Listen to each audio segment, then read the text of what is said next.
早上好，宝贝们早上好。我还在迪拜吗？我已经回国了。你要娶我？你是女的，你娶我个啥呀你？啊？想屁吃？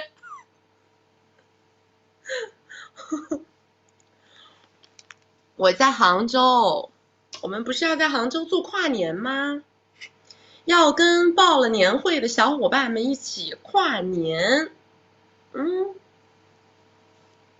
耳环好好看，是人好看，宝宝。你们这个软件，你们看到的我，就是你们生活当中看到的我的原型。这个软件没有任何的大眼、瘦脸、缩头功能，什么功能都没有。这个软件只有磨皮和美白功能，而且非常的拉垮。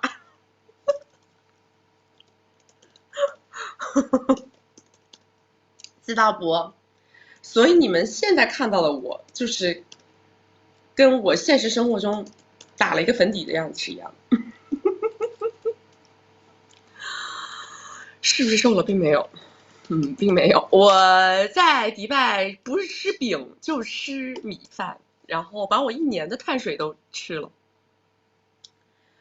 1年的碳水在迪拜这么几天都给我吃进去了，所以我现在又长胖了。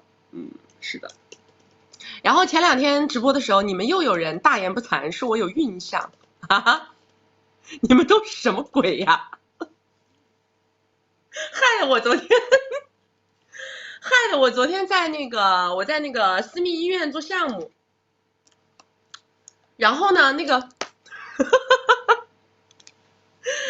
医生说你要不要验一下有没有怀孕？我说怎么可能怀孕呢？然后旁边那个陈总说，就是我们那个私密哼哈的负责人陈总，上次跟你们连过麦了的，记得吗？他说，哎呀，我今天在直播间看见了，别人说你有孕相，你要不还是验一下？我说验你妹！气死我了！可是我在你们直播间看见了，有人刷来着，说你有孕相。啊？你们都是谁派来的？到底是？你们到底是谁派来的？哪个敌方派来的？我现在敌人太多，我已经搞不清楚了。我现在敌人太多，我已经分不清是敌是友了都。为什么直播可以暂停？它这个软件就是可以暂停，因为它这个软件它是会实时生成回放的，所以说它可能就跟你们有的时候在电视上看那个直播，什么球赛什么的，不也可以按暂停吗？其实是直播。啥母婴在呢？你们是不是一大早上欠骂啊？大早上的，是不是大早上的？眼睛有点肿，没睡好啊。欢迎各位宝贝，欢迎各位宝贝，在今天周几？我去过。欢迎我问今天周几啊？我面前的工作人员没有一个人答得上来。你们说在我们这个团队过得多快乐？你们说正常你们上个班工作不得每天数着日子过，对吧？今天都周6了，我们团队没有一个人答得上来，今天是周几？你说大家每天这日子过的啊，所有的枪林弹雨都留给了我，他们越过越麻木了，连星期几都不知道了。欢迎大家在周6的早上10点准时来到我的直播间。那么在过年之前呢，我们都会在这个单平台直播，所以希望能够找到我的直播间的宝宝，能够赠人玫瑰，手留余香，把我的直播间分享给你们的小伙伴，分享给那些可能找不到我的小伙伴啊，直接正中间这个键点一点，这个键点一点就可以分享到你们的朋友圈，或者是分享到你们的微信群。右下角的这个二维码，还有没有加微信的宝宝，先把二维码扫一扫，然后右下角的小黄车点开，可以看到我们团队所有的服务内容。OK， 我刚刚以为说啥呢？好了，现在那个脑子还没完全醒过来啊，我们边聊边醒脑，边聊边醒脑。我为了你们起了个早床，洗了个头。谁？妈呀，小朋友 ，OK。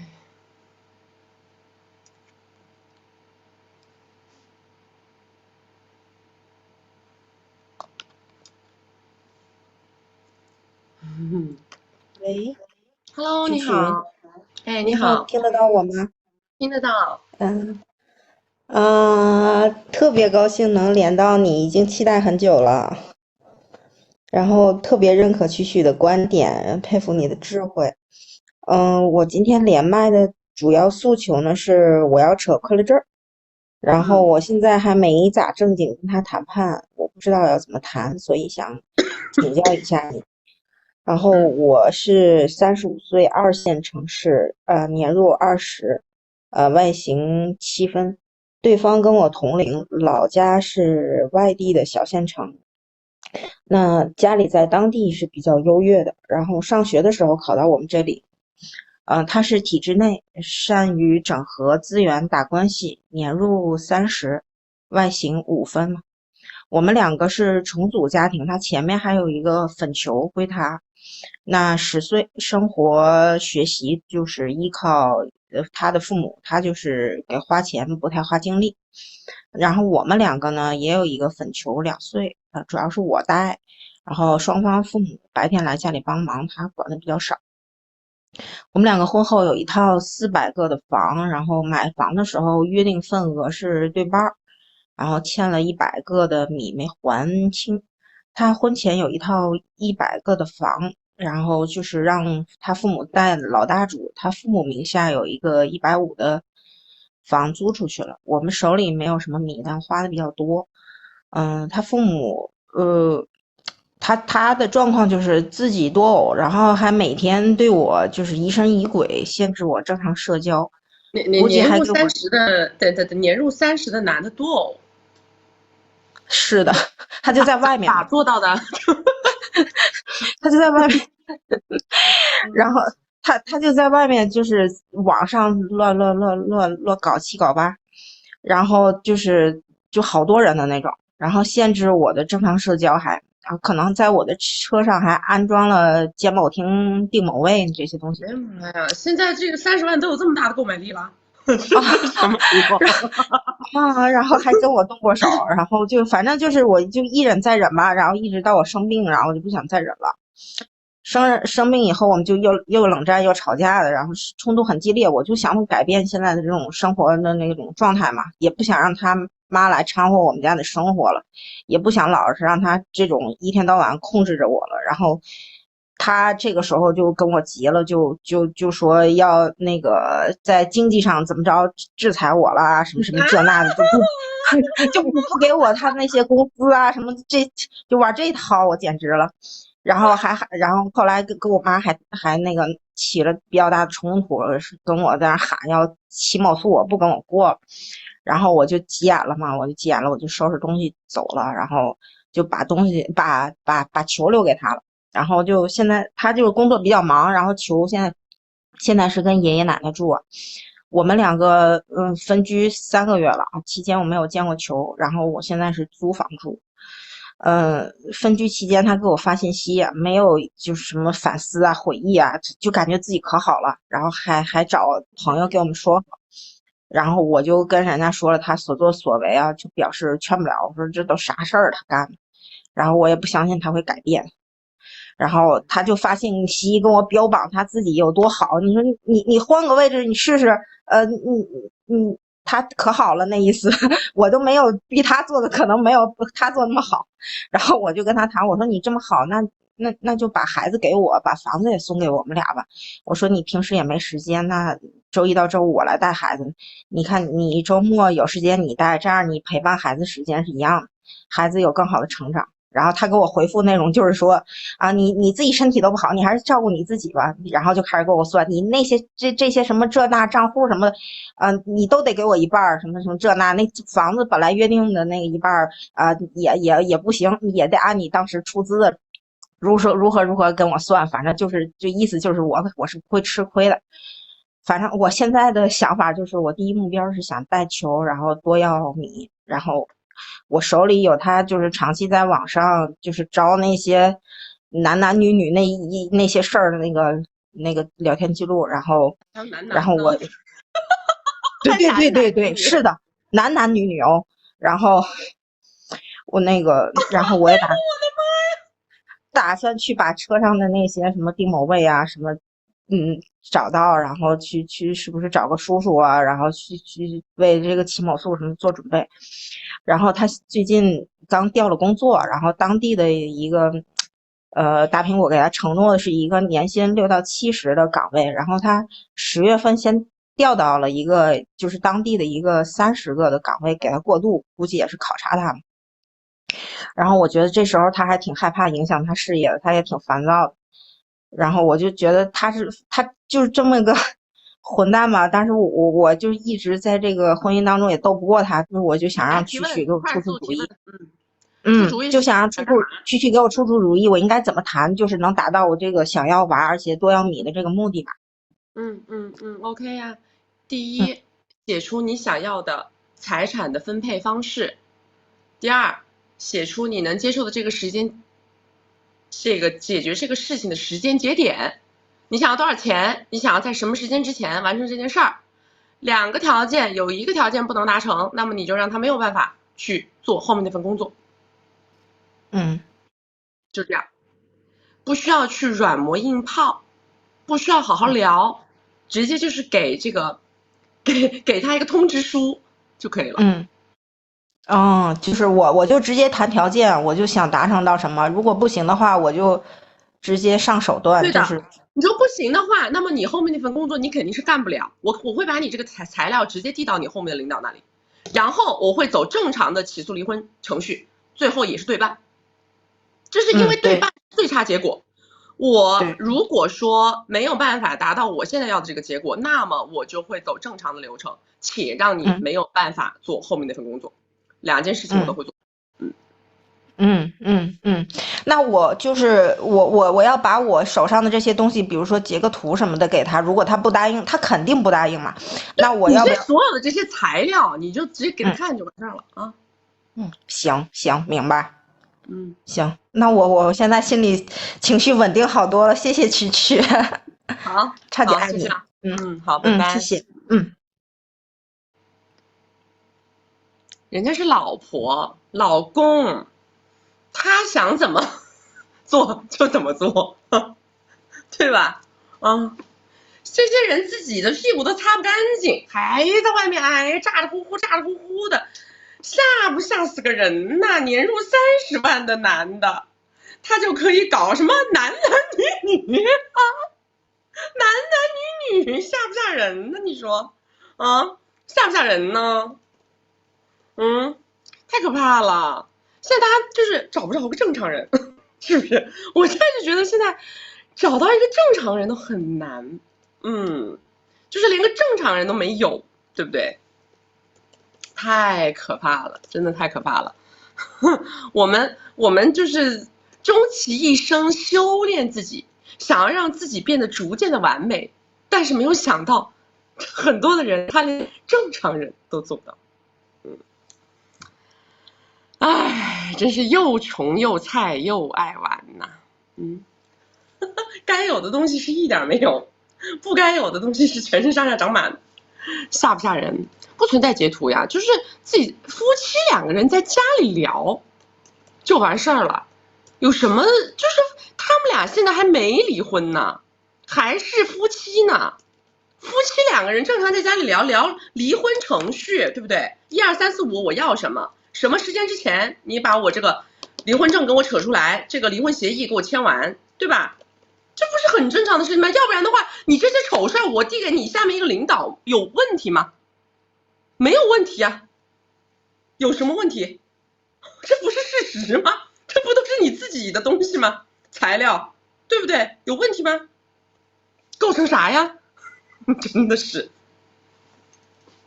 我们就是聊离婚协议嘛，这构成什么东西啊？啊，来，大家把我们的直播间分享给你们的小伙伴好吗？正中间有一个分享按钮啊。今天的直播有没有觉得清晰一点？因为我刚刚发现它还有一个超清模式，然后我刚刚调成了超清模式，你有没有觉得今天看我的脸有没有觉得没有那么糊吗？嗯，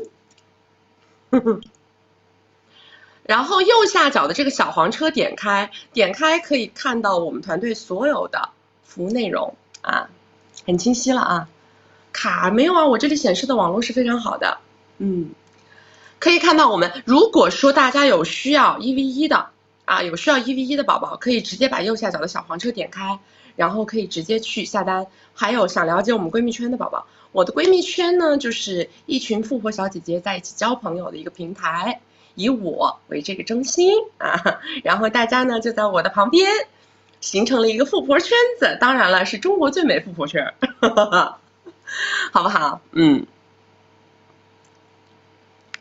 下一个，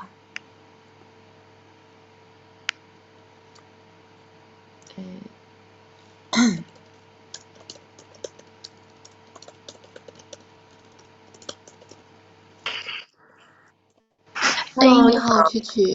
你说啊，可以听到我吗？可以。非常激动能连上你，然后我想就是先问我的问题之前，然后跟曲曲说一下表白曲曲的话，可以吗？可以啊，我一般都是听完别人对我的赞美才开始计时的。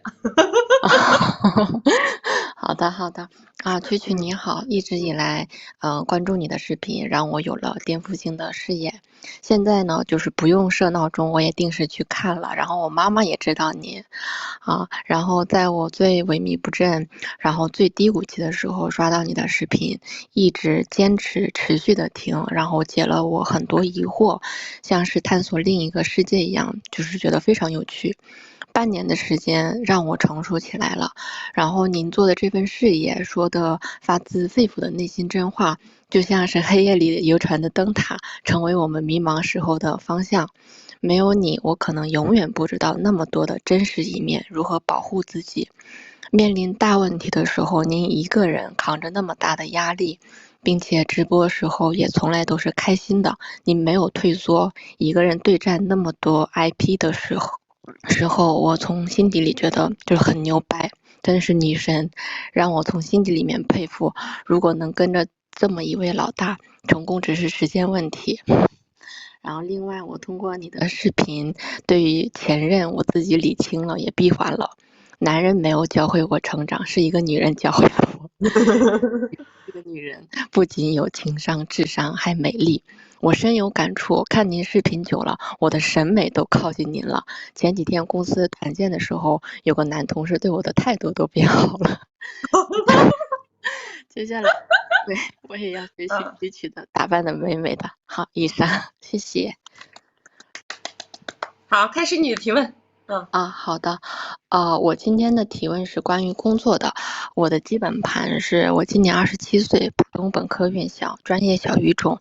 原生家庭提供不了很大帮助，工作4年半，然后2019年到了上海，2022年7月份到了2线城市，颜值4到5分左右，身高167，体重57千克。这4年多都是做技术相关的工作，其实做久了也能知道自己适不适合这条路。我不太适合做技术，我不是计算机专业，而且对技术的理解能力、不断的学习能力都不是最擅长的，自然我的心也不在这里。比如像我的 mentor， 他对技术的这种习得能力，还有技术的探索力，做1天他都不会觉得无聊，而且学得特别快。以上是我的大致情况。我断断续续已经想了几个月，不是一时冲动，做了客观分析和思考，只不过有些地方我没有想通该怎么做，需要高人指点一下。我的目标是现赚很多米，然后我自己动脑筋，现在目前想到的是，一是做这个直播行业，二是做这个关于销售的岗位。那我知道您也和我们说过，每个行业要做得好，肯定需要时间付出和深耕。那如果我做销售的话，有认识人建议做豪车豪宅这一块，可以直接接触到 level 很高的人，然后想问问您怎么看？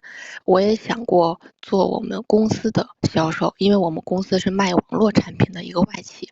我去过销售总部，也和其中一个人吃过饭，说目前很多客户公司经济不太好，都不扩招了，产品卖的不是很多，但我们公司整体去年的利润是增长了的。目前也在尝试投海外的我们公司的 sales 的这个职位，估计有点悬，还没有音讯。三是做直播的话，这一板块还没有尝试过，不知道选哪个方向，和销售相比，哪个更持久的赚钱。下面是我的优势和我的劣势。我的劣势是不是211-985名校，身体不算好，不能喝酒，然后长相普通，家里没有资源，智商平庸，然后情商要多学习，然后没有特别多的名牌的打扮。然后我的优势是可以支持3国语言，就是工作语言，把它作为工作语言或是生活语言。还有就是身高还可以，然后身材还可以，然后喜欢运动。我知道就是哪个都可以试试，之前也做过其他的兼职，但发现人的精力真的是有限的，所以此次连麦，我想问问，结合我自身情况，更应该着重哪个赛道？想听您个人的建议和想法。你刚刚说你多大？27。27。是这样的啊，那我呢肯定是会去支持你做销售的，因为你刚刚有提到说你现在的最大诉求是希望能够挣比较多的钱，对吧？任何的在我看来，除了自己创业以外的任何事情，想要挂钩挣很多的钱，如果说你不往销售这个岗上干，它是不太现实的。任何一个体系内，但凡能挣到很多钱的，大概率都是跟销售直系挂钩的。所以说呢，销售它是一个基本功，你只有做好了销售，你才有可能赚到大钱。如果说你做不好销售，你离赚大钱就会有很大的空间。那作为销售什么东西，其实其实我觉得这个因为所有的产品太多了啊，那我只能给你说我看到的，我只能跟你说举个例子啊。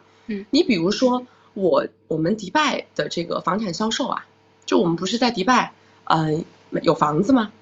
我迪拜的这个房产销售啊，他甚至于他的英语说的都不是特别的溜。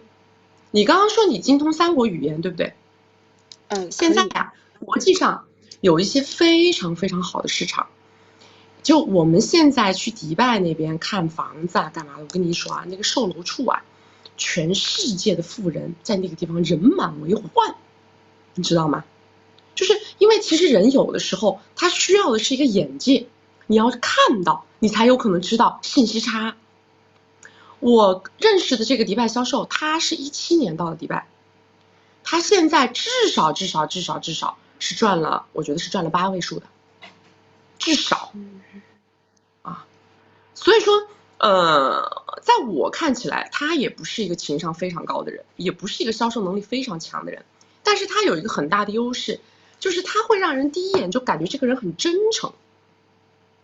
我觉得你也许也有这个优势，然后你还有这么多的语言的这个天赋在，你可以多出去走一走，看一看。你现在的年收入是多少现在在2线城市是？15是吧？你现在的收入确实是低了一点，你有没有存款呢？有。我觉得你可以出去走一走，看一看，或者说你通过网络呀，跟一些在海外做这些东西的人稍微聊一聊。而且现在的话，你包括像 TikTok 什么的，他们那些海外也做得很好，其实。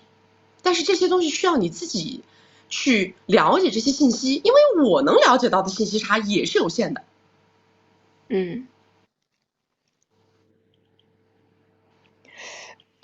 那我想问一下，就是比如说在国内，像上海这种做豪车豪宅的话，会怎么样？我觉得你得去了解，你需要去自己去问，去了解一下。但是我们能够非常了解的只能叫大环境，对吧？我们能看到的只有大环境，我们没有办法去知道各行各业每一个细分它到底是一个什么样的情况，但是我们能够看到的是大的环境是什么样子的。这就是他们说，如果做销售的话，可能你如果接触的人，比如说就是卖我们公司这种网络产品的话，他接触的只能是那种这个技术部门的经理或者是怎么样。但是如果说那种卖楼或者是卖车的话，他可能会接触到的就是人的等级就会不一样。是啊，是没毛病啊，这只是说在接触层面上没毛病啊，但是你最终是要落实到能不能赚到钱上面啊。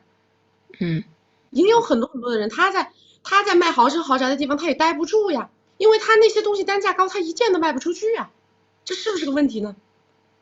当你一个市场很爆火的时候，能力不怎么样的人，他也能做得好，也能赚到钱。当一个市场很冷清的时候，即使能力很好的人，他的收入也要掉几档。你听得懂我的意思吗？这不是说你接不接触到好的人群，人群当然你去卖豪车豪宅接触的人群肯定比你卖别的东西好，问题是你卖不卖得出去，你有没有那么多的客户，这个才是重点呢。明白了。那可能就是需要做哪一个板块，可能还是我自己去要多看一看。我跟你讲啊，这个世界上接触到有钱人的不只有豪车豪宅。那我问你，做高端珠宝是不是也能接触有钱人？我去做奢侈品销售是不是也是有钱人啊？我但凡这个产品它是面向富有群体的，那么我去卖这个产品，是不是我接触到都是这些人，对不对？但是你要知道，一个商场它现在人满为患，我这个销售只需要基本的能对上话，可能我哥不需要多么了解我的产品，因为客户会了解我的产品，懂吗？一个商场它现在如果是冷冷清清，它就非常需要我有极高的能力，我一眼能够看得懂客户，我还能打到客户的需求上，我还能跨越客户心目当中的 N 重阻力，最后去成交他，对不对？你懂我意思吗？找一个需求多的行业，顾客的需求多的。对的，你要去找，你要去学，要去看的是什么？是要看到现在你认为比较火热的市场，这个是很重要的。否则，因为你在销售领域你是一个小白，你是一个小白，你还要挤到一个红海里头去冲，那你是不是效率慢？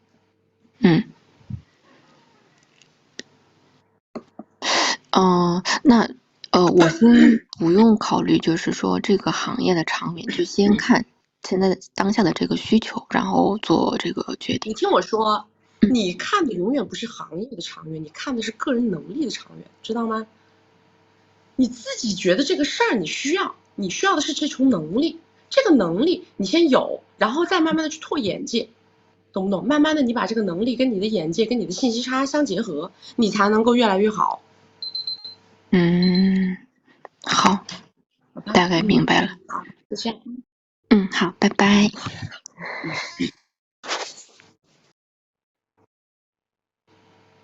很多东西都可以卖，我刚才只是叫打一个比方，我再给你们打个比方啊。比如说你能不能够发现现在的火热市场在哪里，这个很重要。就是说这个市场它不一定是地域性的，它也有可能是行业性的。比如说现在的自媒体行业、短视频行业、直播行业是不是很火爆？我问大家，现在所有的人都能看得懂的，都能一眼看得明白的，是不是自媒体行业、直播行业、短视频行业很火？全民都在用，都在刷，对不对？好，那么我问大家，在这个你看到这个现象的时候，你会衍生出多少种思路？一个现象它是个现象，在这个现象的背后，你能看到的商机是什么？80%的人会看到什么商机呢？80%的人是不是会觉得我要去干自媒体，我要去干短视频，我要去干直播？这个是80%的人看到的商机，对不对？是不是这样的？那么除此之外，你在这个现象背后还能看到什么呢？你能不能从另外一个视角去切？当这个市场行情如此之火爆的时候，这么多自媒体的人，这么多做短视频的人，这么多做电商的人，这么多做直播的人，请问他们有没有需求？他们有没有需求？现在已经成型的、已经成熟的、已经在这个行业里头赚到钱的这波人，手上有消费力的这波人，他有没有需求？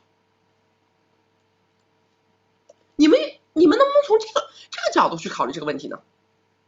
你们比如说啊，在我经历网暴的时期，我想到了一件事儿，什么事儿呢？保镖行业。我只是给大家打一个比方啊，在我经历网暴的时期，那个时候我脑子里萌生的第一件事是，我感觉我出去我得请2个保镖。好，那么我问大家，如果一个博主，一个厉害的博主，他年入上千万，年入上亿，他能不能请保镖的时候，在这一块割出一个1年几10万的预算？你们告诉我可不可以？有没有这个可能性？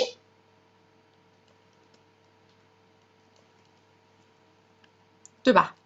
那么如果我一个人有这个需求，会不会意味着这个市场上有1万个博主有这样的需求？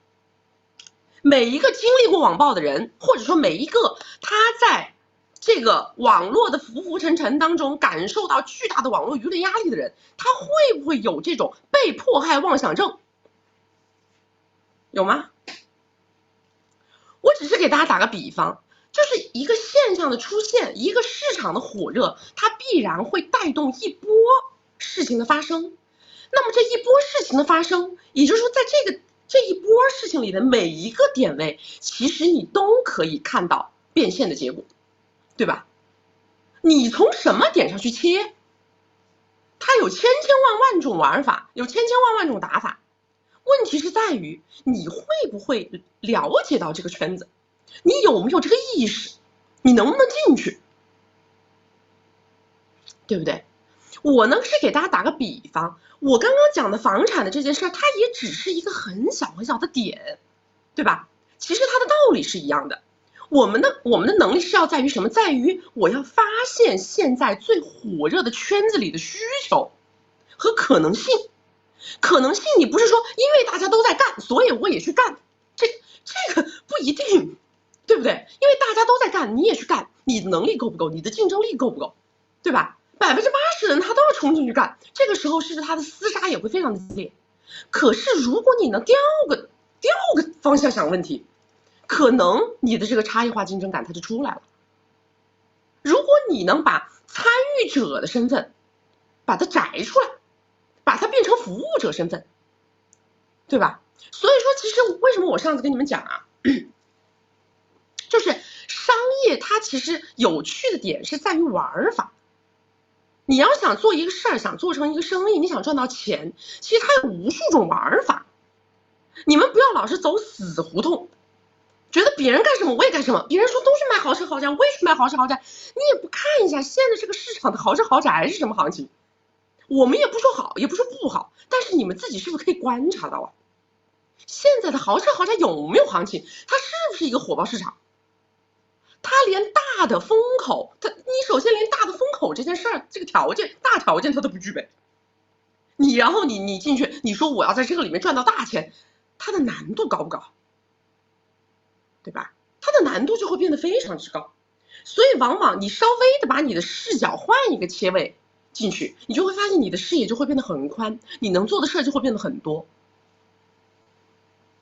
然后大家那个把二维码先扫起来啊，有从各个地方，我不知道大家有没有从其他的地方来到我们这个直播间的，好不容易找到我们这个直播间的，我们在这里能够看到彼此都是缘分，所以大家一定要把我们的微信二维码扫起来，扫到我们微信二维码之后呢，不会走丢。后期无论是我们换平台，还是说我们自己的 APP 出来，都会在我们的朋友圈里头给大家通知啊，这样的话大家就不会走丢了。然后右下角的小黄车点开可以看到我们所有的服务类目。如果有需要长期的陪跑咨询的宝宝，可以直接点开这个小黄车了解，好不好？我跟你们说，你们别看我每天花枝招展、花枝乱颤的。我在纽约读书的时候，我读商科的时候，我是我们全班第1名。我是我们全班第1名，好不好？我们做创业大赛的时候，我都是我们全班的冠军。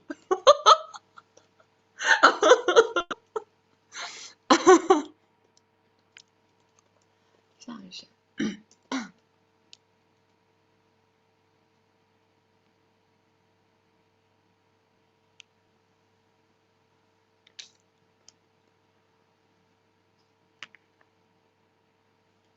我有很多的公寓平台都还可以用，只是说我现在短期之内不想用啊。我现在因为我想等到年后这段时间，不是年底了吗？包括过年啊干嘛的，方方面面的就更风口很严，所以呢，我不想张牙舞爪的，你们明白吗？嗯 ，Hello， 你好，您好，你好，你好，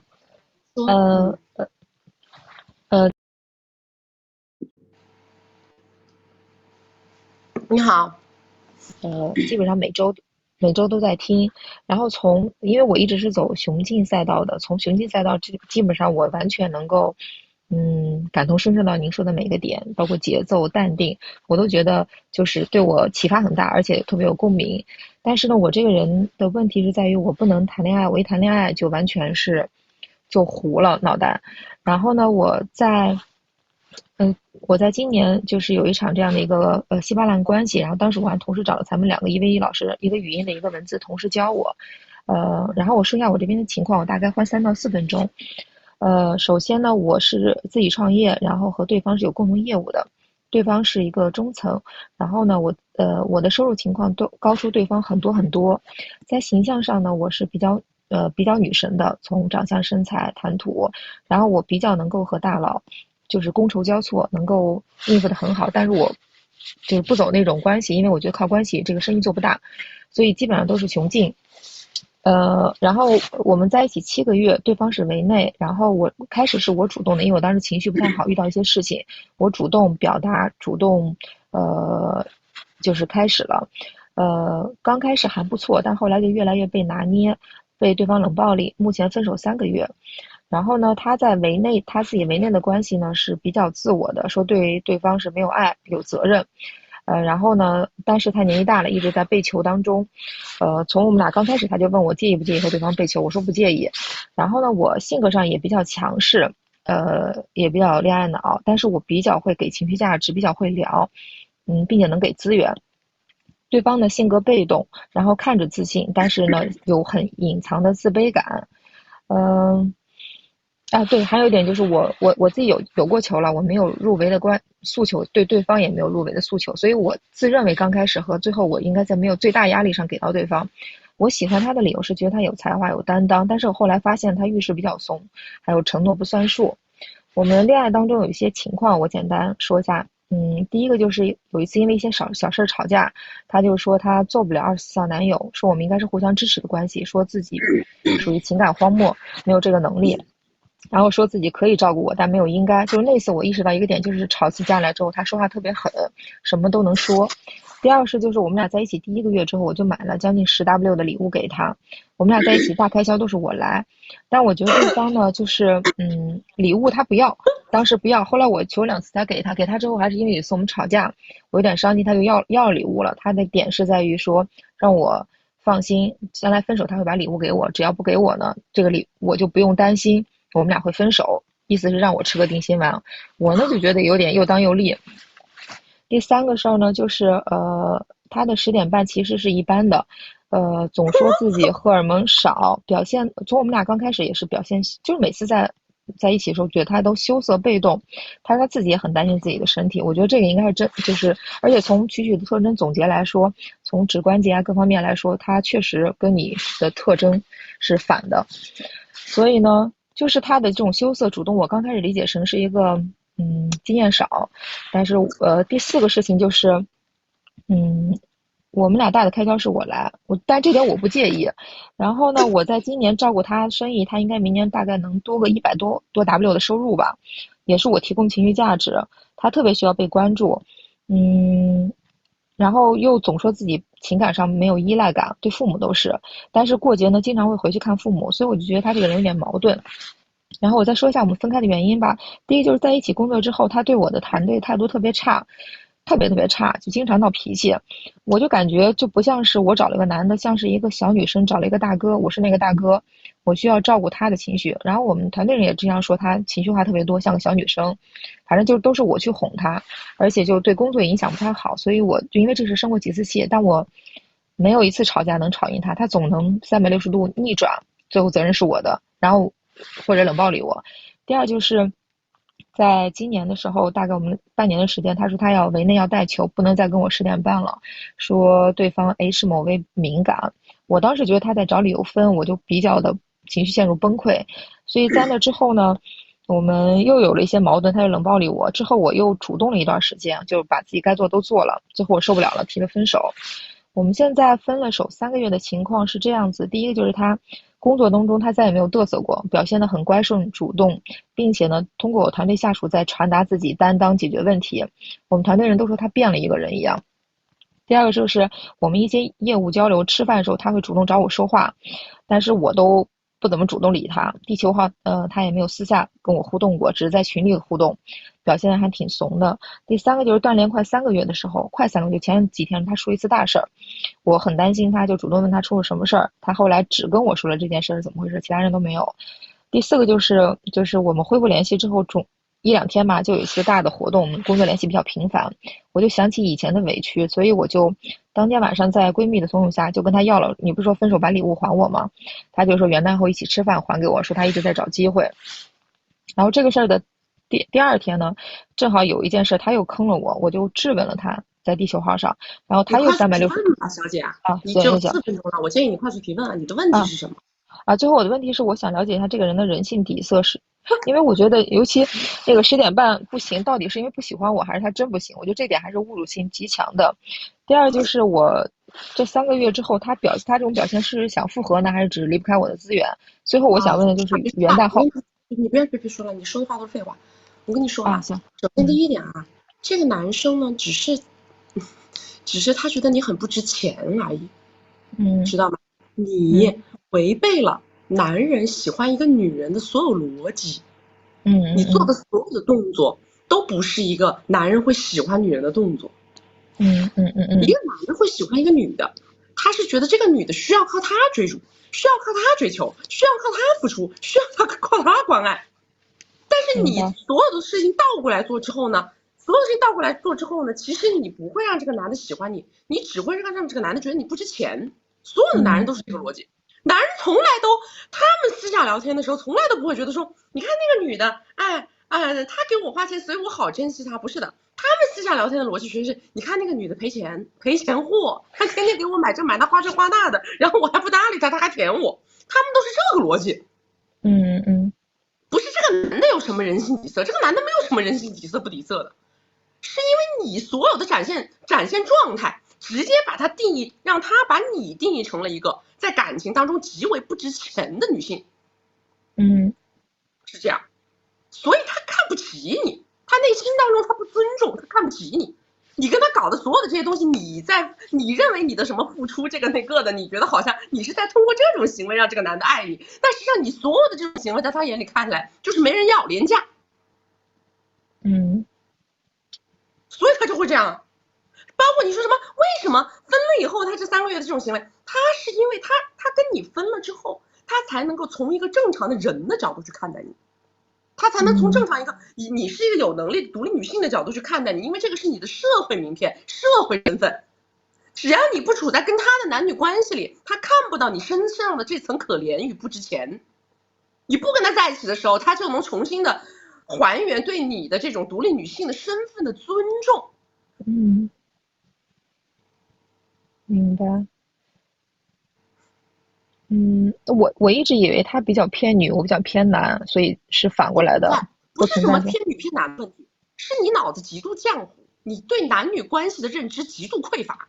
没有任何一个脑子清白的女的会找一个围内的男的，给一个围内的男的花更多的钱，然后还要给一个围内的男的介绍事业上的资源帮他赚钱，然后还要接受这个围内的男的身体一般。没有任何一个脑子清白的女的会这么干。但凡对男女关系有基本认知，他这一步他就走不出来，他就不会做这个选择。你选这个人的那一刻，就证明你这个人脑子不清白。明白。我确实有一些对原生家庭的问题。我还要在这个阶段里去想他喜欢什么，他在我眼里就是个垃圾，他喜欢什么？这种人你就应该是视而不见、充耳不闻，把他当空气的人。结果你居然可以重视他，重视他的需求，照顾他的想法，满足他想要的，你是有病。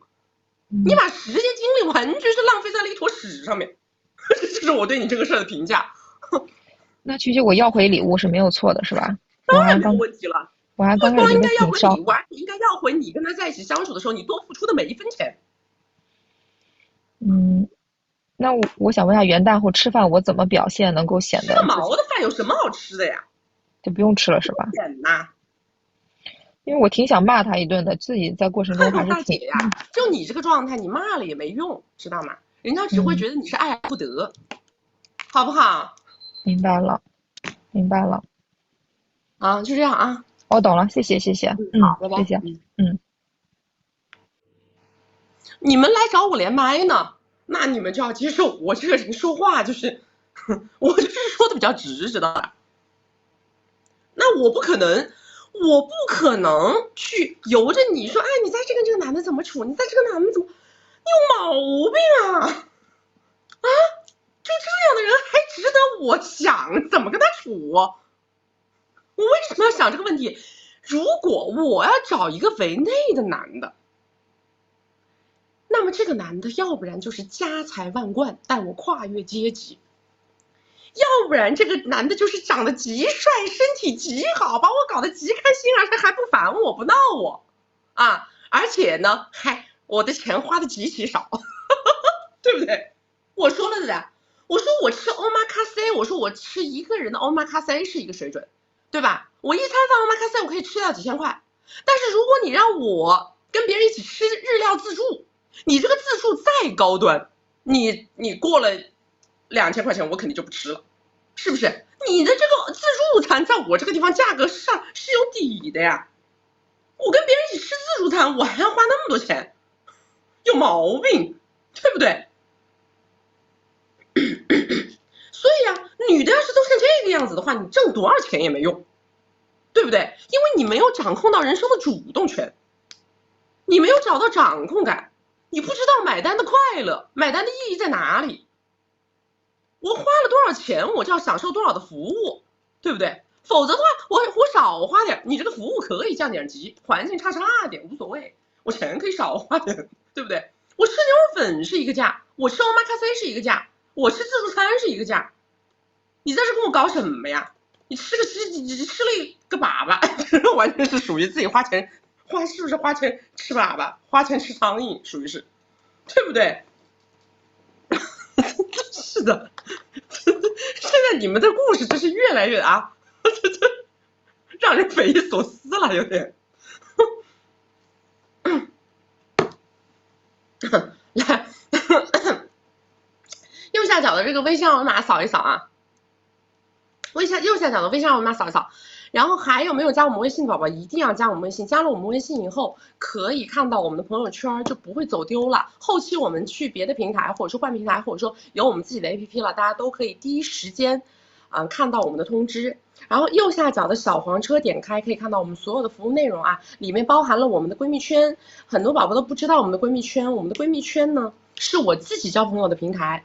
我们闺蜜圈上面有很多的中国最美富婆小姐姐啊。这次我带大家去那个迪拜玩，然后我们拍了一些视频，就有人在上面留言说，验证了你直播间里连麦随随便便一个都是7、8分，是吧？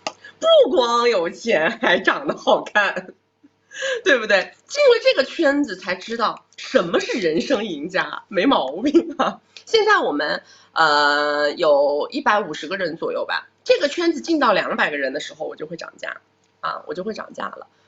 所以说呢，大家可以有兴趣的可以去了解了解，好吧？然后呢，中间有一个转发钮啊，这个钮转发以后呢，你们可以把我的直播间转发给找不到我的小伙伴，转发到你们朋友圈，转发到你们的微信群啊。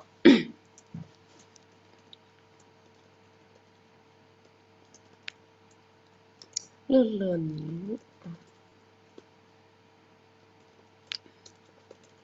你好， Hello，你好。感谢连麦。然后，我是想咨询正常的婚恋的问题。然后我是想正常婚恋。我想找一下我的东西。然后我本人的话是33岁，身高的话1.76米，长相的话就是我觉得6.5到7分吧，就是见10个人大概能有收到7个正反馈这样的样子。然后现在是在500强外企，税前20万。有独立的住房，但是也有贷款。现在在2线城市生活，是来自北方的普通家庭，老家是4线城市。然后父母在大学期间离异了，现在2个人各有一套房，也都有就是退休金。然后我自己本人性格是比较开朗的，然后比较有执行力，也比较正能量，能够做一些策划呀、主持啊、一些公司活动，这些是属于活泼的类型。但是外形上呢，看着因为比较高，有一点御姐范儿，但实际上呢，就是内心是有点小白兔。情商比较低，本性是比较善良，而且就是很单纯，对关系能力比较差，然后对人性的识别也不够多，内心相对比较脆弱。就是从毕业之后一直是一个人生活在其他城市，然后可能就长期自己一个人生活之后，性格当中也会有点毒的成分吧。然后工作的话就是一直比较平稳，上升空间有限，但是就是一直没有什么太大的大风大浪，就是能现在自己还房贷也没什么压力，然后我现在就是前几年一直没有特别明确的，就是婚恋的行为，但是一直有这个想法，但是没有做出实际的这个动作，也没有去见很多人，然后今年就是很着急了，然后通过对朋友软件开始有这个。就是去见人啊，接触就是认识人的这些，大概今年见了30个人，可能是我前几年的总和都多。然后越是见得多，觉得自己很努力了，就越想要追求一个结果，所以内心很焦急、很焦虑。然后目前的话呢，就是有2位，一个是跟我同岁，是一个创业的人，他自己说年收入大概，就是有150到200，但是我没有做具体的了解。然后也是软件对朋友认识的，刚刚认识了1个月。然后也是最近不断的交流的时候，他就说小的时候母亲去世的早啊，内心比较孤独，然后就是以前不太上进，后来就是觉得要努力，然后后来上了很好的大学，然后毕业创业，觉得自己就是性格很冷，是一个必须做事儿的人，然后原生家庭的一些不幸福的话，让他觉得对婚姻不是很信任，但是对感情有需求，但是不是那么在意感情，更在意他的合同。然后我们目前是认识了1个月，现在是见了7、8次。然后第3次见面的时候，我有给他买小礼物，然后就是不知道为什么心里就是很惦记他，就是觉得他很符合我的这个标准。然后当天他答应给我买个花，但是说赶时间回来又给忘了。然后第3次就发生了10点半，然后这期间目前为止没有大额的付出，也没有一个很正式的表达，只有就是在外面，就是2次，然后就吃饭，甚至说都是一半一半的请客，然后就中间开玩笑说我太好追了，然后中间我有过一次就是断联，然后他就是也有不断的找我，然后就是10点半比较和谐，最近就是感觉态度就是有一些冷淡吧，然后就是对这个正式的男女朋友关系就是一直比较模糊。然后他聊了他自己的婚恋态度，说就是刚开始说想结婚的，后来又说就是需要接触，然后现在就是说，希望全身心的投入到工作，希望35岁之前能拼一拼。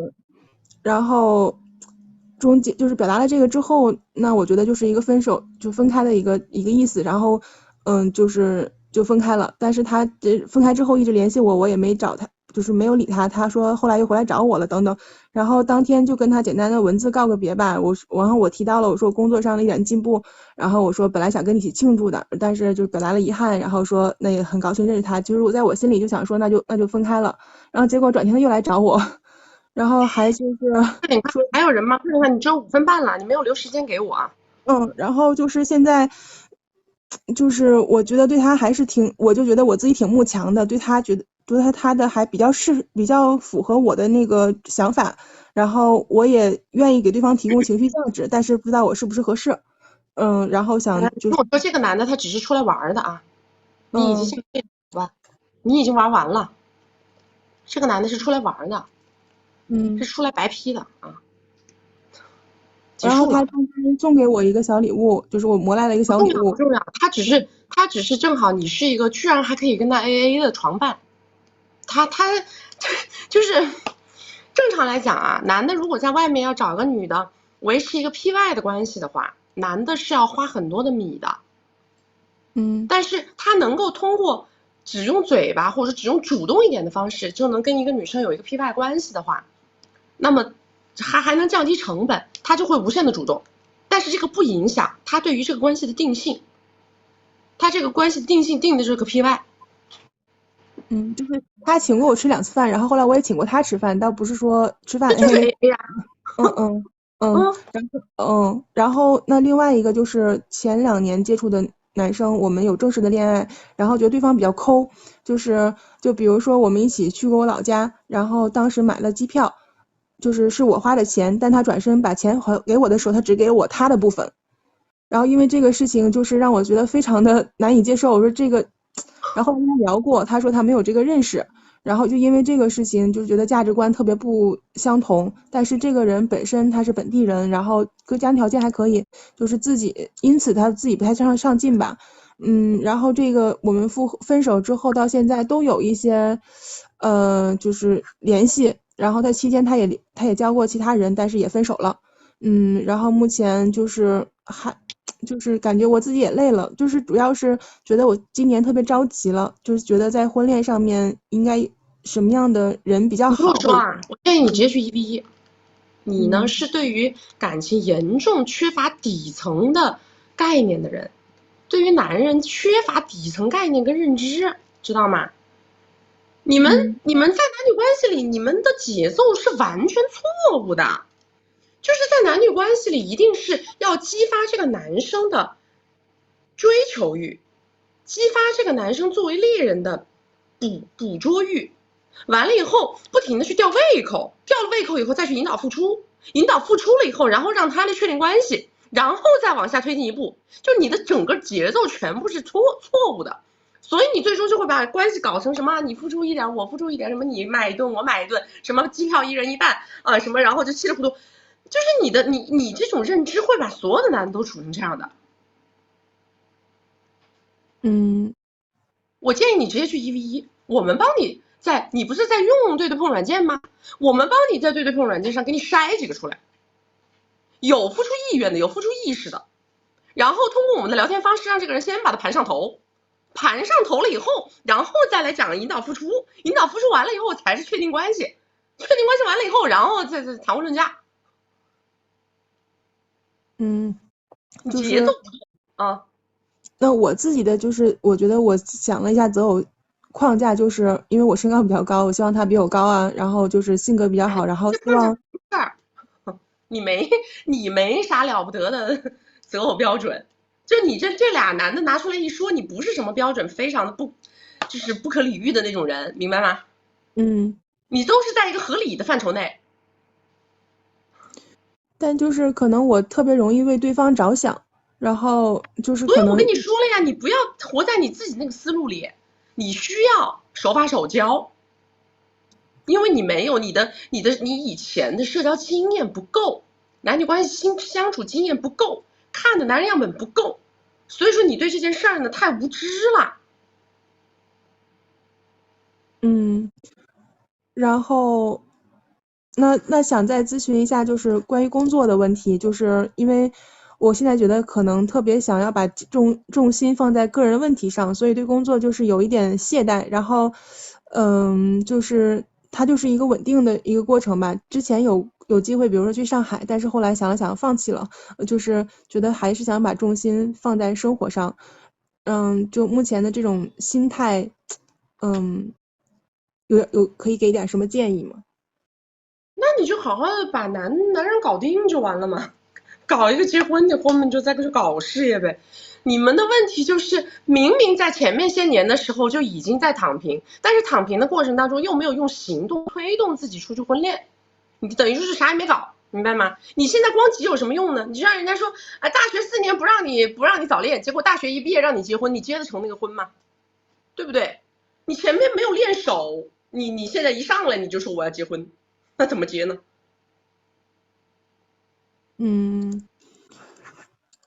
那就是我还是应该继续去推进，就是识人见人，然后去增强自己的关系能力。是的，好吧，我建议你直接去EV，你不用犹豫了啊。好，谢谢。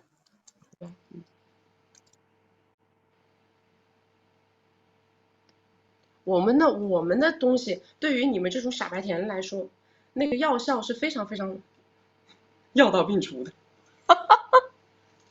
真的，因为你们要看到导师的聊天，你们就会意识到自己有多么不行。你不看到人家聊天啊，你是完全不懂自己到底是缺哪儿了，到底是哪儿不对。你看到导师聊天之后，你才会发现自己完全就是个稀稀巴烂，就是你之前说的每一句话、每一个想法、做的每一个动作都是莫名其妙。你们都这么大了，又着急婚恋，着急的要死，是吧？你又着急，又没经验，年龄又往上在走，然后呢，外面那个鱼龙混杂的些鬼又多。一上来碰到一个有光环的、有羽毛的，夸夸沦陷，夸夸沦陷，天天在外面被别人降维打击。你们这个年龄还经得起再遇几个渣男不？再遇几个白屁男，遇几个渣男，经不起了嘛？你不是就是要在短时间之内解决问题，短时间之内提段位解决问题，对吧？这个就是最快的。你们的焦虑其实就是来源于在一个年龄之前什么都在躺平，但是到了一个年龄卡点之后，突然之间想起飞，你焦虑就来了呀。你30岁之前都在躺平，恋爱吧，懒得出去认识人，工作吧，我又觉得那个太累了，我总是要嫁人的，我不如躺着。问题是你想着要嫁人，你躺着，你也没有出去找过人呐。婚恋技能没提升，事业技能没提升，事业自己选在安全区域又不提升那个婚恋技能，一到30岁开始想着我要结婚了，我好焦虑，好焦。你这是干嘛呢？你是买彩票，对不对？你这是不是属于买彩票？任何一件事儿，它没有前面的积累，怎么会有后面的开花结果呢？对吧？所有的路它都是一步一个脚印走出来的呀。那我们能坐在这里把你们每一个男的样本分析的一清二楚，那不是见得多，对不对？是不是因为案例见得多，我就知道呀？你说你们这种什么，一上来年入150到200的男的啊，完了以后你第3次你先给人送礼物，你们这都在哪儿学的一些稀巴烂的招？我老听见有外面那些博主在教什么，你想让他送礼物，你可以先给他送个礼物的这种傻叉，这种傻叉论调，我听着就来气。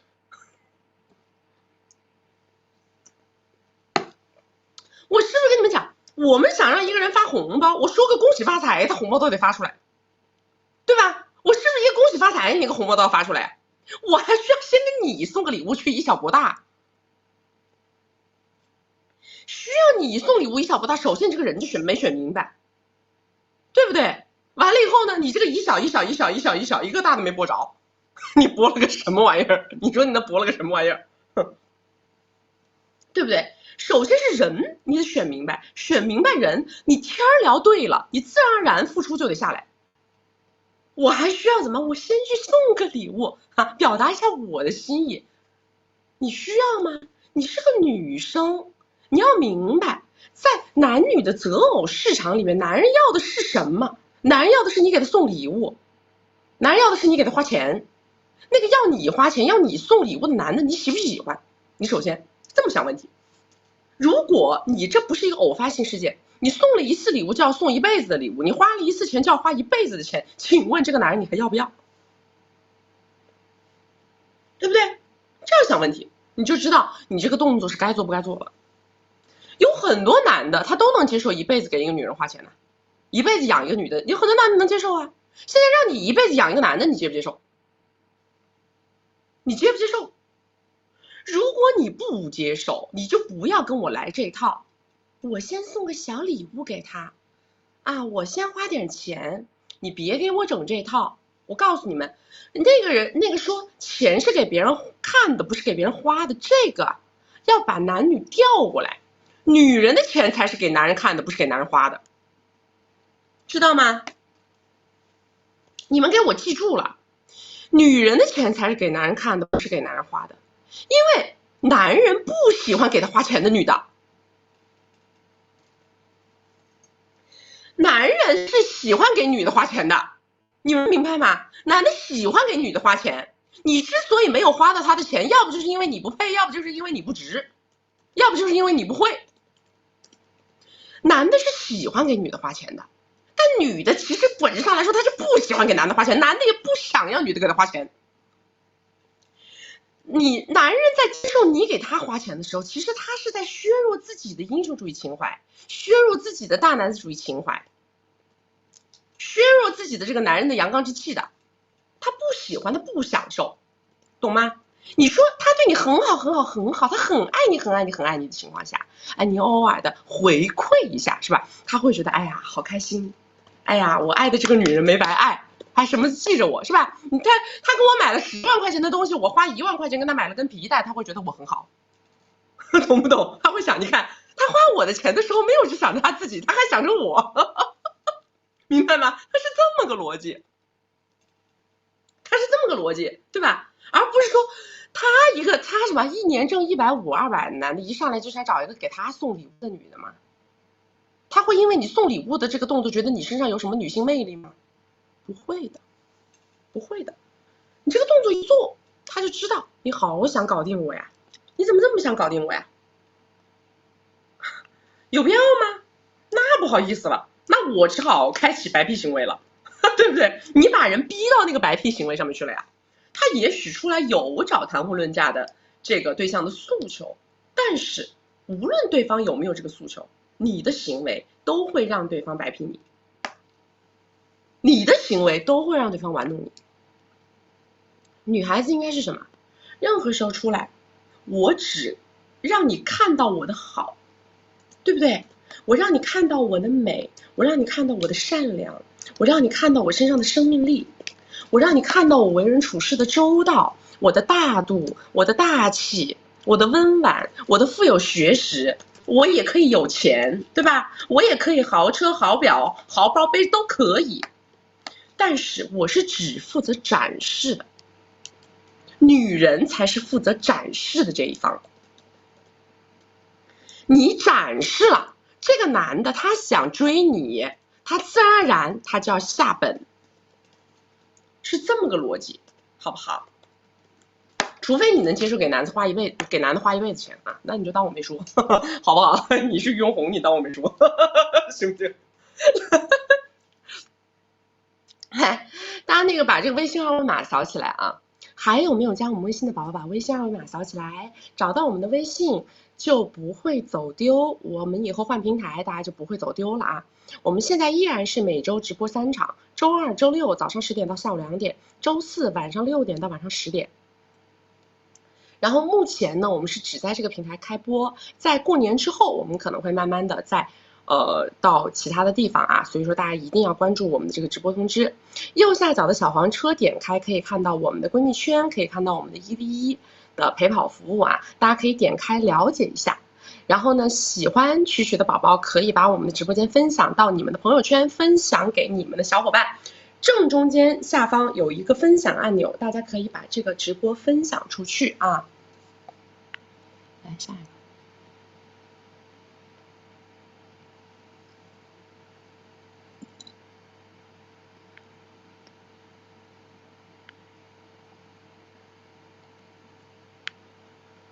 铜，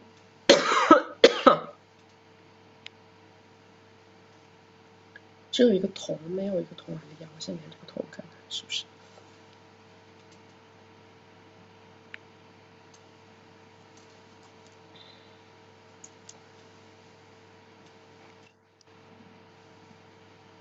听得到吗？ Yes，啊，很高兴连到曲曲。我先说一下我的基本盘，我是23岁，然后身高172，是偏欧美的那种身材，然后家是在4线小城市，父母帮不上忙，但是也不会拖累我。然后我现在是在超一线城市，遇到一个男嘉宾是大我3岁，然后是年收入是在300到400。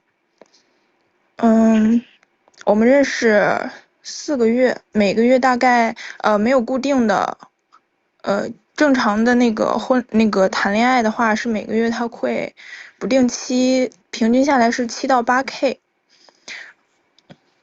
然后现在是因为前段时间他经常在出差，然后我们经常会约饭的话，他是有割我的情况，然后我可能原先就没有起跳，他可能说不吃饭，然后转一个账，然后我就收了，我说那你就好好工作，然后后面是因为情况多了之后我就起跳了，我就说以前是因为你有事情，后面是因为就是天气冷啊，或者是说不想出门这样子割我，那就没有理由了，然后我就起跳了。起跳之后，当天晚上是约了饭，而且是因为要过圣诞，我给他送了礼物，然后闪送给他了，然后他就给我道歉说对不起，然后我是冷处理的。然后后面在冷处理的状态，我发现他的社交账号在钓鱼，我又起跳了，然后就是他就说什么都是自由的，或者是什么以后好好照顾自己，可能就是怎么着这样子，然后后面我就没有理他了，他就说要不你拉黑我吧，怎么样，然后我就也是没有理他的状态，就是现在就想问一下这个人是什么人性底色？哎呦，你们怎么回事啊？你跟第一个女的一样，有啥人不人性底色的呀？你们动不动就去分析人家的人性底色，人家就是没把你当回事儿，有什么人性底色的？分析到那上面去了吗？他就是没把你当个事儿，你不是人家男女朋友关系，你们定义错了你们的关系。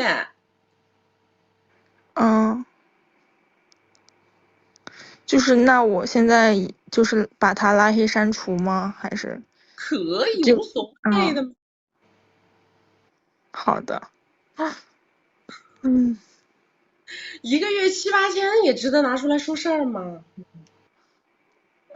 可能他当中也给我提供了情绪价值。哎呦，小姐啊，男人没有说你是他女朋友，他是你男朋友，没有每天跟你2个人绑定，没有交融彼此的圈子，那么就代表你们不是正经的男女朋友关系。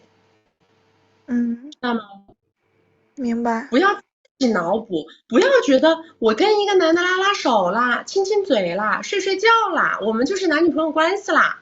这个世界早都不是这样的啦。明白。好的，那我没什么问题了。好，拜拜。谢谢曲曲。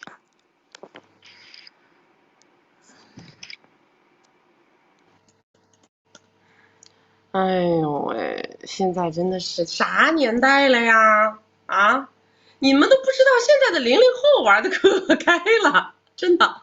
我感觉我们这个情感行业啊，等00后的人都到30岁的时候，我们这个情感行业也就消亡了。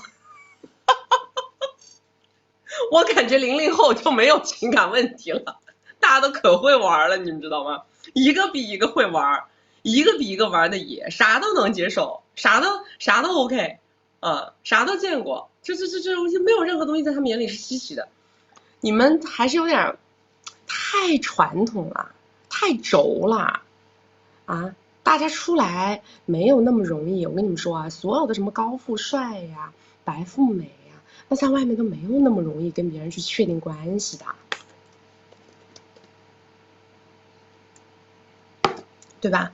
我告诉你，动作做到哪里，关系就到哪里；话说到哪里，关系就到哪里。你们不要过度理解，不要超额理解。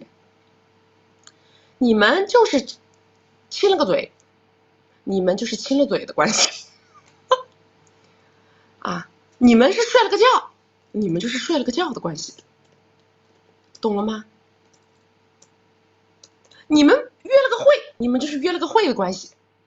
约会就是约会，约会对象就是约会对象。真正的男女朋友一定是什么？一定是两个人在任何人面前都已经是男女朋友了，他才叫男女朋友的。你们两个人身边所有的人在内都深深的认知你俩是男女朋友，这个才叫男女朋友，好吗？如果不是，那你们顶多就是朋友啊，或者是朋友的首字母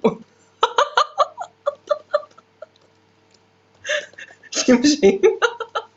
哎，到哪儿就到哪儿，别一天到晚的过度理解，动不动就开始写小作文，是吧？只要是对方引起你内心的波动了、涟漪了，你就开始写小作文了，是吧？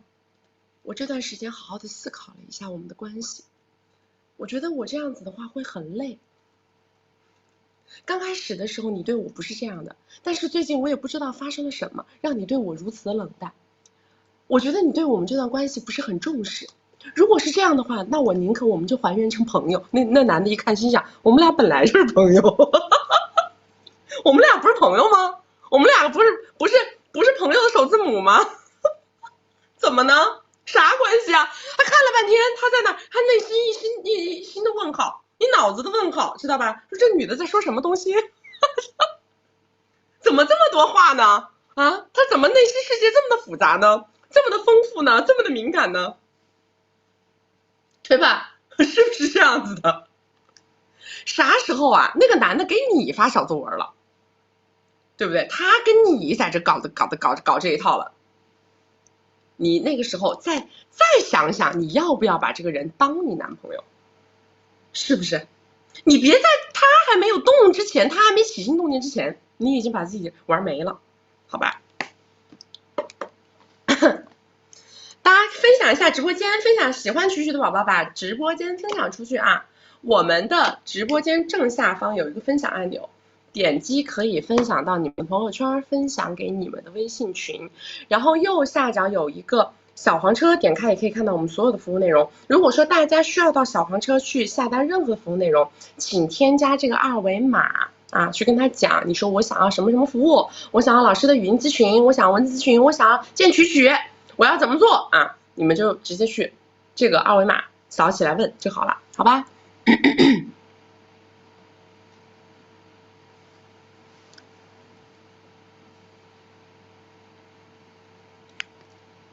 那个 A 啦已经连哭了吧？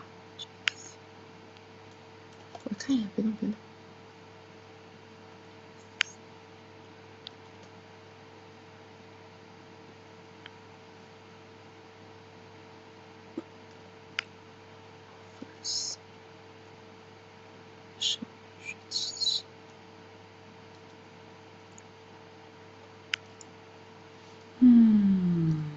这上面的都没连我呀。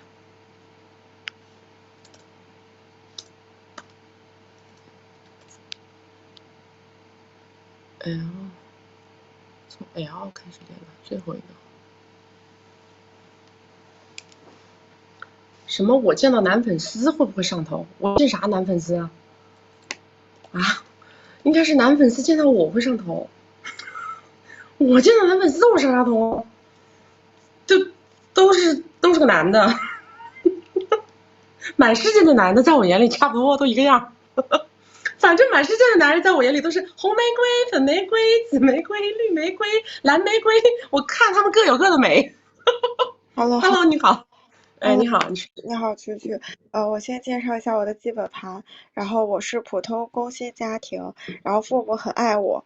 藤校硕士，基金行业，25岁，今年刚回国，超一线城市，年收入20个 W，颜值7分，身材5分。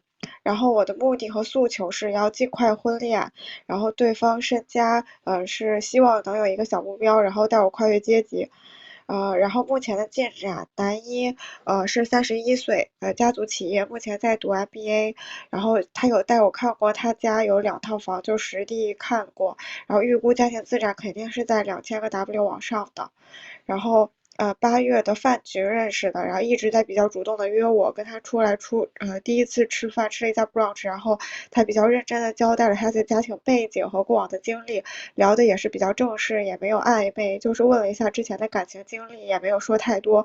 然后我提出找结婚对象。吃完饭之后，在走路的时候，他就用手搂我的腰，然后我就推开了。然后在车上，他也有亲我的手，让我觉得有点不适，然后就有点冷淡。1个月有断断续续的聊天。他这个期间，他去美国待了1个月，然后回国之后，他就很主动的找我再次吃饭。这次订了一个包间，还开了一瓶酒。然后回去的时候，开车又问我要不要做他女朋友，并且提出了10点半邀请。我说再等等。然后同时我有看到他手机屏幕在刷对对碰软件。然后连着3天，每天都来问我要不要一起吃饭，但是我工作日就不太想出来。然后周六又约了一家人均800的餐厅，他开了2瓶酒。然后他有问我说怎么才能追到我，我说我比较喜欢仪式感，礼物啊或者旅游啊，希望有正式的告白等等。他说可以啊，赚钱就是要给老婆花，然后一口答应。然后回家的路上问我要不要做他女朋友，而且他直接开到了他家。当时我没反应过来，然后进了他家，然后他亲了我，然后我一下就清醒了，我就立刻打车回家了。然后第2天醒了之后，我跟他表达说对他很喜欢，然后他也说喜欢我。然后之后聊天比较暧昧，他会喊我宝宝。然后后来有聊天，然后他就是说想吃我，然后我就说要看你有没有本事成我男朋友。他说所以是要看怎么追到我吗？我说你这么聪明是在问我要解囊吗？他说是。然后我就给他发了一个宝格丽项链的链接，然后他就不说话了。然后后来又约我周末吃饭。然后那次吃饭，2个人谈话气氛就比较冷淡，可能是因为我迟到了，也不知道是为什么，然后对话就比较尴尬。然后我主动付了顿饭的饭钱，之后他也没有提礼物的事，最后聊天比较少了。然后他就是有时候会找我聊天，然后对。然后男二是35岁，我觉得他家庭资产也有2000个 W，然后他是在国内顶尖基金做量化的本地人，然后至少2套房，也是在聚会上认识的，也是比较主动，也会一直要吃饭。但是就是平常的聊天也比较少，然后我也不太会回他。然后现在我的问题是，第一个我要尽快婚恋，然后就是我的目标就是希望对方能有至少一个小目标，或者能够带我跨越阶级。我的目标到底应该怎么定位？然后第2个，男一的就是他的底色是怎么样的？他是想玩玩还是想认真？还有继续的必要吗？然后就是为什么我收不到礼物呢？我想收礼物，想让男方大额付出，我不想走吃很贵的饭。然后第3就是周一到周五我要上班，很疲惫，然后他们可能会约我工作日见面，但是我又不想打扮跟他们见面。我觉得这可能是没有成功的原因，然后这个可能怎么避免？然后也就是第3个问题就是我也会参加很多聚会，然后会有很多人想主动加我，然后主动聊天，然后我就是不知道该怎么办，就是大概就这样。你的问题也不是很大，你只是说你这个男一，这一听就是老玩的，在外面，对吧？老玩的这种嘛，其实你就是人家说啊，你什么什么这个，本来很上的夸一个宝格丽项链发过去了，是吧？是卡地亚项链发过去了，人家就不说话了，是吧？这种男的，我跟你讲，老玩家是这样的啊，老玩家得怎么呢？如果你看这个男的高富帅，哪都觉得好，是吧？如果你对他的认知觉得是他一看就是那种也不缺女的这种，其实呢，你也就别想着还要让他买什么买这个买那的了。你要想让他买这买那的，这种男的一般来讲的话，一开始他是拿不下来的。而且这种男的是什么？你对他认真了都拿不下来。能拿下海王的只有海后，知道吧？他也不出来玩啊，什么出来天天请你吃饭呀、喝酒啊，一上来2个人给开2瓶酒，这就是要把你灌醉嘛。2个人开2瓶酒的意思很清晰啊，他就是把你干大了给你背回去啊，他就是这么想的。像这种人的话，其实是这样的，如果你看他很顺眼，你觉得他长得也不错，方方面面都很满意，你不用那么慎，你要比他表现的还潇洒，就是开开心心的玩，开开心心的喝，开开心心闹，该发生什么发生什么，第2天直接就不屌他了。你要走在他前面，这种人才有可能被拿下，是这样的。如果说你想要什么别人付出啊，走正常流程，又有身家要付出，首先呢，我是建议你去1v1，因为什么呢？选择大于努力，知道吧？首先是你要把这个人给他选明白，而且这种人绝对不是那种一出来看着人人都喜欢的那一挂。如果一出来看着人人都喜欢的那一挂，他是不可能跟你走这种正常流程的，他走不了一点儿。他也不是人人都喜欢，就看起来比较绅士的那种。就对啊，男人是这样的，他但凡有个6分的长相，知道吧？再有点钱，有点光环，他开什么车？奔驰就是挺大的那种，又大又高的那种。又大又高是什么东西？大 G 啊？奔驰，就还行吧。又大又高，我的妈呀！你这个描述也是绝了。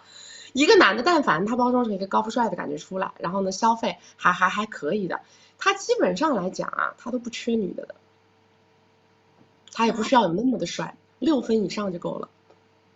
那如果我这个目标就是我希望能对我跨越阶级，我其实不看脸，我就想让他给我付出，我目标应该怎么定位呢？你需要广撒网子撒得更大一点，然后我跟你说，愿意付出的男的，不见面钱就已经花下来了。知道吗？那就是我也不想总跟他们一起吃很贵的饭，我就想要收到礼物，这个该怎么办呢？我说了呀，你可以去1v1呀。首先是聊天节奏上的问题，我不用见面的，我们都不用见面的，你聊天的时候就能试探出来，这个人他到底是不是个大方人。然后就是我会参加校友会吧，然后遇到的感觉都是同一波人，是这样参加活动吗？我不太清楚。然后感觉那些，我跟你说，我们这里好几个小姐姐找的男朋友给他们花了几千个 W 的，都是在社交软件上刷的。我真的不骗你们啊，我说大话遭雷劈。我跟你们讲，真的，我们这里好几个小姐姐，她们现在的男朋友给他们花了上千万的，都是在社交软件上面刷的。然后就是我其实也是，就是颜值还可以，就一般出去聚会都有很多男的想加我，然后主动找我聊天，然后我感觉我就是比较被动。然后你觉得我定的这个目标，就是想要跨越阶级这种是可行的吗？就是多大？25岁。可行啊，可行，面还是要广一点，而且呢，我们不用很被动。我跟你讲啊，女孩子是这样的，我但凡不跟你发生点啥，我可以无限的主动。知道吗？我想怎么主动怎么主动，但是我主动只是主动跟你聊天，主动找你玩，主动释放我的光芒，但是并不代表我要跟你怎么样。然后你在主动的过程当中，其实会，比如说，因为我主动了，我会干什么呢？我不是说拉2个人的活动，我要是主动，比如说我们今天有一个狼人杀，你要不要来玩？我们今天要去喝个酒，你要不要来玩？对吧？首先我是有活动的性质。在这个过程当中，让你看到我是什么样的人，让你看到我是什么样的圈子，让你看到我是一个什么样的质感。然后这个人他自己觉得，这个人的圈子还有点质量，他会怎么样呢？他会收敛，他就不敢随随便便的跟你怎么着。他不敢随随便便怎么着，是因为他认为你身边的圈子也许对他有价值。你的这个人，你的社会层面，你的认知也许对他有价值，那么他呢就需要把你放到需要观察的那一类，而不是迅速扑倒的那一类。对，我觉得其实很多人对我都是放在需要观察那一类，然后他们其实对我也挺尊重，也有也不是一下子扑倒那种感觉。对呀，这是对的呀，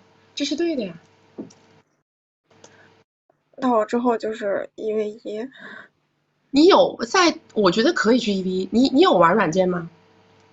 玩的比较少，我感觉可以玩一下，所有的软件都可以玩一下。你既然着急结婚，那么就所有的渠道都打开，然后你再有参加这种活动干嘛1、2、3、4、5的，你把所有的男嘉宾啊捋一捋，知道吧？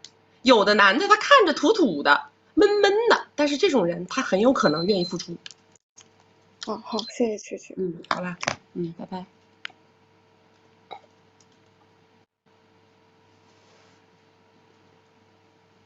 我们现在我现在2个大客户，他们的男朋友都是在软件上刷的，真的，而且都是付出了非常非常非常多，付出了非常非常多。你们不要，我跟你们讲了，你们不要看不起刷软件这个事儿，因为软件是个很大很大的大池子，知道吗？所有的人他都有可能上软件，也许是长期玩的这种除外啊，大部分的人呢，他都是短期玩的。你每一段时间上去，每一段时间他是换了一波。很多人他就是这段时间他没有男朋友了，没有女朋友了，那他就是短暂性的，他就想把这个软件玩一段时间，他在上面找一找。虽然他玩的时候呢，他没有一定说想着去认真或者干嘛，但是这个是他们重要的找异性的渠道。所有的人都有可能会玩软件，你们千万不要就是对这个东西还有鄙视链啊，还戴有色眼镜去看，真的没有必要。因为我是一个资深玩家，我什么人我都能在软件上刷到，我从小到大我这是什么人我都在软件上刷到过。别说什么男朋友了，合作方、甲方，然后天天可以那个帮我到处买单的哥哥们，什么样的都有啊。不要，我跟你们讲，有的时候啊，线下的那些人数太少了，线下的那些机构跟你们搞的那些活动，就像刚刚这个女生说的，就是这波人天天不是这里去参加聚会，就是那里去搞。他们在线下呀搞习惯了，知道吧？今天这里泡几个，明天那里泡几个，因为他这个人群锁得太窄了，锁得太死了。但是软件就不一样了，上面多少人呐，乌泱泱的，那你看都看不过来，对不对？你一下子不就起量了吗？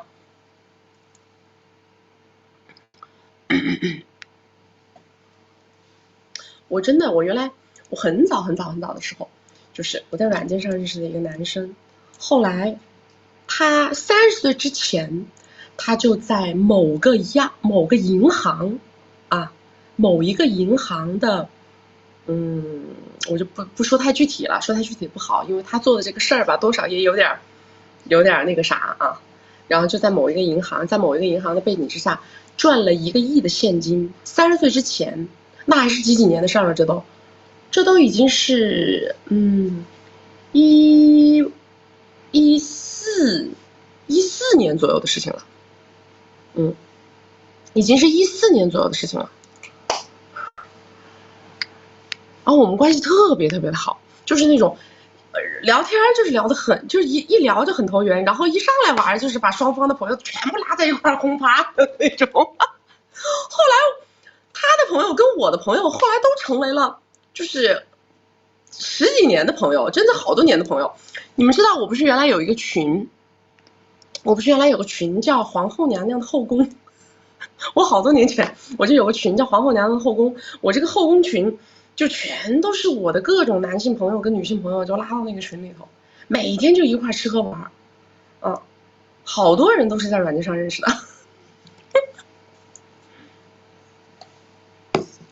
不用推荐软件，你们自己一搜就行了。有对象还能玩软件吗？亲爱的，你是在转嫁道德包袱吗？你想玩就玩啊！哦，对了，我跟你们讲个事儿。我们前2天从那个迪拜回来的飞机上，我们不是一个商务舱基本上全是我们的人吗？然后呢，一个商务舱总共就那么点座位，然后就剩了几个座位，就不是我们这个团队的闺蜜，是别人。然后就有一对情侣，长得还挺好看，男的女的都还挺好看。然后一对情侣就坐在那儿，其中呢，他这个女朋友呢，就是一路上都在睡觉啊。然后然后呢，这个男的是这么一个状态啊，是这么一个状态，就是这个女生在睡觉，这个男的跟她坐在一起，对吧？他俩这样子睡一排，然后这边呢坐了2个我们的闺蜜，我们的闺蜜圈里的闺蜜。这个男的呢，就趁他女朋友睡觉，就给我这个闺蜜圈里的闺蜜呀递手机写小纸条，长得还挺帅，长得有点像那个，当时还被他们认成谁啊？冯德伦是吧？当时还被我们那个闺蜜另外一个闺蜜认成冯德伦了，长得还挺帅的那男的。就越过他的女朋友，给我们那个闺蜜圈的闺蜜递手机写小纸条，然后上面就写着说什么我看了你好久，觉得你好漂亮，可以跟认识你吗？我的微信号是哒哒哒哒，然后我们那个闺蜜也蛮搞笑的，然后她就把那个男的加了，然后加了之后，他们俩所有的聊天记录就发进了我们整个闺蜜圈的群里头，就在那现场直播。后来下飞机之前，因为下飞机之前我们才有信号嘛，下飞机之前，然后我们整个商务舱的人都盯着那个男的看，然后他旁边那个女朋友就一直看着我们，然后就看着我们，他可能也不明白为什么我们这么多人，因为他们俩坐最后一排，然后我们都坐前面，我们全站起来，然后站着看他们俩。然后我们下飞机之后，结果那个男的就给我们那个闺蜜发了520的红包，然后说请你喝奶茶。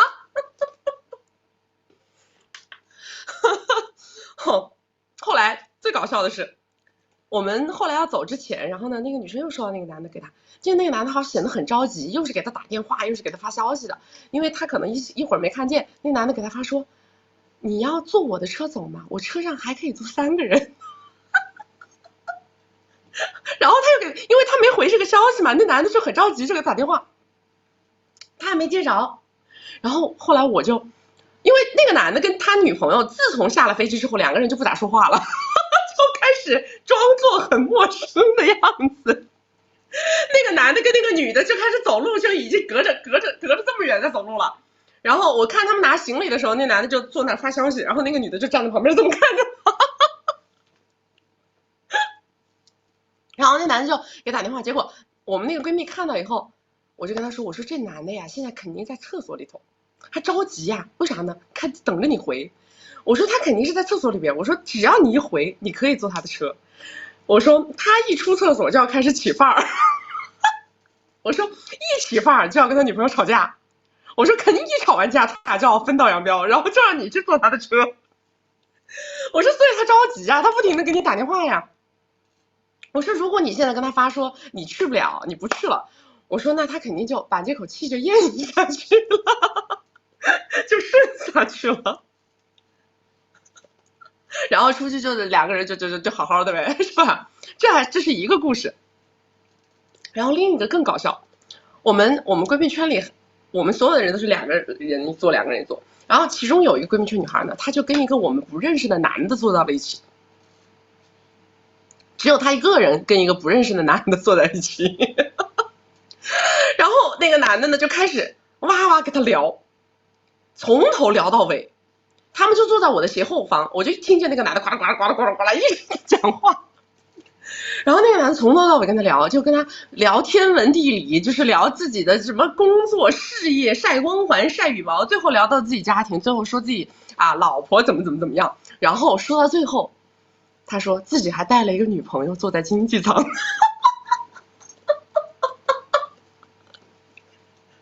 自己还带了一个女朋友坐在了经济舱。你说他这天一聊这直接，我们那个闺蜜说完了，我恐男了。她说你给我聊恐男了。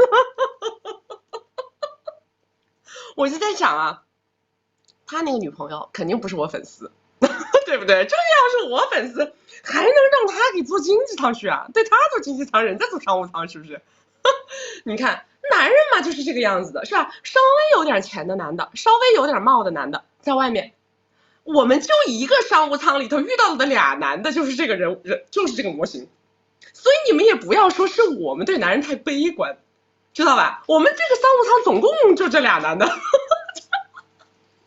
就这个模型，但凡看到一堆女的，已经开始就是脑子已经开始不在线了，知道吗？看到一堆长得好看女的，脑子全都不在线了，离家出走，个个离家出走。所以你们想想看，我们总共2个人俩模型就这样。你们在外面认识的那乱七八糟的1、2、3、4、5是吧？哎，看起来有点帅的，看起来有点光环的，看起来有点小钱的，那你说吧，你说这个好人概率有多大，对吧？所以也别说咱们太悲观，我是建议大家还是自己脑子拎清一点，对吧？在认知男人是一个什么样的生物的情况下，然后再去爱他们。而且事实上，男人也不需要你爱他，男人只需要你了解他就够了，了解拿捏，不需要爱，好不好？来，大家把这个微信二维码扫起来啊！微信二维码扫起来不会走丢，然后右下角的小黄车点开，可以看到我们团队所有的服务，我们的 UA 咨询，我们的闺蜜圈，还有我们金贵关系的正版课，大家可以了解了解我们的闺蜜圈啊。我们的闺蜜圈是我们自己啊富婆美女、富婆小姐妹交朋友的一个平台跟圈子，大家平常可以没事在一起约着吃饭呀、下午茶呀，或者是一起出去旅游啊，都可以的。喜欢曲曲的宝宝可以把我们的直播间分享给你们的小伙伴啊，正中间的这个钮点一点，可以分享到你们朋友圈，或者是分享到你们的微信群。来下一个。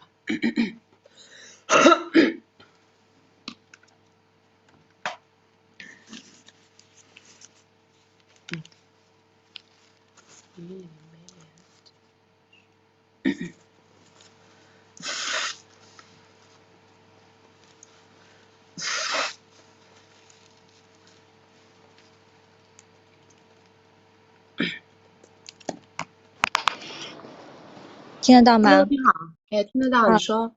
你好，我的情况是94年的，然后和曲曲是老乡，然后现在也是在另外一个省会城市，然后我的基本情况是大概每年的收入20到30个 W， 然后长相1.6米，长相7分以上吧，因为就是出去或者去哪聚会会收到很多正面的反馈和就是一些男生主动的就是一些聊天啊什么的，然后我现在呢是想就是走正常的婚恋，然后目前来说有2个男嘉宾，一个男嘉宾 A 呢是我的前男友，然后也是我现在的老板，然后他是自己的创业型的公司，第一轮融资了2000万，但是呢这几年情况不是特别好，就是没有什么，就公司没赚到，他也是拿死工资的，那公司的钱也拿不出来，然后我是就是这2年就觉得他跟我的相处是高位他低位的状态，然后这2年的相处就是后来我就觉得我就比较动摇，因为我觉得可能没有什么没什么钱我就比较动摇，然后他也发现了我的动摇，然后后来他说他拿小号加过我，然后就是看到我发一些屏蔽了他的朋友圈啊啥的，2个就因此就冷战了好几次，然后后来就分手了，然后现在分手也有半年了，然后他现在又就是回来找我说想和我复合，然后说他最近赚了300个 W 吧，然后就说以后也会越来越好的，就是让我安心的跟着他之类的。但是我们在一起的时候其实没有什么大额的付出，就只是一些包包啊、首饰啊的一些就是买的一些礼物，然后就是男嘉宾 A 呢就是这么一个情况。你是要结婚的吗？对。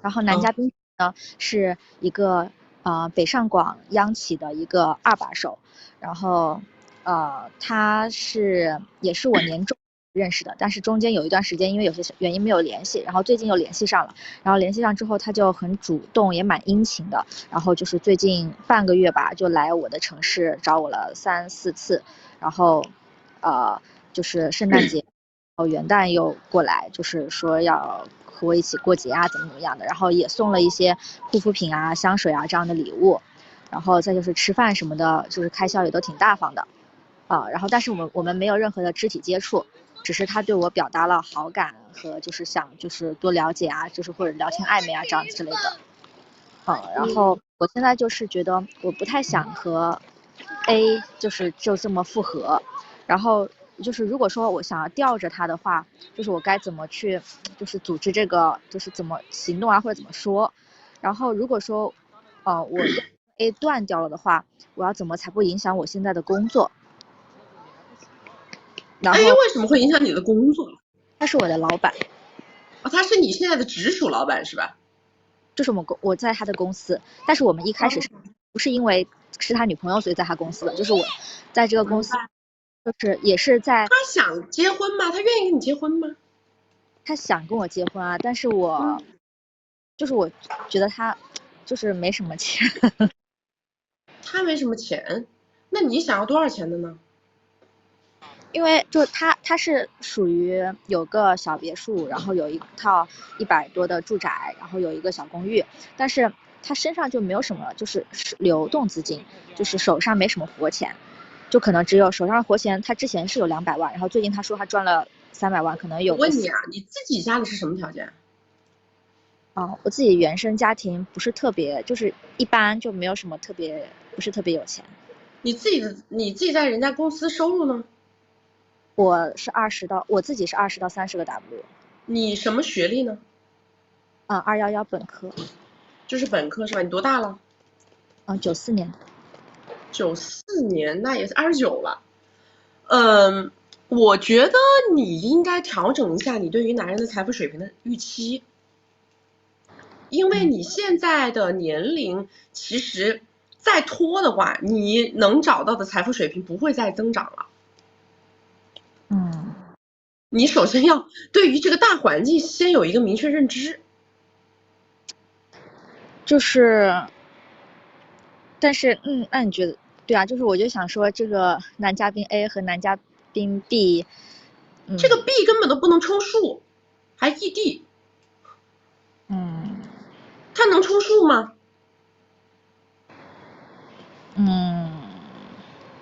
就是因为现在也才接触没有多久嘛。对呀，都接触没多久，还是个异地，他能作为选项被衡量吗？你们如果老是这样子，就是东走走西看看，吃拿芝麻丢西瓜，这样的话，你很快，你再把这个2年一换过去，你就会发现自己的这个择偶行情会严重断档。那我现在就要跟我前男友复合吗？但是我是建议你直接很简单，用行动推动决策。你需要他给多少给你？你认为这个人作为结婚对象是可以的。多少？给个数。不是，我现在就是想说，他给我买辆车，然后我们可以复合，然后结婚的事情可以再。可以，就说多少钱嘛？你就直接说嘛。就买辆车也不是很贵啊，40-50万。40-50万就可以了，对吧？那我跟你讲，40-50万，我跟你说，你这个男的，如果他已经跟你说他赚了300万啊，我认为你至少可以从他那里拿100过来。他的意思就是说，他把这个钱都给我，然后让我去跟他搞，就是他说让我这个钱是拿去装修别墅，还是我要买车？他说都可以。但是他别墅装修是他的事情啊。可是你刚刚只说你要40-50万，现在人家说的是300万都给你啊。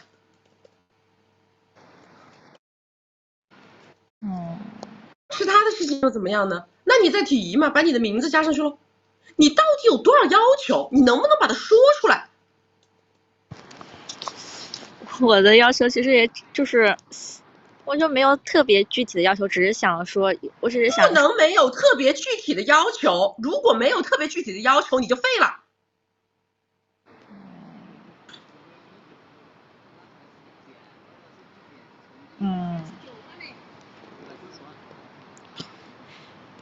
说，那他们就是因为我们公司我也清楚，就是确实这几年没挣什么钱，他现在是自己在外面又在做。你现在告诉我，你觉得要多少合适？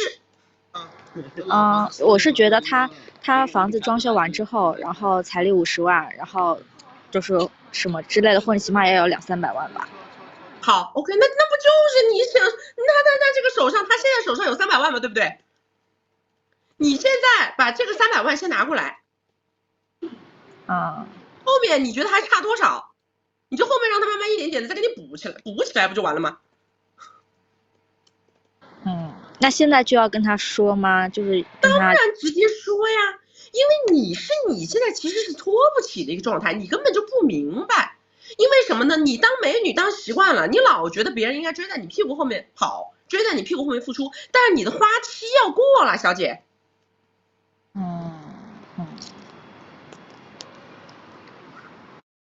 你的花期过了，你还怎么让这些人哈巴哈巴的在你后面舔着搞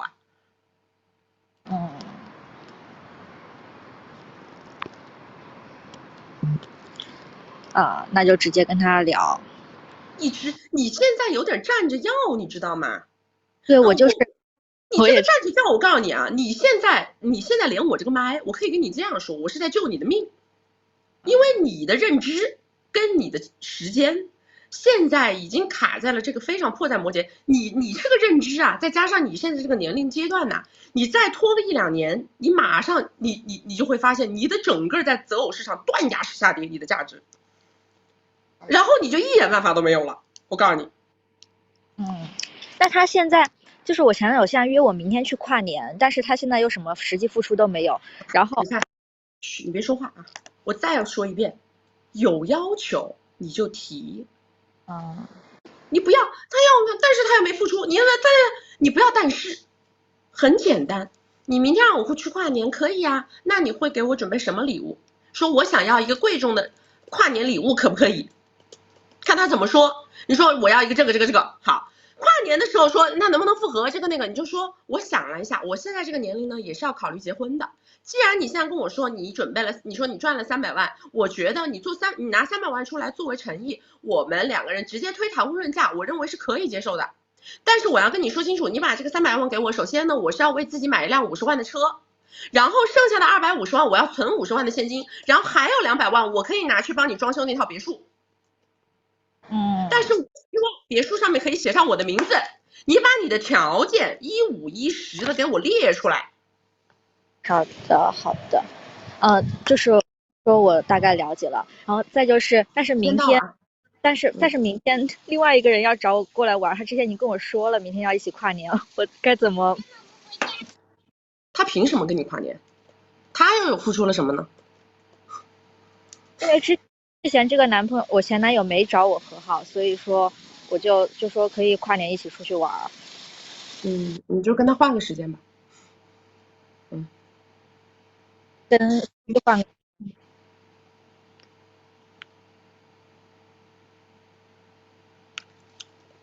我跟你们说，你们不要笑话人家，我告诉你们，10个美女里边9个半都有他这个毛病。10个美女里头，脑子拎不清的9个半都有这个毛病。什么毛病呢？第一个毛病叫做什么呢？容易被别人的光环所迷惑。为什么？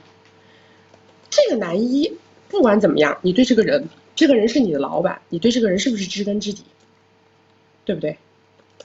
当你对一个知根知底的人，是吧，放在这个地方的时候，你又被一个新的好像更有实力的人，好像更有光环的人迷惑了。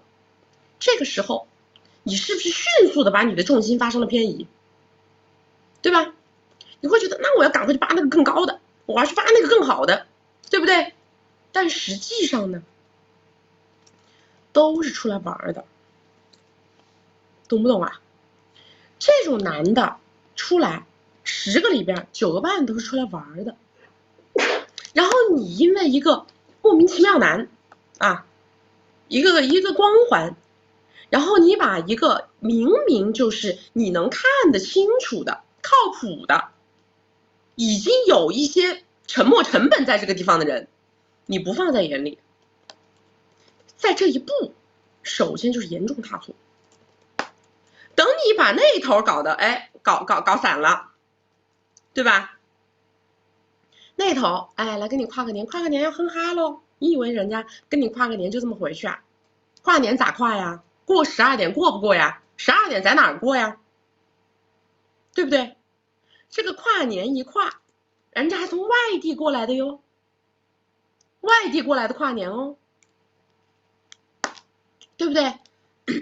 你跟他怎么着？完了以后呢？玩完了，对不对？玩完了，那你跨年你现在放着这个靠谱的不搞，这个靠谱的会不会觉得，那你跨年有人跟你跨，有人跟你过了，对不对？那我谁呢？我冤大头啊，人家会不会这么想问题啊？对吧？你呢，就直接两个人都说我要一个贵重的跨年礼物，你不行呢，你就都发给他们，你看看谁会做。你这个男一做的概率能有80%到90%，这个男二会做的概率只有10%，知道吧？这就是我跟你们说，这就是这种你们这种穷美女首先犯的第一个错误，对不对？第二个错误就是你总认为你能找到更好的。但是你的个人价值没有显著提升，你的年龄在往上走，但是你的个人收入、个人能力、个人光环并没有跟着你的年龄一起往上走，对吧？你凭什么认为你永远都能找到条件更好的呢？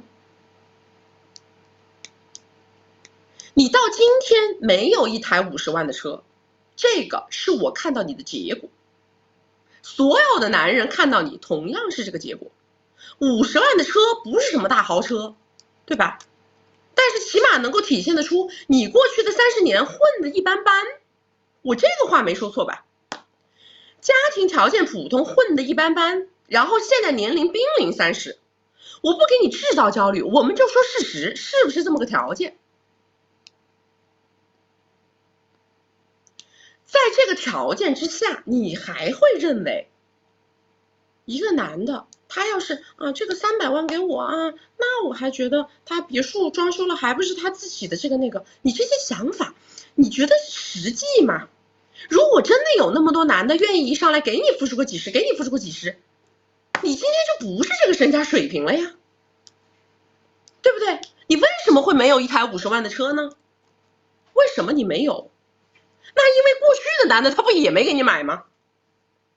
你25岁的时候那个男的没给你买，现在你29了，这个男的没给你买，不是蛮正常，对吧？你为啥不提呢？你还觉得你怕你提了，你收了他的东西，是吧？拿人手短，你还怕说，我收了他东西，我到时候不能再撤了，我就没有办法去找更好的了。你找到过吗？对不对？方方面面对自己要有清晰的自我评估。我们是过来人，所以我能把你们的心态跟你们说的清清楚楚，知不知道？你就是这2年的黄金时间，你要迅速拿下一个，先上一个台阶再说，不要好高骛远。这男的他现在对你有强烈的谈婚论嫁的心情，他口袋里有300万，你能把这个300万都掏出来，你就挣了，你就赢了，就这么简单。这300万都掏过来，你再跟他谈装修，我只给你花100万也可以呀，对不对？你想办法慢慢磨嘛，讨价还价嘛，对不对？重点是不要站着要。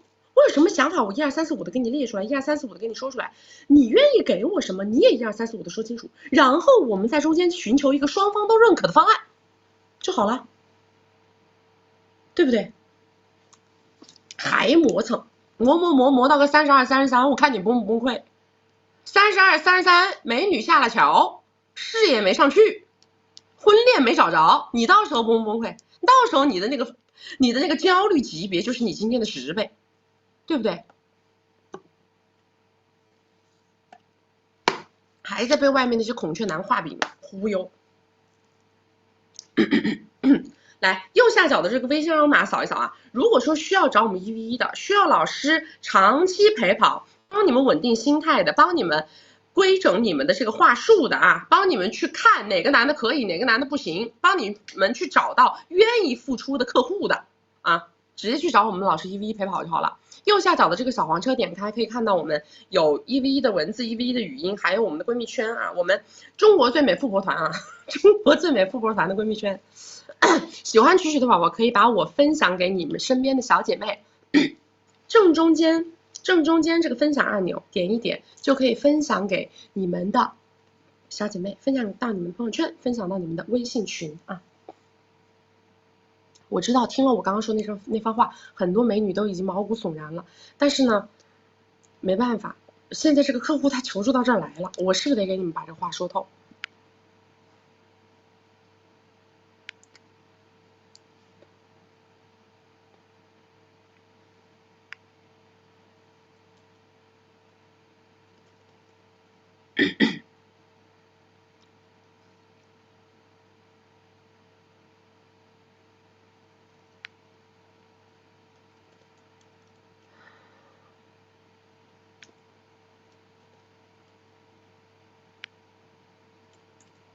？PP 的漂亮研究所。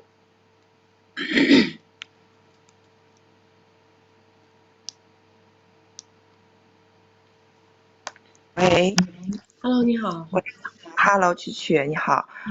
我先说一下我自己的情况啊，我是一个离异带娃，然后今年是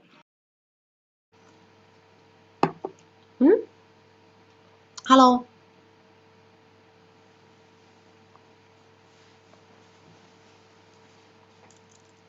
Hello。哦 ，Hello， 还听得到吗？喂。你说，你不要退出啊。好的，我是一个今年33岁，然后离异带娃，有一个男娃，然后离异已经就是7年多了。我个人的就是形象呢是属于那种身材比较好，然后个子长相都属于8、9分这样子的。中间离婚这几年呢也有很多就是说男朋友。我现在想咨询的一个问题就是，我现在有一个就是非1对1关系的一个男性的一个就是这种关系，我们是4月份的时候，然后呢就是在一起了，然后对方是一个上市集团的副总，然后呢实质性在一起以后呢就是发生就是之前都没有付出过，然后有一次就是发生过关系以后，然后他就找到我，他就说的很明确，说给不了家庭，然后就是说做什么事儿支持我，然后我当时就提出要求，我说想要一个就是住的地方在1线城市，然后他就给我达成了，然后并且这个地方住的还可以，然后接下来就说想问我做什么事情，然后我说我想投资一个店，然后大概给了我30个，就是当时就把这个钱给了个30，然后付出了30，然后呢紧接着就是这段时间到现在为止，我们在一起大概有7、8个月的时间，他的频繁的就是见我的次数也就是1个月1次这样子，然后每次就是不需要提供情绪价值，他只需要就是说10点半，然后呢就是也是很快结束从我这走了。然后期间就是说过很明确，就是说不想有就是说这种感情上的一个这种就是明确就是一个 PY 的关系嘛。然后呢我的想法是今年的话想让他再给我下一个7、80，我自己的话是年收入是大概是60、70个这样子，然后这些年呢我学历不高，然后摸爬滚打也赚了大概资产加起来有1000个，做过很多职业，比如说就是投过酒吧，然后做过保险，然后很多这种，然后呢现在就是说想让他把这个7、80个米给我下了，我不知道怎么去跟他去沟通，因为我们平时没有，我也想去1对1，因为我们平时没有聊天，他就是找我了就会主动找我，然后我哪怕说我有诉求想说找他，他也不会理我的这样子的，就是说他有诉求了他来找我，就是我不知道怎么去相处这个关系，然后想不知道怎么去说把这个米给下了。那你该1对1还是可以1对1的，只是说你需要想理由而已嘛，见面的时候提就行了。有什么东西想买的，当着他的面直接跟他说就完事儿。这个人没有你想的那么复杂。对，然后他是这样子的，他中间呢有2次在我这儿就是主动提出说有点哭穷的那个意思，说今年大环境不好。然后有一次就是在5月份的时候，就6月份的时候，我们俩就出去喝了一小酒，然后他就问我说怎么样，说那个店的生意怎么样，然后我说挺好的，然后他就说够不够还房贷，我说目前还够，他的意思说不行我就帮你还了，但是我就是有点不想说让他在他觉得我很那种捞的感觉，我就没给他提这个诉求，然后就过了这个事儿，我就很后悔。然后后来呢，他在我这又哭穷了一次，我就不知道怎么去给他提。我跟你讲啊，你们学会一件事儿，你们一定要学会一个技能，屏蔽对方哭穷的信号。OK。屏蔽。他哭穷有的时候并不是为了不付出去哭穷的，他只是为了找个地方宣泄自己最近的一些困难跟压力，不代表他不愿意花钱，它是2个概念。其实我听了你的课听了好久，我知道在你这儿我也拿到过，就是听了，就是说也是那个叫什么金贵的学员，然后我知道就像曲曲说的，这个提速题我一定要就是准确的时间，准确的就是什么时间大于地点什么玩意儿，反正就是意思得什么玩意儿？什么玩意儿吧？你自己说你学了个什么玩意儿？什么玩意儿？就是得合适的时间，合适的必须得有一个理由。那我现在就是理由是什么？我想怎么去跟他提这个开这个口子，不知道就是还是你在外面做生意不是要包装自己吗？我自己的配置就是都是挺高的，我自己开100万的车，然后包包都是些爱马仕、香奈儿这种。对呀，继续搞配置就好了呀。但是我这些配置他都见到了呀，就是说还要搞配置的话，见到了继续买呀，这配置我能天天带不？哦，明白。但是就是要找什么额外嘛？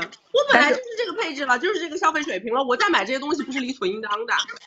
他自己就是很明确的说过，他说我不想就是说付出金钱，而且也不想承认说，但是有时候会在朋友面前就比较好的会说这是女朋友，但是又到亲情的时候又不想承认这个关系，然后就会说什么不想去投入感情这种话。哎呀，他说他的，你说你的。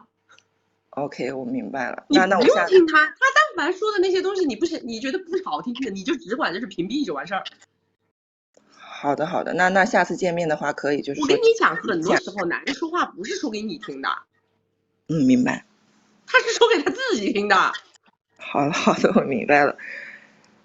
然后中间有一次就是遇到过一次情人节，然后我就跟他说，我说想要花，然后他也没有送，就不理，直接不理。然后有一次他找我去办一个事儿，就一次性给我转了3个米，我说太多了，他说拿去买花，上次的花补上，就说这种。挺好的嘛，这男的蛮简单，他不想费脑子，他也不可能跟你制造什么惊喜，还给你，他就是喜欢赚钱，就是你有什么需求你就说，你说了他如果有钱他就给你转，他就是这么个人，蛮简单。你下次就说，你说最近店里生意不是很好，后面2个月的房贷可能得你帮我还了，不就好了吗？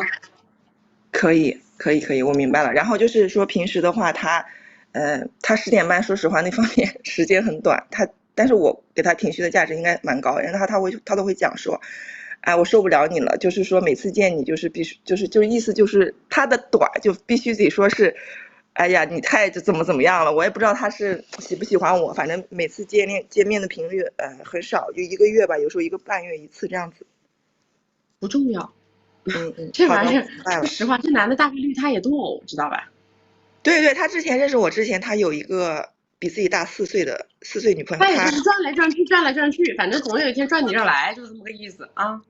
哦，行，我明白。然后还有你只管你的动作，你别管别人。还有我还想问的就是说，像我这种情况，因为学历不高，就是学历的话，还有没有可能就是说还有没有需要可以去拔高一下？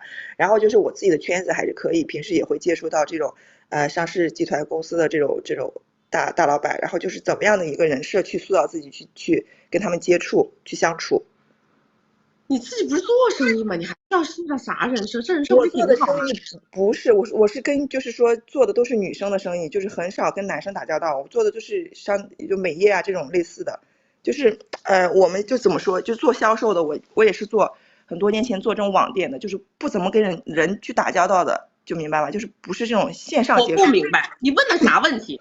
就是你是说你现在有机会在外面认识那些什么大佬，这个那个用个什么人设，这不是你的问题吗？对呀，就什么人设？你的问题又不是说我现在没有机会社交，我咋社交？你到底是哪个问题？就是怎么去立我的人设？你不需要人设，你就是个自己在做生意做美业的人设，这是个什么？还需要怎么立呢？好的，行的，我明白了。哦，然后就是还有一个之前就像你说的前几个说那个玩软件的那个事情。我是在上面也认识过几个就是比较优质的，然后他们也会说主动付米的。然后如果说下次见面的话，这种的话，如果说有过付出的，第2次见面还需要再去提这种主动提诉求吗？还是说顺其自然？想提就提呀，想提就提。如果你觉得我提诉求，反正我也不怕你跑，你跑了你就拉倒，那就提呗，想提什么都可以。好的，明白了。好，谢谢，没有问题了。行，拜拜。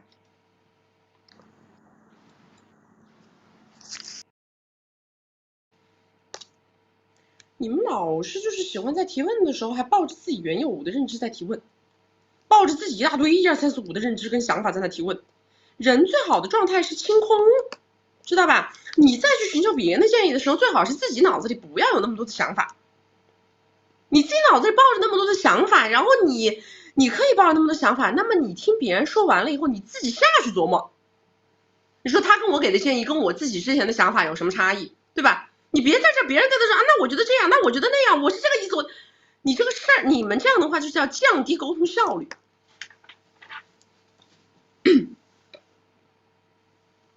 是不是降低沟通效率嘛？对不对？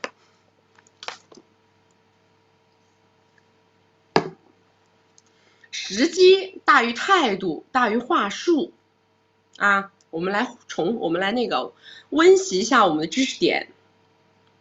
时机大于态度大于话术，在最佳时机顺着他的情绪往下捋，对不对？你最近生意怎么样啊？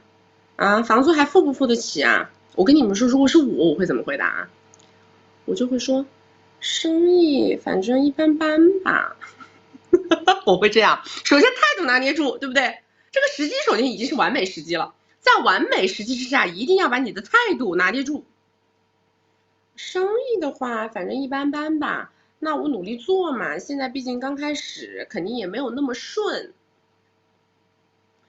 房租，你说还不还得上？反正我每个月我努力在还。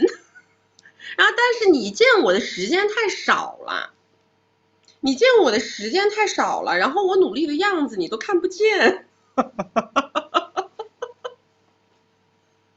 对不对？我每次我自己在经营的时候，我遇到了困难干嘛的，我有的时候想跟你交流一下，我想让你教我2招，让我能够还房贷还得轻松一点了，但是我又找不到你的人，我又见不到你的人，那你问我房贷还得轻不轻松？那我轻松肯定是不轻松的。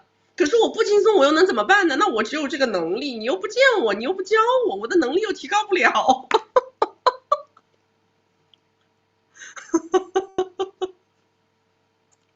对不对？是这样的嘛？因为什么呢？就是说诉求在心中，明白吗？你们之所以会没有办法在这个完美的时机把这个话给它递出来呀，是因为你每次都没有把这个诉求跟目标在心中锁死。正常情况下，一个男的1个月见你1次，相当于是29天，你都是个空的，对不对？在29天空着的时间里头，你不应该想想你的诉求吗？我的诉求就是还房贷，还房贷，还房贷，还房贷。我每天在家里念经，还房贷，还房贷，还房贷，对吧？是不是还房贷？这个时候好不容易你见上这个男的了，是不是你见到他的每1秒钟、每1分钟，你清醒眼看着他的时候，心里就在想，什么时候提还房贷呢？什么时候提还房贷呢？什么时候提还房贷呢？对不对？因为你已经酝酿了29天了，乖，你酝酿了29天，你这1天这个就要上场了呀。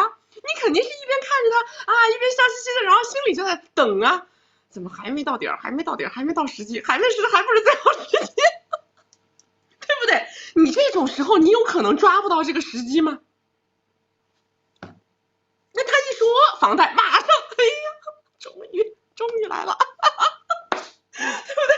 哎呀，我准备了29天的话术，我终于要用上了，对吧？这个事他是这么搞的吧？你们每次其实都是因为把诉求忘了，平常脑子里没酝酿，脑子里都是空空如也，对不对？是不是空空如也？所以你到了好不容易见着他那天，他提到这来了，整个人慌了神。没事儿，你一个没事解决问题了，你这不去了鬼了，是不是的？所以说你们准备，我说80%的时间在瞄准，20%的时间在射击。我都说多了，应该是98%的时间在瞄准，2%的时间在射击，对不对？你瞄准的时候你没瞄明白，平常的准备工作没做足，这大哥一来的时候你没有想好，你没有想好你的行动路径，对吧？所以说你想想看，你们1个晚上要见那么多个小时，那么多小时的时间里面有那么多次开口机会，对不对？你倒个水都可以开口，你喝一杯酒，你碰个杯都可以开口，你什么时候都可以开口，对吧？你到最后实在是一晚上都没有等到他开口，你这个时候不就可以开口了吗？实在是等不到了怎么办呢？不行啊，这不能等，再等下去要下个月了，对不对？怎么办？是不是你这个时候人已经要送出门了，对吧？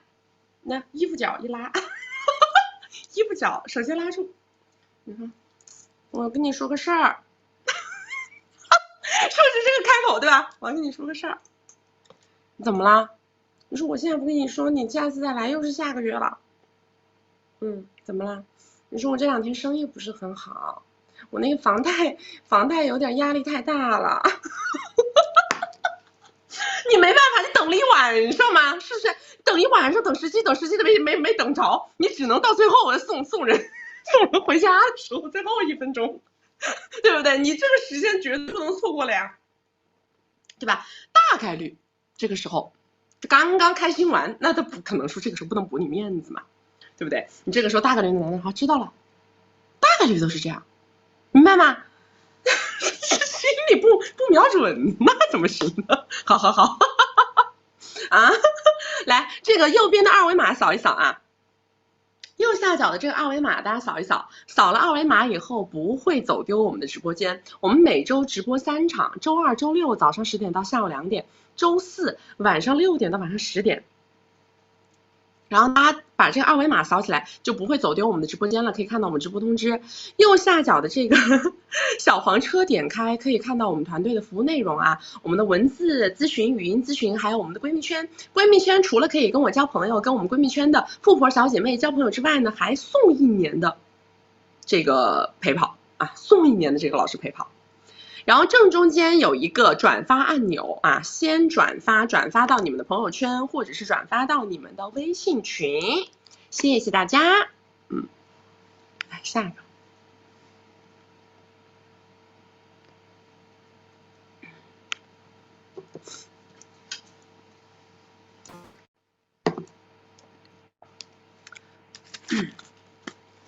Hello， 你好。你好，不好意思，我没准备好，稍等一下，下一个。好，那你下一个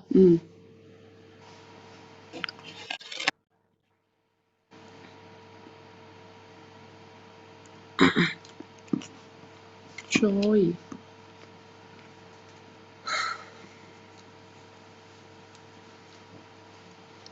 这个太甜了，这个我只能喝半糖。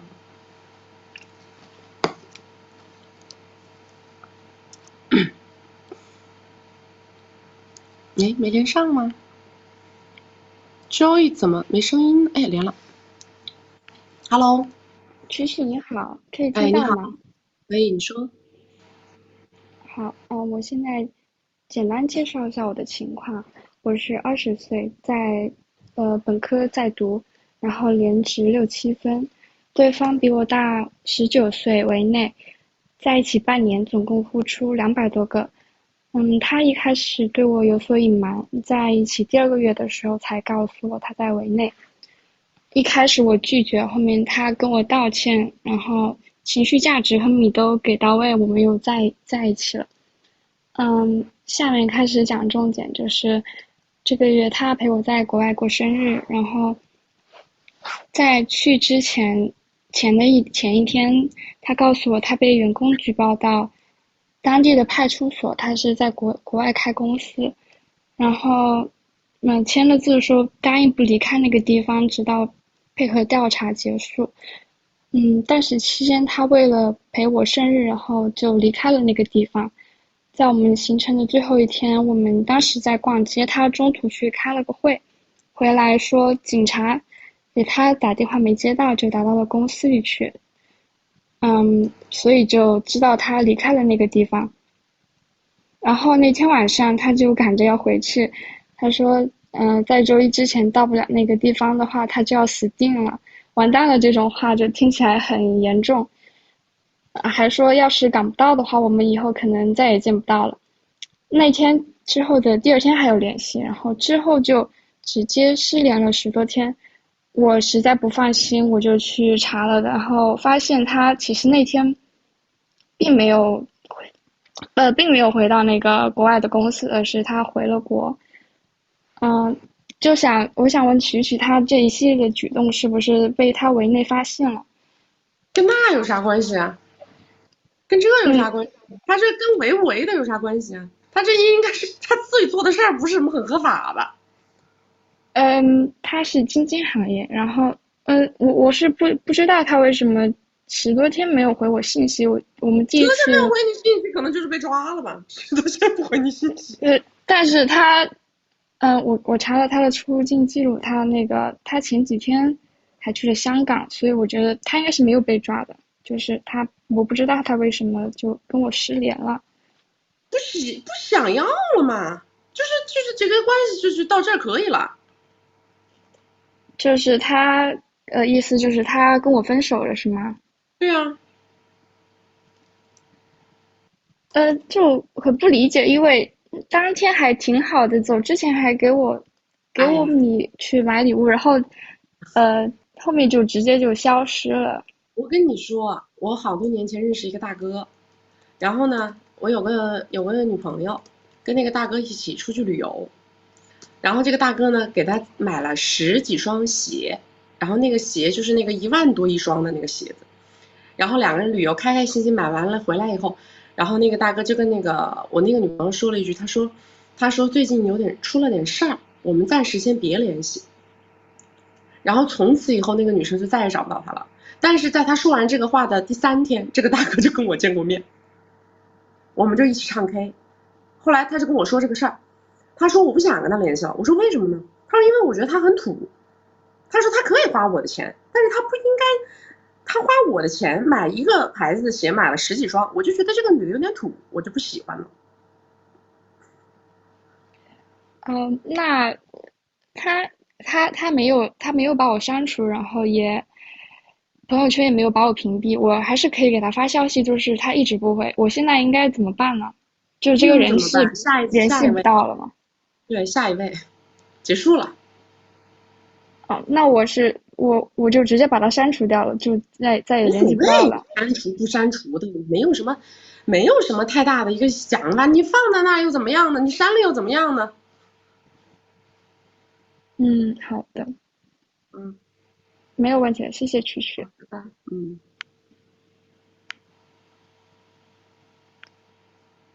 我跟你们说，好多男的一辈子他都学不会好好说再见，真的，这个也是很多男孩子真的是从小就是这个样子的。很多男孩子从小就是一辈子就是他真的是学不会好好说再见，他永远没有办法非常直接的坦率的跟你说出我觉得我们的关系可以到此为止了，我要走了，或者因为呢他老觉得如果他这样你会纠缠呐，你会哭呀，你会闹呀，然后你搞得他很烦呐，他老是会，那也确实是很多女孩子可能会有这么一出，对吧？所以这些男的呢，他就希望他是用他的行动告诉你这个事儿结束了，但是呢他又不用正面的跟你沟通。好多人都是这个样子，不过好多女生也是这样的，可能只是我们不是这样的人，所以有的时候我们有点不太理解别人这样的行为。我就是那种什么事情都喜欢说的特别直白特别明白的那种，就是有一次有个男生他就一直追我，然后呢但是呢我就觉得这个男的吧偶尔一起玩一下还行，但是我就觉得他老是喜欢就是出来玩的时候老是喜欢刻意在我面前说什么我跟我爸说我在跟你在一块儿，我爸说让我好好对你，就我一听到这种话我就贼拉下头，因为他在我眼里他就是个崽就我觉得他在我眼里是个崽，然后偶尔一起玩一下喝个酒啊吃个饭呢我觉得无所谓，长得也还可以，我觉得我叫他出来吃个饭也不丢人，玩一玩干嘛都挺好，但是他每次来跟我见面他都要搞一句这样的话，每一次来跟我见面他就喜欢把他自己说的特别的正经，然后说的那种特别的老实特别的靠谱，然后就说的自己特别有家庭观念，就是我特别不需要，然后他说这些东西就会让我觉得心理压力很大。后来呢我也不叫他出来玩了，我也不叫他吃饭了，然后他叫我出去玩呢我也不去了，最后呢有一天他就问我，他说你是不是不喜欢我呀？我回了2个字，我说是的就我就是那种我根本不会像很多人他可能会啊，你为什么要这么说呢？啊，没有啊，这个那个，我不会的哎，我完全不会的。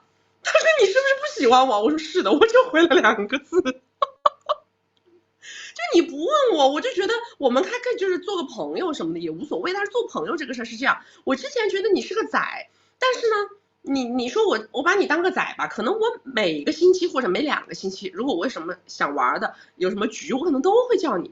但是如果说我要把你这个观念呢，从仔变成朋友，我就觉得需要这个事儿的至少要过几个月，我就觉得就是这个时间啊，需要把它稍微的淡一淡，知道吧？但是你一下子你就觉得啊，你就开始质问我你喜不喜欢我这种话的时候，我完全不行，我就是那种会非常非常非常直接的，就是直接跟人家讲，只要是人家需要一个直接的答案，我就一定会给别人一个直接的答案，我就这种人。所以有的时候我不太能接受这些男的搞这种事儿，但是呢，我又知道他们就是这样的，很多男的都是这样的，他们喜欢用各种各样的理由，比如说什么从小的时候说我要考试了，我最近要专心考试，对吧？好，然后呢就开始慢慢冷淡断联。长大一点时候呢，他们就开始说，哎，我最近要搞工作，对吧？我最近工作特别的忙，然后慢慢的冷淡断联。再大一点就说什么，哎，我爸妈不同意，但是我还是很喜欢你的，我爸妈不同意，然后慢慢又开始冷淡断联。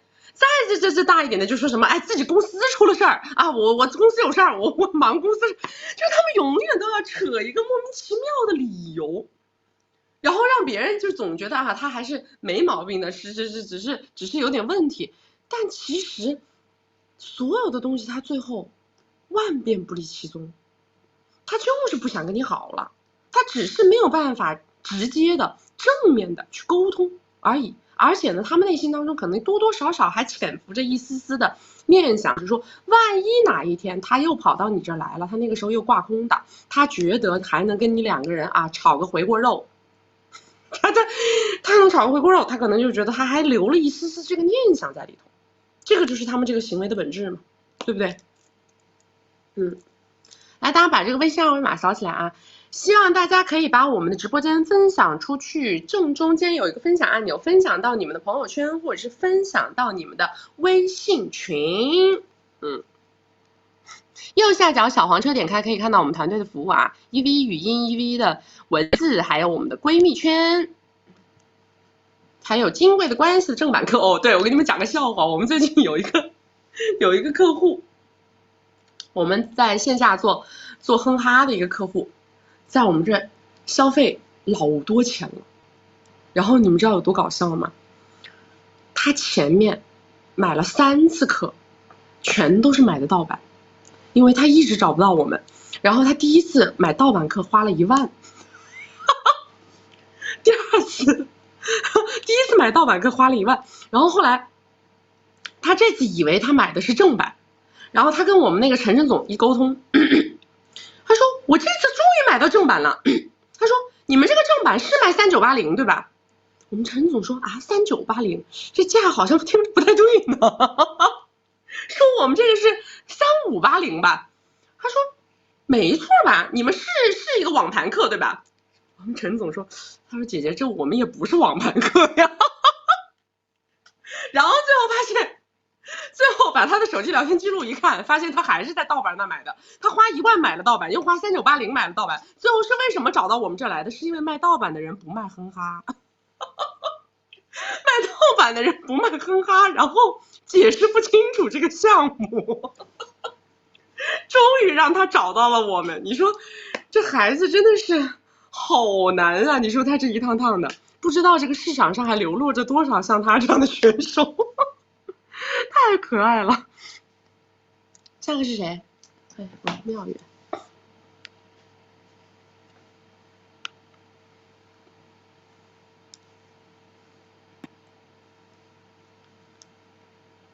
你好。Hello， 你好。喂，听得你好到吗？哎，你说。我先说一下我的基本情况。我听曲曲直播有1年多了，是老粉，然后也是金贵的关系的学员。然后现在是34岁，在世界500强央企上班，朝9晚5，年薪18个 W，然后有弟弟，然后父母资产2000个，父母在3、4线城市，我在2线城市。我是本硕985、211的理工女，然后身材颜值6到7分，为内，目前有一个篮球，3岁，然后家庭资产是1房1车，有房产负债70个。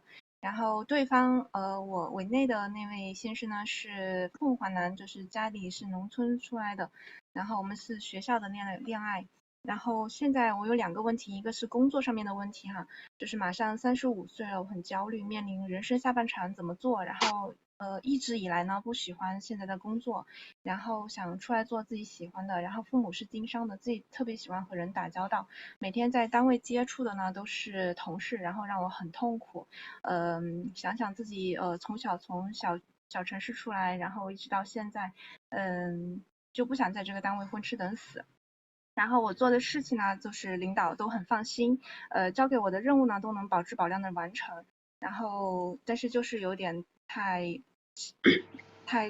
孤傲了，所以说我平时还是就是和领导同事相处还是有点问题。然后但是未来5年内呢可能会被提拔为中层，年入20到25个。然后我每次说想辞职呢都会被老公 PUA 啊，说现在大环境不好，出来做事不好做。然后但是其实我有自己喜欢的事业，就是很想出来干。然后现在就你想干什么？我有做销售，就是和朋友他们有做那个资源端的，然后做的是高端私房的一些就是货源，然后朋友都做了10年了，然后就也看他们慢慢的起步嘛，然后我也想就是这一块。你的问题是？就是我工作我特别想辞职，然后又想出来自己和朋友一起做，然后我就是内心没有能量，然后总是需要别人肯定才敢出来，然后现在又有点这个工作有点积累，然后又不敢出来。是这样子的啊，我呢当然是支持你去做自己想做的事情的，因为呢本质上来讲，你现在做的这份工作，它的收入其实挺不怎么样的，是一个你自己做任何的，不管是去任何其他的职场也好，或者说创业也好，其实都比较容易拿到的一个收入水平。所以如果这件事情干得你很痛苦，那么从性价比的角度上来说呢，它是性价比很低的，就是不值嘛。说白了就是你的情绪内耗在了一件没有那么值的事情上面。所以我是会支持你自己做自己想做的事儿的。但是我想告诉你什么呢？就是说，你说寻求认同这件事儿，它有的时候啊，也是一种推卸责任。为什么我会这么说呢？你要任何的人去认同你，如果他认同完你这条路你没走好，责任算谁？你去问你老公，你老公如果认同你，你出来了以后结果没混好，你会不会怪他当初为什么要认同你？如果你去问你的父母，你的父母认同了你，你没走好，那么你会不会觉得是你父母当初没有再坚持把你留在这个岗位上呢？所以所谓的寻求认同，更多的时候会不会是一种逃避责任？是啊。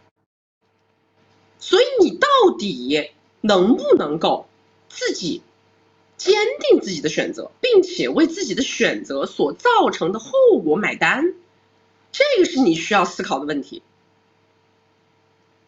对，你说的很到位，我总是犹犹豫豫，然后但是实际上呢，我又就是说我如果是真的有什么问题、什么状况的话，我都是会自己想办法处理的，就是我自己会寻求很多路径和方法去解决这些问题的。实际上是我自己知道该怎么做的，但是总是需要别人认可、肯定，然后我才敢去做。不要把别人的决策拽入自己的人生，知道吗？因为别人负不起这个责。说白了，当你去问啊能不能这样啊，能不能那样啊，然后别人一说不要搞，你就不搞了的时候，那么在别人看来，他劝你就劝对了，明白吗？因为你知道要做成一件事儿，有一个最大的一个原因是因为你相信，你相信，你才有可能做到。如果你不足够相信，那么你的成功概率就会变得很低。任何一个人他去跟你说一个决策的时候，你迅速的就认同了他的决策。他说可以，你就说可以；他说不行，你就说不行。你内心真的这么有相信这件事儿吗？你的信念感够不够呢？对不对？你在未来行进的道路上，在做一个完全陌生的领域，你需要多么强的信念感，才能够支撑自己像你所说的寻求解决方案，对吧？首先我自己做什么事情，我知道有些事情我做的很喜欢，然后我就会去想办法去寻求，比如说线上的一些途径啊，或者是去开拓一些市场啊，我都会想办法去解决的。我的办法是很多的，然后我就像曲曲说的那样，总是想推卸责任，或者是想得到别人肯定嘛。我只想告诉你，所有的人都不可能所有的人都不可能预知你的答案。所有的人他要去告诉你一个解答方式，也只不过是为了逃避这种责任而已，明白吗？明白了。所以你不用去寻求别人的认同，如果你想做，你就去做，做了以后任何结果自己接受，任何困难自己面对，任何问题自己解决。那我现在就是觉得自己在这单位工作9年，然后有点舍不得离开，但是如果想的是未来还要在这工作30年，还要干到65岁退休的话，我就觉得好像下辈子就跟死鱼一样，活着没有意义了。你没有舍不得离开，你还是害怕。对。你对这个地方有任何的不舍吗？没有。对呀，你只不过是对未知的恐惧，并不是对现有的不舍，好吗？它根本就是两件事儿。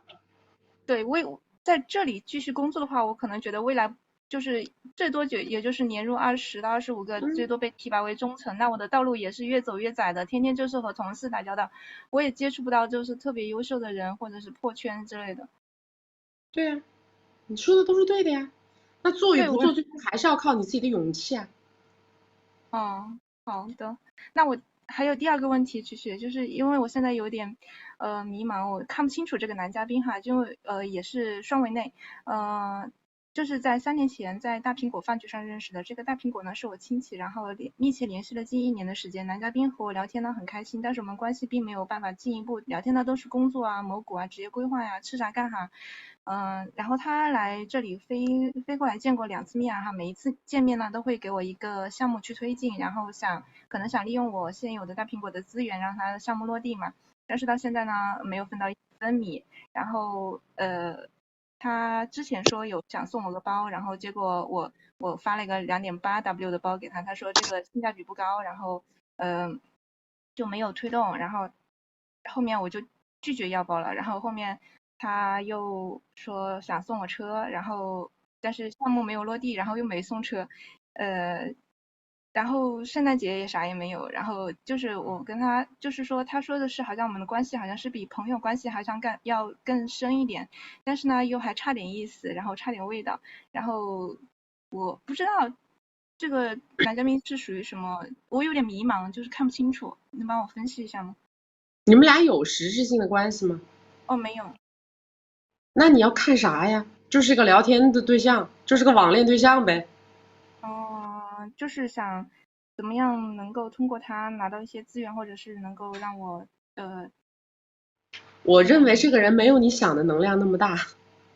他说他年入1000个。哎呦我的妈呀！我说我年入1个兆，最近网传已经我年入8亿了，网传我年入8亿啊！他说他年入1000个，就是个他说，这俩字一出来就废了，知道吧？但是他手上还是有一些资源和项目的，但是我还是想，就是看怎么能搞点米。不值，我连1v1都不推你，你看我推你不？因为这个人我觉得不行，我就觉得你们就是瞎了，属于是。那我还是应该专心搞事业了。是的，好吧，好，谢谢。就这样。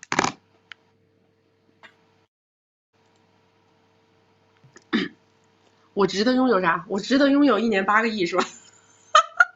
那不得止。许怎么能1年只挣8个亿呢？你们以后帮我在外面吹一吹，我1年就是打底80个亿，对不对？我8个亿算啥呀？我最近经常听见，我经常看到有人在别人的短视频下面留言，因为经常会有人聊到我，然后会有人说什么啊，情感赛道的头部被封杀了什么什么那个，然后我就在下面看到别人留言说许1年挣8个亿，8个亿，所以要不怎么说这个世界上的画大饼的就是满街跑呢？是不是画大饼的满街跑啊？这说话真是上嘴皮子偏碰下嘴皮子，完全不用过脑子，是不是不用过脑子啊？太好笑了，真的是。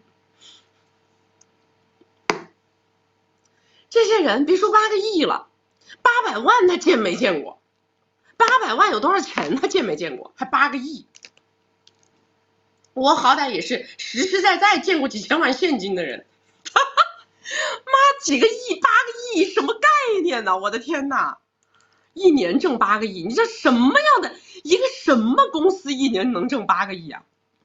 啊，我们知道，我是首富，我是精神首富，没毛病，知道吧？我是女性，我是女性领域里头的精神首富，快乐首富，精神首富，正能量首富，我觉得这个都没毛病。我们认识的多少那些多么大的龙头企业，人家1年也就 GMV 10几个亿，净利润也就6、7个亿，那人家都是几千个人的公司，几千人的公司，就这些人现在都已经疯了，你们知道吗？真的都疯了，都不知道咋了。我有的时候出去参加饭局啊，然后我一些大哥，他们都开始跟我聊这种天了。徐总，听说你现在1年挣8个亿，哎呦，我说对呢对呢，是，我都不是，因为当别人说出这种话的时候，我都不知道该说什么，你知道吧？这我说啥呢？说啊，我哪可不是？我要是说，我怎么可能挣那么多呢？好像显得我是在谦虚，就是这个问题已经显得非常的不可思议了。我回答什么我都觉得有点莫名其妙，对不对？不是1个人2个人这么说，现在不是1个人2个人这么，那全网都被传疯了，说1年挣8个亿。妈呀，太吓人了！这些人丧心病狂。所以现在大家都以为曲1年能挣8个亿，有多少人涌入了情感赛道？啊，这8个亿够多少人分呢？我的妈呀，太吓人了，是不是？这8个亿我1年喂给大家，大家都吃不完呐。这把我干掉了，这8个亿他们得好好分一分。笑死！来，大家右下角这个二维码扫一扫啊。右下角二维码扫一扫，扫一扫不会错过我们的直播。我们每周直播3场，周2、周6早上10点到下午2点，周4晚上6点到晚上10点。然后有任何问题呢，可以右下角小黄车打开，找我们团队来给大家进行1v1的陪跑咨询啊，有文字咨询、语音咨询，还有我们的闺蜜圈服务，以及我们的金贵的关系的正版课啊。在外面各种地方买盗版的，我还是建议大家在这里买一个正版，进到我们正版的金贵的关系、金贵的社群，跟我们这些买正版的小姐妹一起玩啊。然后正中间有一个转发按钮，可以把我们的直播间转发到你们的朋友圈，转发给你们的微信群。过年播吗？我跟大家说，就是我说的这个时间我都会播啊，无论刮风下雨、过年过节不重要。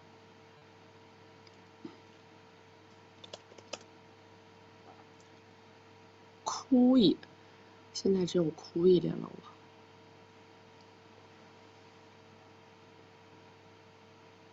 我。拿杯水。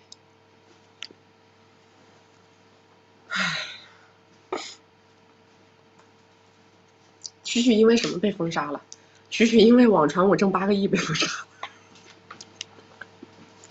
凭啥让你一个人挣8个亿？必须把你干掉，把这块饼给我吐出来，给大家分。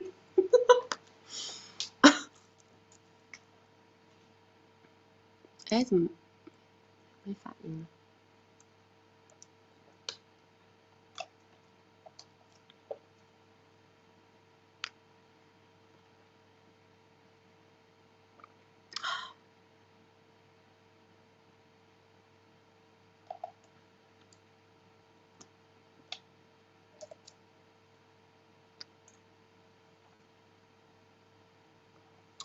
我发现啊，我们太实在了，真的，在外面做生意，大家都喜欢画大饼、吹牛逼，都把自己的这个产值后面要加个0，真的是这样，一个靠谱实在的都没有。我上次不是跟你们说，就是在超1线城市出来对碰的男的说的资产水平，你们要把它往2折打。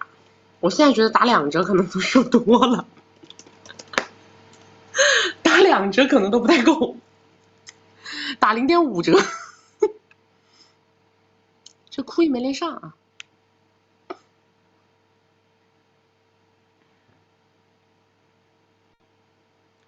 哭也没连上，其他的人没连我，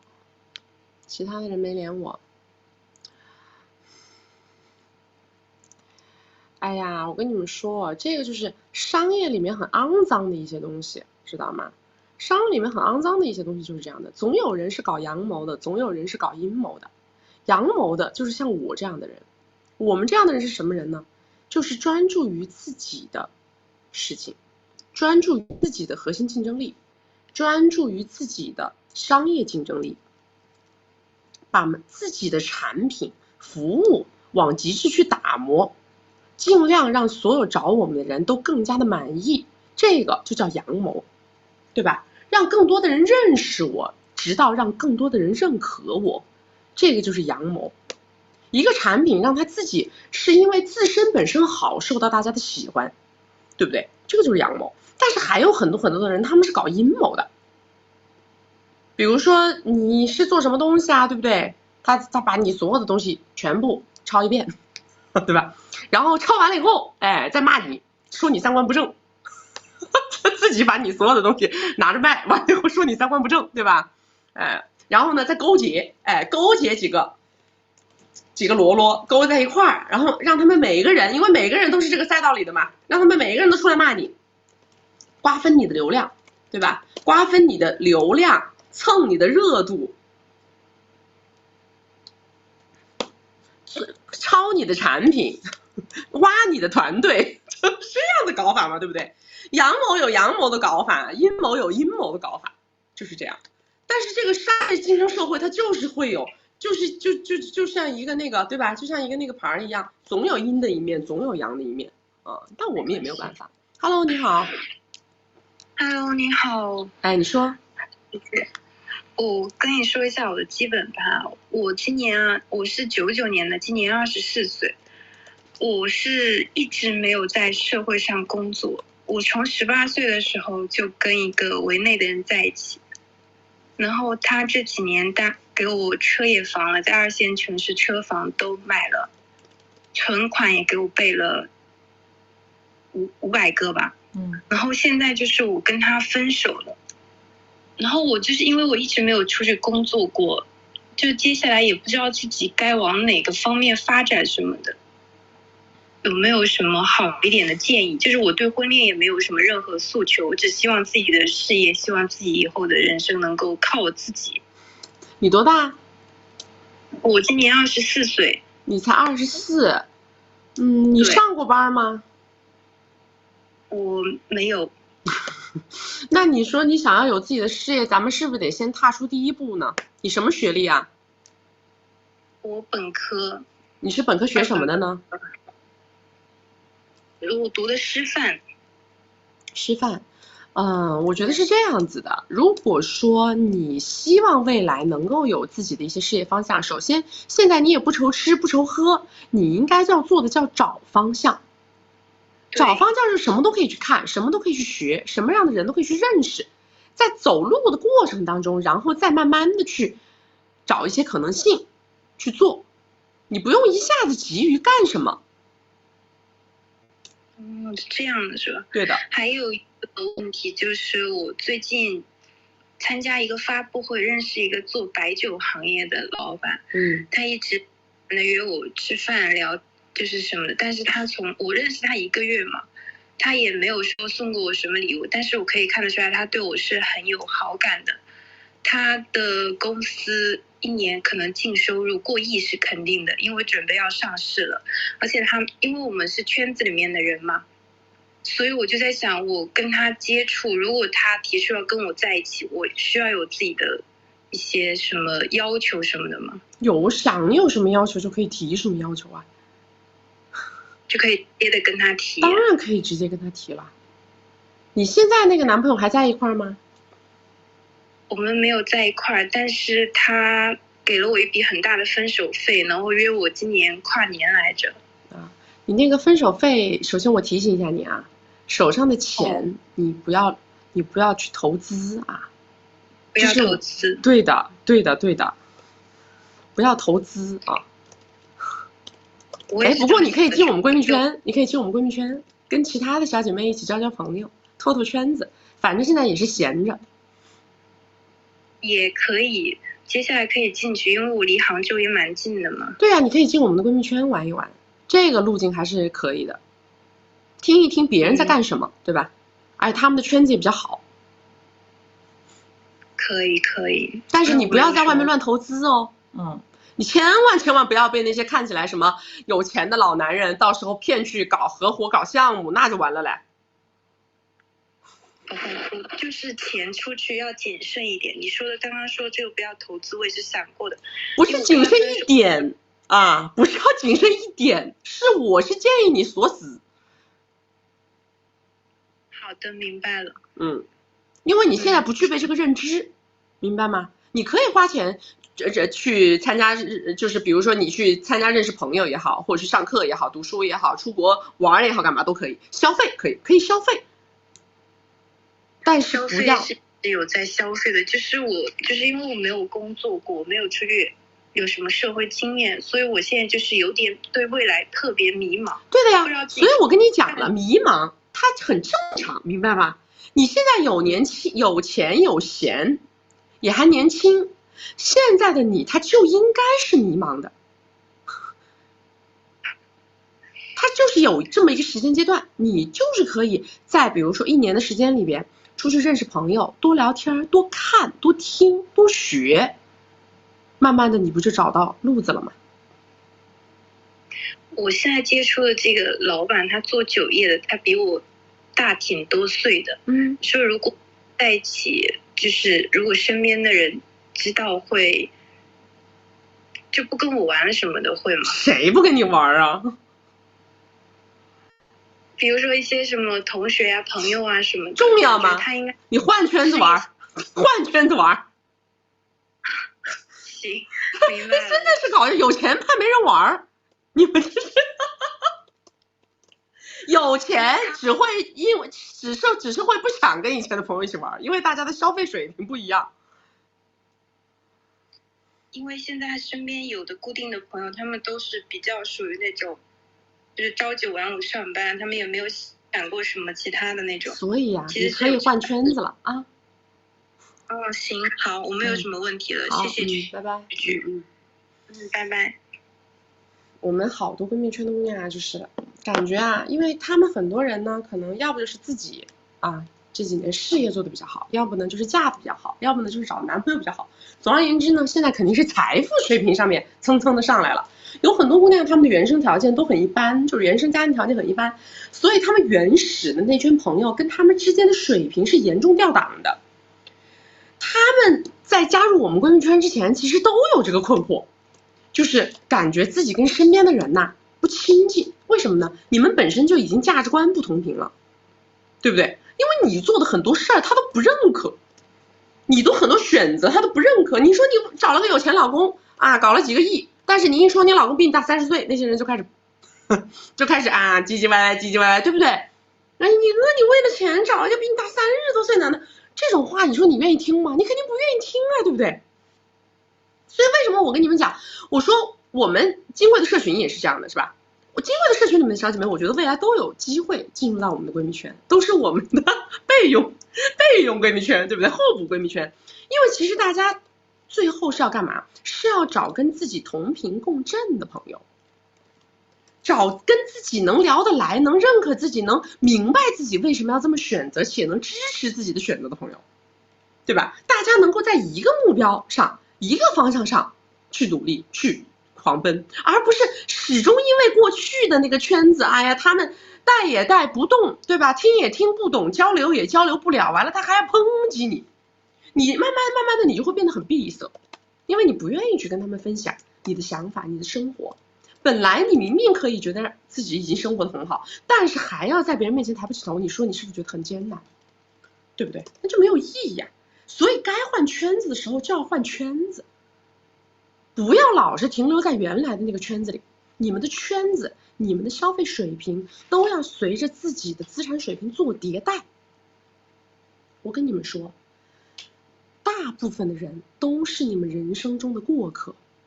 这个世界上99%的人都是你生命中的过客，能够陪你走到最后的，一定是能够共同进步的。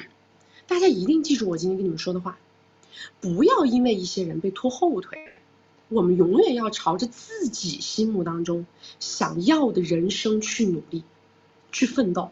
我想要什么样的人生？我羡慕谁的人生？我想成为谁？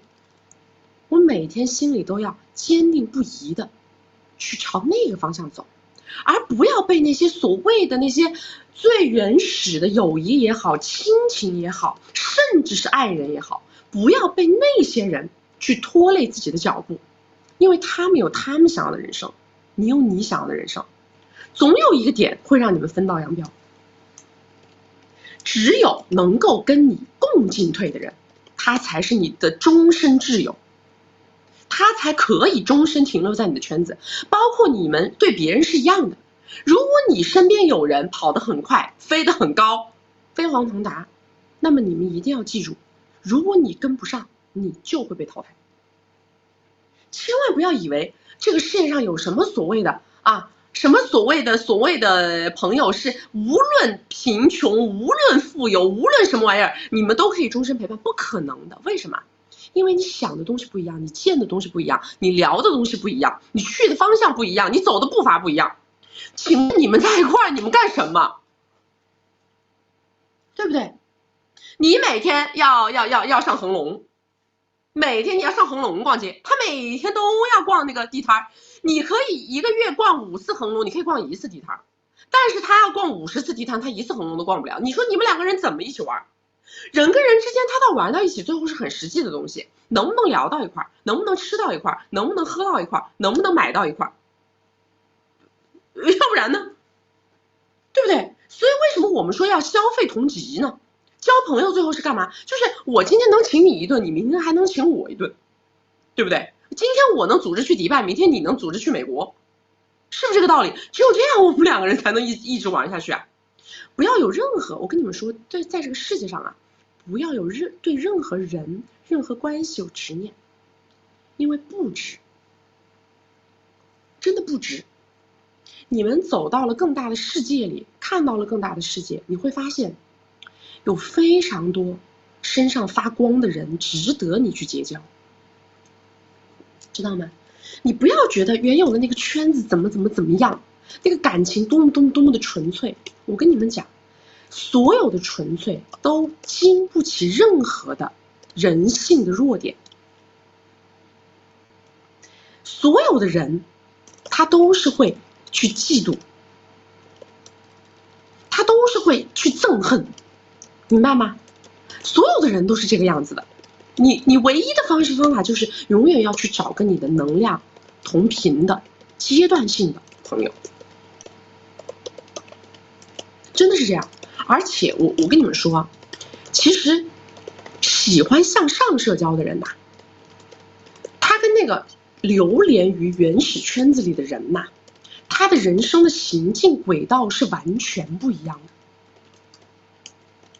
你们有没有发现，其实生活中有很多人，他是很喜欢在原始的圈子里边当中心的，就是说白了，一个是鸡头，一个是凤尾。我就是永远，我愿意当凤尾。我告诉你们，我很愿意当凤尾，因为我跟你们说实话啊，因为在我看来，当鸡头是没有难度的。这个鸡头啊，不开那种玩笑啊，没有难度的事情我并不想干。我希望每一次我都能从一个凤尾爬成凤头，这个就是我就是这样的。而且我觉得这个过程会让我觉得很快乐，很愉悦。你们看，以前上学就是这样的，总有的人他可以在一个很差的学校里面当第1名，但是他去了一个很好的学校之后，他可能就只能是摆尾，对不对？那你告诉我，他到底应该进那个很好的学校，还是留在那个很差的学校？我跟你们说，人生一步踩滑，步步下滑，就是这样。你那一步，你觉得，哎呀，我就愿意在这个里边当最好的，我有优越感。那么未来你人生当中的每一个决策，都有可能会这样选择。每一次你在结交更牛逼的人的时候，你都会感受到一种不舒适，你都觉得没有优越感。你跟成绩更好的人在一起，你就会觉得自卑。你跟比你更有钱的人在一起，你就会觉得自卑。你跟比你认知高的人在一起，你就会觉得他们在吹牛逼，对不对？你人生中无数的场景，它都会让你引发同样的感受嘛。因为本质上你就已经选择了这样的人生啦，你选择了不过如此的人生啊，你选择做鸡头不做凤尾啊，你会不断的寻求更低的地方去做鸡头，因为跟你一起玩的人他们会腾飞的，对吧？你的任何的圈子总有人他会往更高的地方爬的，那你是不是只能越玩越 low， 越玩越 low， 越玩越 low？ 你想当鸡头，你是不是得越来越往下，越来越往下，对吧？所以你们要想好，我到底想要的是什么样的人生跟方向？总有人说，为什么？哦，那天我们 CEO 问我说，为什么你总是在说要赚有钱人的钱？我跟你们讲，我就愿意当有钱人里头最穷的那一个，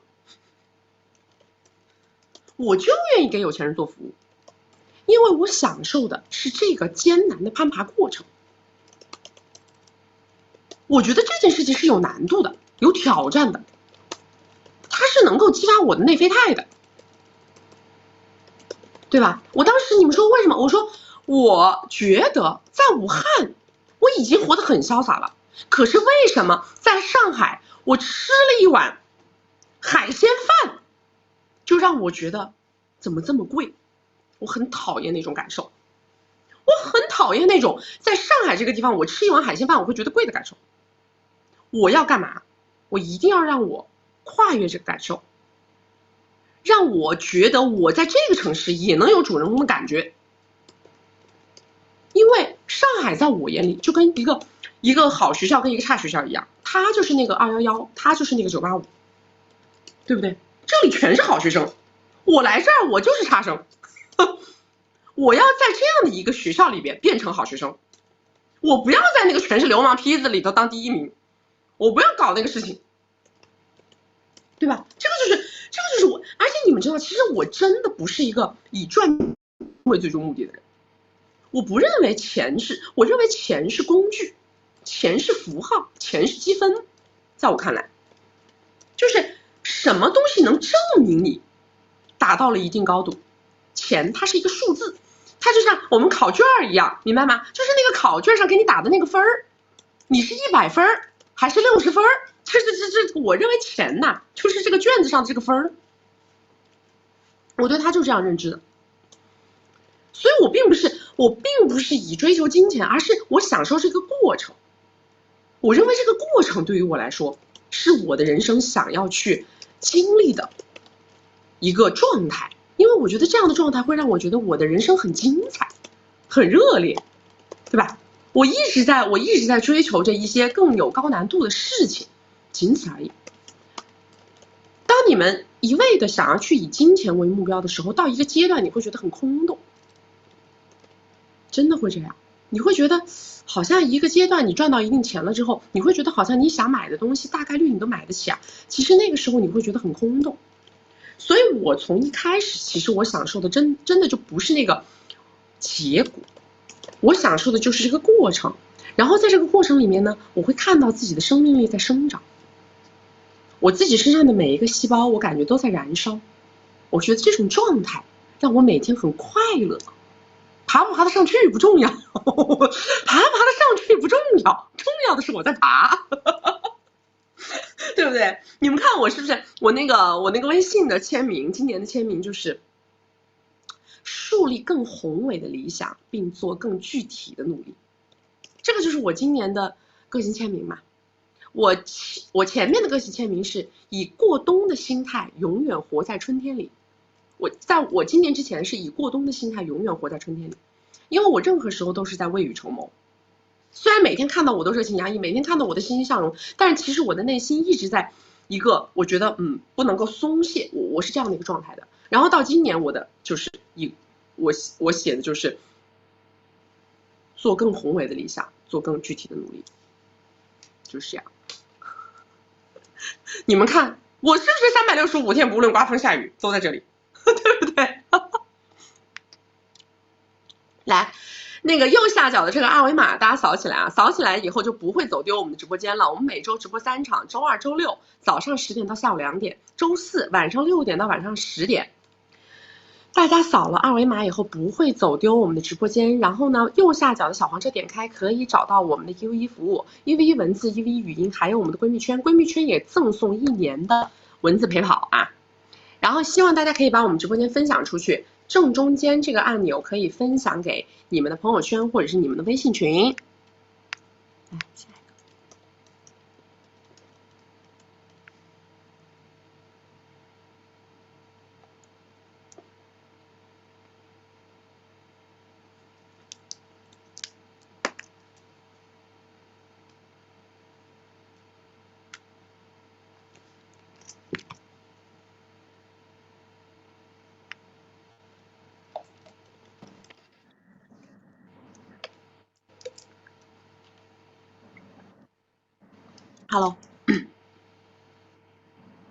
Hello， 你好，你好，哎，你说，终于连到你了。我现在看一下我的草稿。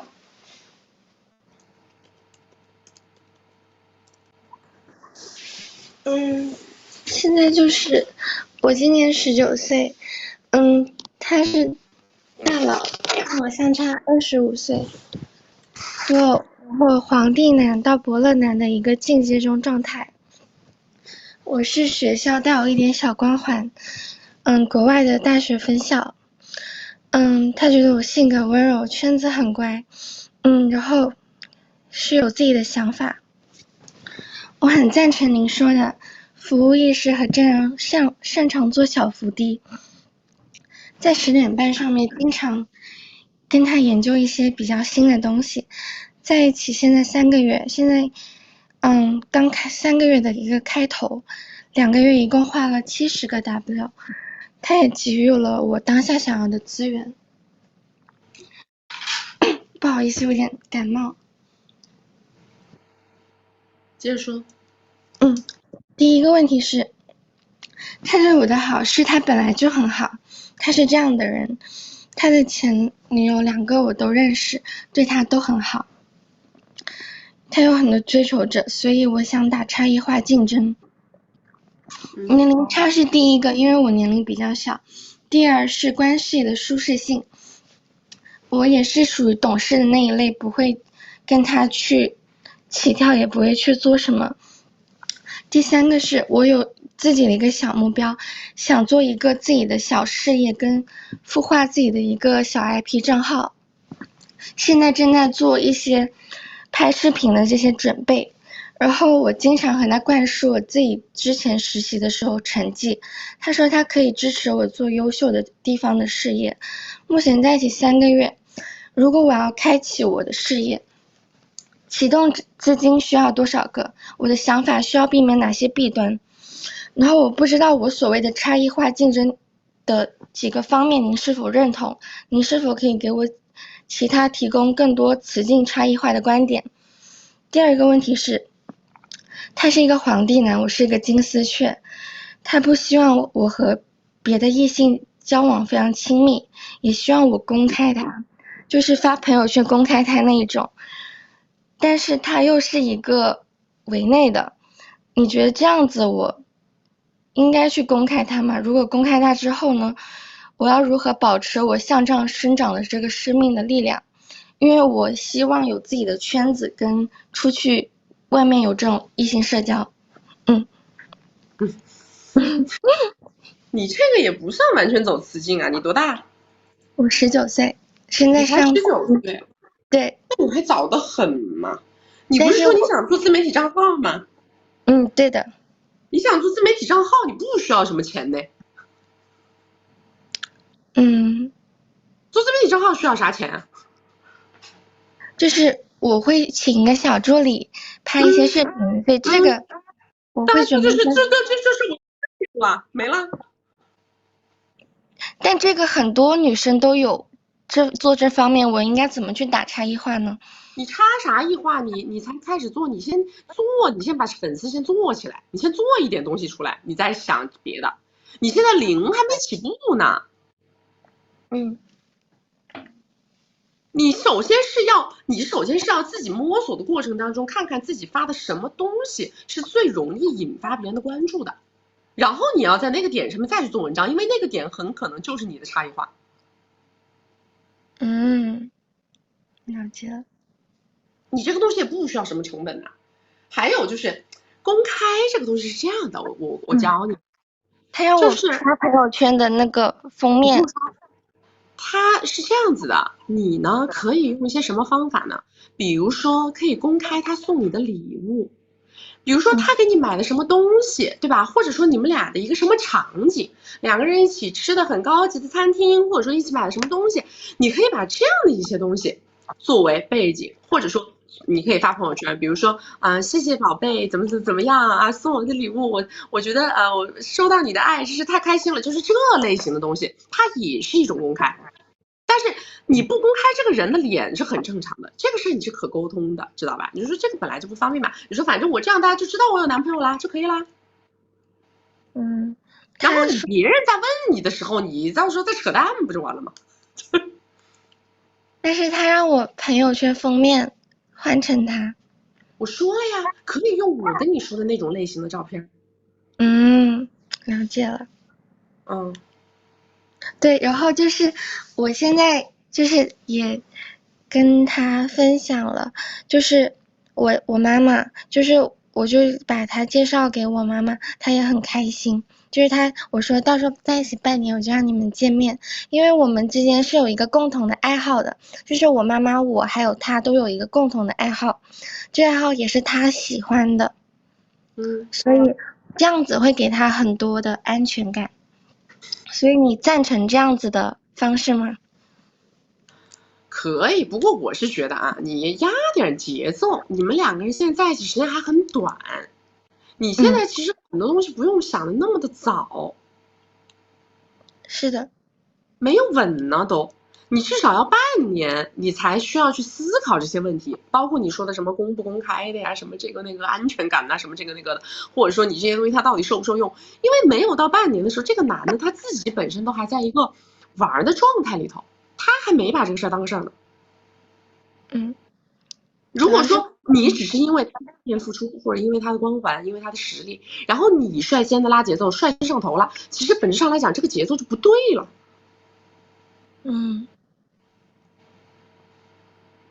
因为他是一个很需要安全感的人，他跟我说他前任分掉都是因为都骗了他，而且喜欢玩，所以我想说那我就乖一点，但是我也想在他跟我相处的过程中持续的向上社交，那我应该还是要偷偷的出去吗？向上社交可以只跟女生社交，也是向上社交。谁说一定要跟男的社交才是向上社交呢？对不对？还有一点啊，不要因为一个男的跟你说什么，你就认为这个东西叫铁律。所有的规则是在试探当中拿到的结果，才叫真正的规则。他跟你说前女友是因为这个，前女友是因为那，其实他说的都是他的一面之词。因为他是把我当成，你做好你自己很简单，就是我跟你是男女朋友关系，你对我有大额付出，所以我对你忠诚，这个是应该的，你明白我意思吗？这个跟别人骗没骗过你，或者你喜欢什么没关系。我在做好我自己的时候，本来就包含这一条。不是因为他的框架，是因为你自己的框架，是因为你自己认为我本来就是这么一个人，只要这个男的对我足够好，对我足够的付出，那么我就愿意对他忠诚。所以这是我个人的一个素养，不是因为你的喜好。了解。是的，就如果说我未来把我的想做的这东西做了，我做自己的这个小事业，我应该是垂直于说做一个光环的事业，能带给我光环，还是说做一个扎扎实实稳打赚钱的这个事业呢？能赚钱的事业，自然它就能有光环啊。了解了。好的，谢谢曲曲。好，就这样啊。拜拜。19岁就已经这脑子了，你们说这，别人这姑娘等着你20岁的时候来入闺蜜圈啊！我估计这姑娘1年肯定能拿大结果。像这样的姑娘，哎，不得了，真的不得了啊！我看了我们的很多客户之后，我一直在感慨，真的，我要是10几年前来上海发展，我后面的资产水平还得再加个0。一身的技能啊，都用在2级大佬身上了。哎呀，你说这些姑娘19岁，她们就能聊出这样的天儿，就能想法这么的缜密，就能部署这么的周全。所以上次我们有一个客户，我不是说01年的吗？他说他的目标是25岁之前2个亿的现金。然后现在他手上已经几千个现金了。25岁，01年的还有多久？还有好几年，还有2年、2、3年，我觉得他问题不大。所以像这样的姑娘也是这样的呀。哎，然后我们最近遇到的一个客户也是，现在已经30出头吧，很漂亮，现在已经30出头。现在手上也已经几个小目标了，太厉害了，真的。我跟你们说，我不厉害，我的客户才厉害。我们真的是客户，我脑子好，但是呢，我就是属于10年前没人带。真的，我跟你们说，我所有的路都是自己一步一步摸出来的。我完全是靠自己摸爬滚打，一点一点的摸出来的。我没有人带，真的是人家说那句话是怎么说来着？读万卷书不如行万里路，行万里路不如阅人无数，阅人无数不如高人指路。真的是这样，你们知道吗？我们就是缺人带。我现在我已经成了这个高人了。我把我自己一步一步摸爬滚打，已经摸成一个高人了。你们想想看，我的人生其实是吃了很多亏的，真的，所有的亏我都吃过。吃亏，我吃的苦倒不是身体上的苦，我吃的全都是精神上的苦。所有我跟你们讲过的坑，没有一个坑是我没踩过的。坑大全，真的是坑大全呐！真的是案例模型，我们都见得不要了。什么样的案例模型，我们都见得不要了。所以我跟你们讲，真的是有的时候环境太重要了。你在一个什么样的环境之下，你在一个什么样的圈子里头，它就决定了你的天花板的高度。我昨天看一个男生的访谈，那个男生是97年的，现在他已经赚了1个亿了。97年的，非常狂。那个男孩子访谈的那个状态，就是那种天下我有那个状态，往后一仰，长得不咋地啊，非常狂那个男生。然后他就说了一句话，我特别的认同。他说什么呢？他就是那种就是从小到大，他赚了钱，他就会去付费到各种各样的这种商学院呐，或者是这种峰会呀，就是哪里有钱人多，他就去哪里。他把钱就交到这种地方以后干嘛呢？现场做销售，现场做成交。他手上他不是去光交朋友这么简单的，他每次都是带着他自己的产品去的，带着他自己的生意，带着他自己的项目去的。他每次去到任何一个地方，别人都还在慢慢磨合啊，还在慢慢的找感觉呀、摸关系啊，打交道。他没有，他是一上来直接就开始干成交，他是这一种。所以这个男生他就是一切以变现为目的，倒推自己的动作。他就说了一句话呀，他就说的我觉得特别认同。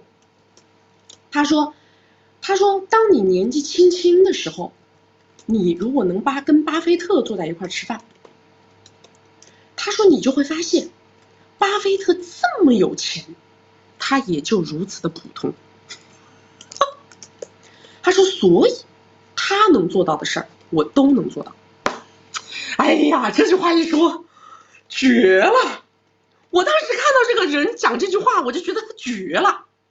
不是说这个人有狂不狂，或者说有多么自大自负，没关系，因为他足够年轻。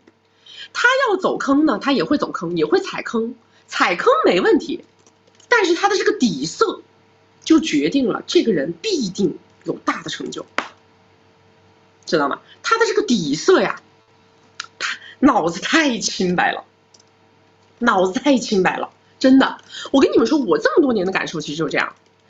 看了很多的非常有成绩的人、有成就的人之后啊，我自己就会去对标，我跟他们比起来，我差哪儿了？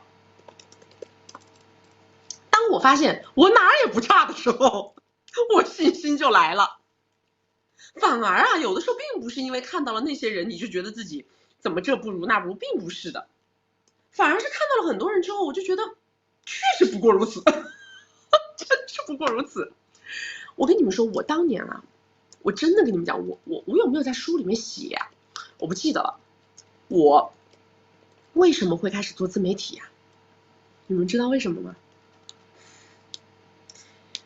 是因为我超级看不惯的一个女生，她火了。是因为我从小一起玩的一个女的，但是呢，就是我是属于她要天天哈着我玩的那种，知道吗？但是我对那个女生的品行特别的看不惯，后来我就不跟她玩了。就那个时候她还没火，我就不跟她玩了。她以前呢是天天指望着我给她介绍客户，不是那个少年作家，少年作家人家那个成名早，是我后来上大学之后认识的一个女生，她也是个网红。但是原来呢，从他认识我的第一天起，我就起码比他高3个 level。就是我们从认识的场合开始，我就是主持人，他就是迎宾。我们出去都是什么？都是我带他出去，给他介绍朋友，给他介绍客户，都是我决定我能让他见到我们那个地方的谁谁谁。就这个人他不是，其实这个都不是重点，知道吧？这个不是我认为他不如我的重点，就这个我只是觉得，因为我身边女孩都这样，这都很正常。是这个人的人品，是这个人他干了很多事儿，让我内心觉得非常的恶心。所以呢，我后来就不跟这个人玩了。但是万没想到，在我没有跟他玩之后的1年不到的时间里面，他居然火了。他居然火了，然后我惊了，然后那个时候我就发现，就是他说的所有的东西，因为我太知道这个人了呀，我太了解他了，他说的所有的东西跟他都不相符，就是他说出来的每一句话都跟他这个人完全不相符，他表达的所有的观点都跟他平常的行为是完全不一致的。后来我就是越想越气呀，我越想越气。然后呢，后来最让我可气的是什么？最让我可气的是，我特别喜欢的一个财经专家，有一次居然邀请了他去做了自己的栏目。我一下子，我当时心态都崩了，你们知道吗？我真的是心态崩了。我因为那个财经专家是我一直都在 follow 的一个财经专家，结果没想到那个财经专家居然邀请了他来做财经访谈。那个女生，她学历也不如我，她的口才也不如我，她的为人处事方方面面所有的东西，真的没有一个是比我强的。结果没有想到她能那么火，而且她那几年赚了很多钱，我一下就崩了。所以后来我说，她都能当网红啊，她这个水平都能当网红，我说我差哪儿了？我就是因为这个人，我当时就坚定了自己要做个人 IP 的决心。所以我跟你们讲啊，真的是人生当中每一件发生的事情都有利于我，凡事发生必有利于我。所以有的时候啊，你们出去认识很多人，你们会发现啊，当你具备了比较成熟的认知，你有自信，你去看很多人，你会发现他们真的就是不过如此。昨天我看的那个访谈的那个男孩子，他说，我认为我这一生至少能挣100亿。他说为什么？因为我见过100亿的大佬，我觉得我哪儿都不比他们差。我就觉得这个人牛，为什么呢？因为我当时也思考过跟他一样的问题，但是我当时就觉得我只能干10个亿。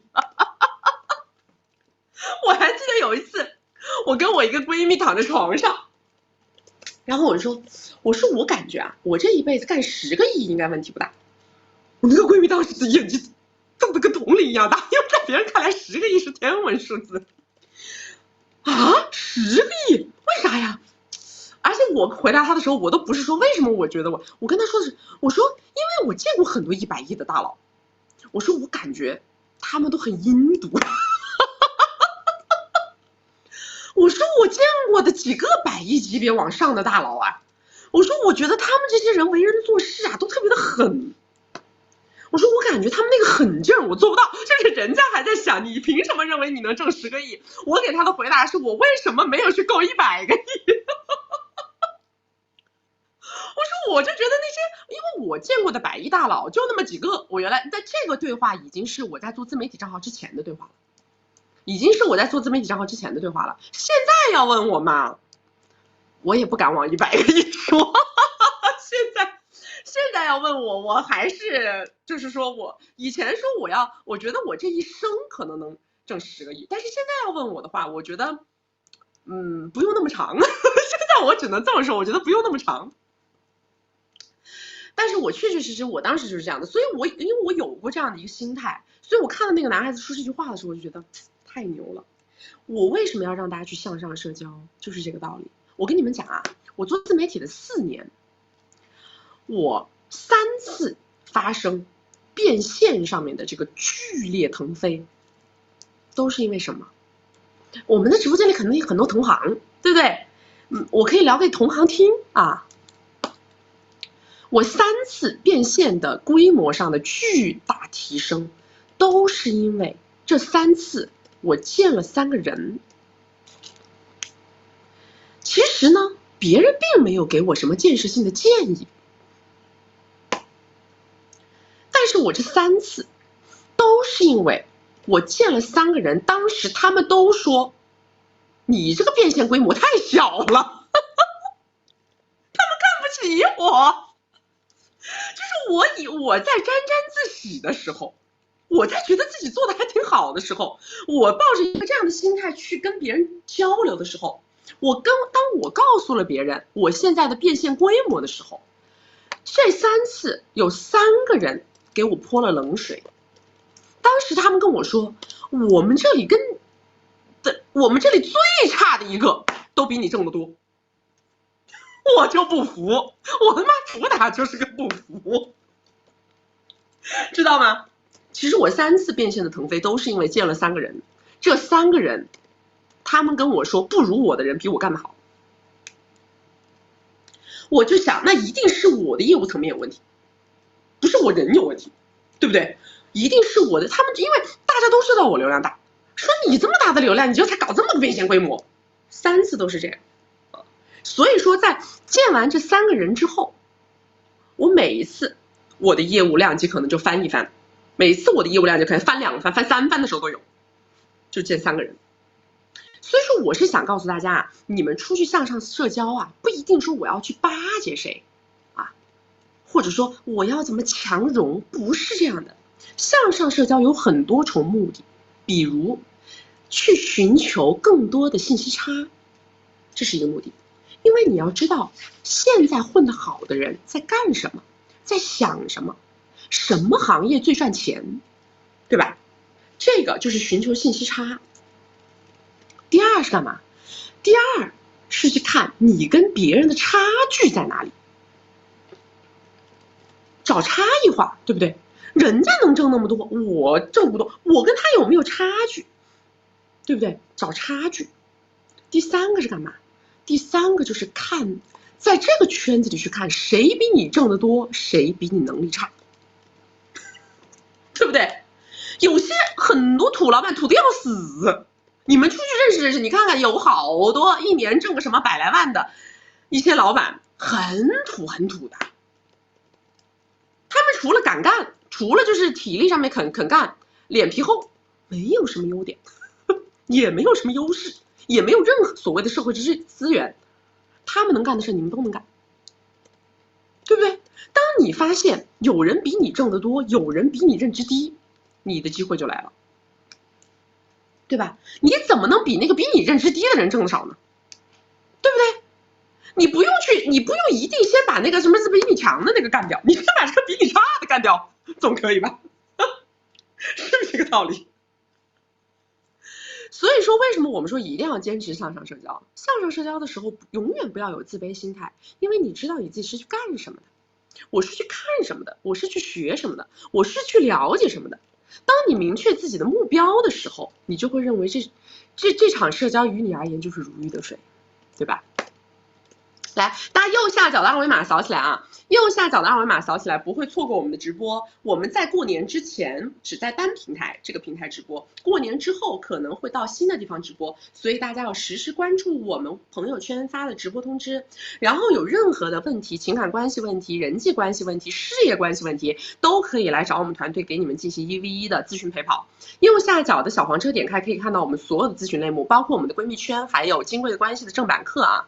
闺蜜圈也是可以送1年的陪跑的，可以跟我们交朋友见面送1年陪跑啊。然后正中心的这个转发按钮，大家可以转发出去，把我们的直播间转发到你们的朋友圈和微信群。好，下一个过年播播。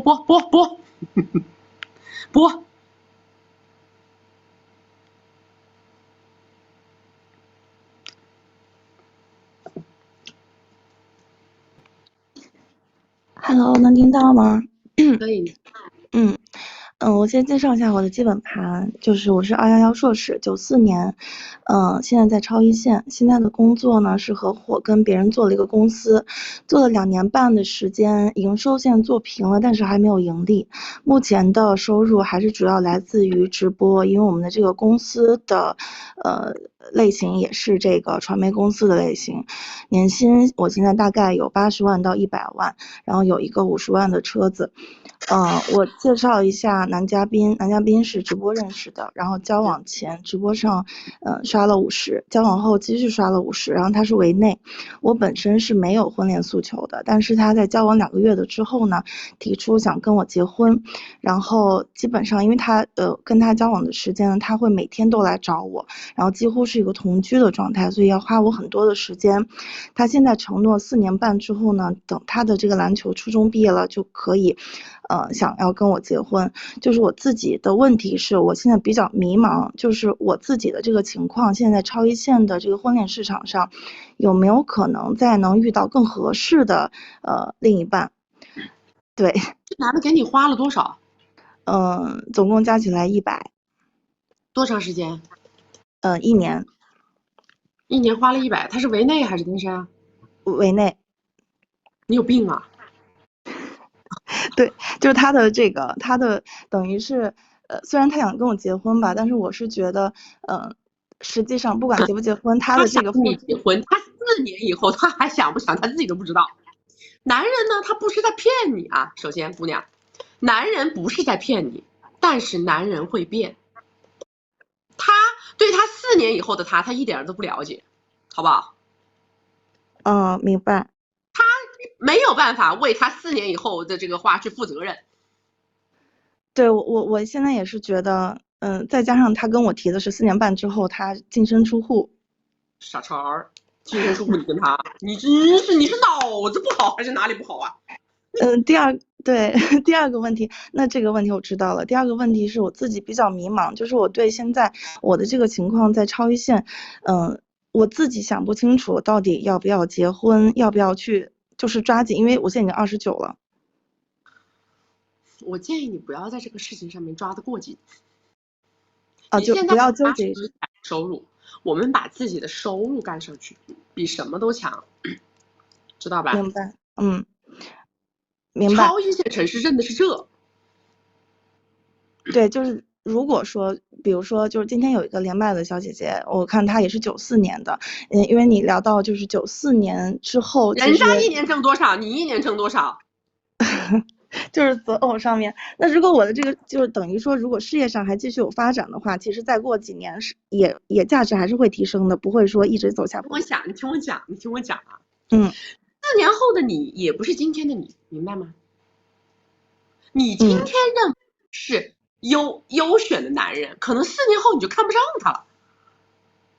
明白。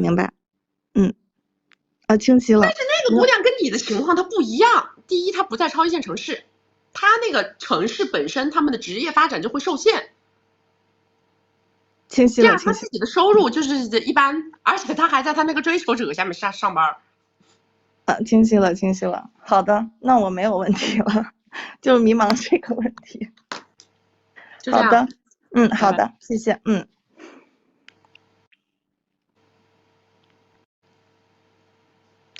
你们要结婚的呀，什么自己收入高的女的呀，不要莫名其妙的去找那个稀巴烂的关系。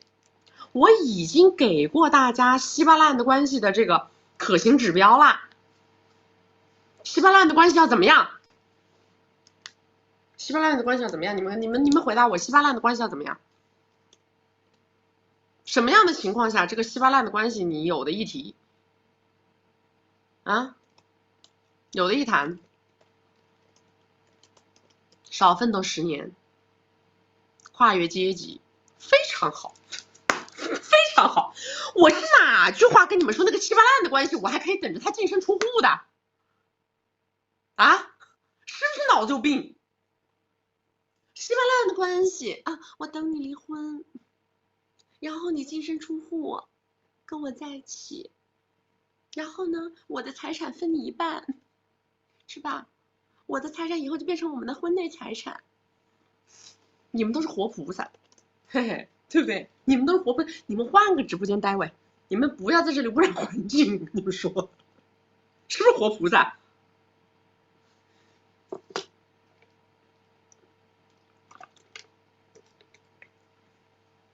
有的时候男人说这种话呀，你就应该直接开始嘲笑他。知道吗？态度就没搞对，你感动了。他说，4年半以后，等我的孩子上高中了，我到时候就是跟你在一起，我倒是扯快乐证，但是呢，我要跟你说好，可能我扯快乐证的时候，我为了跟你在一起，我会选择净身出户。你就开始什么？哎呀，我的妈！你首先咱们班子训练一下自己，好不好？把你们那个态度给我调平调对啊。首先什么？你要净身出户？你说你要净身，我刚刚是幻听了吗？你说你分一半的身家过来，我都嫌你穷，你居然要净身出户，那你拿什么跟我结婚呢？你是拿比我大10几岁的年纪还是拿那个你那个什么上了高中的儿子？你拿什么东西你那儿子是你的嫁妆还是你的彩礼呀？你问问他。你说你除了现在这点身家呀，你还有什么呢？你跟我在一块儿，你跟我说你要净身出户，怎么着呢？你说你用净身出户感动谁呀？你到底是？人一定要认清自己的自我价值，对吧？你说我倒也没有说要图你点什么，但是你不能拿净身出户来吓唬我呀，对不对？你说我对你也不差吧？你干嘛这么迫害我？你换个人迫害行不行？你们就这么跟他聊，对不对？都以为自己一个二个的什么玩意儿啊！我净身出户，你牛逼，你净身出户。你去那个天桥底下睡，你净身出户，你就去那个天桥底下待着。我看那个地方跟你的气质很搭，真的是。下一个。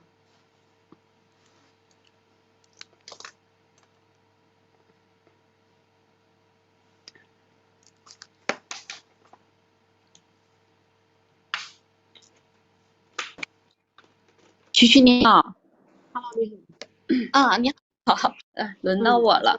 然后，我现在面临了一个选择，想问一下曲曲的意见。我先说一下哈，我的这个有点下沉，可能曲曲要耐心一点听我说一下。然后我先说一下我的基本盘吧，我是90年的，然后本科，然后身高有1.62米，颜值6分左右吧。6、7分吧，然后未婚单身，自己有房子有贷款，老家是那种3线小城市的，父母都是普通人，是给不了助力也不会有负担的这种。我现在自己是在新1线城市，然后就是普通的行业，到年收入的话是15个。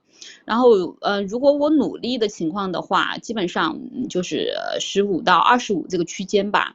我一直其实都很想走正常的婚恋，但是一直都走不通，是因为我的生活圈子也比较小，其实也认识不了太多的异性。前些年呢，自己也比较稀里糊涂，浪费了时间，感情经历也比较简单。然后从去年开始就想解决这个事情了，然后其实做了很多事情，也参与了公园的对对碰、软件的对对碰。其实因为自己的感情经历也比较简单嘛，其实在软件上还遇到了一个渣男，就是相处了有半年多才识别。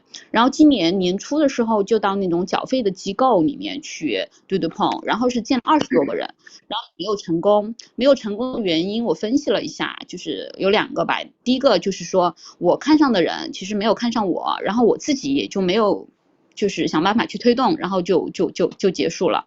然后看上我的呢，我们约会和相处，看上我的我们也约会相处了，其实我也很积极的再去相处，但是最后始终是没有火花，就不了了之了。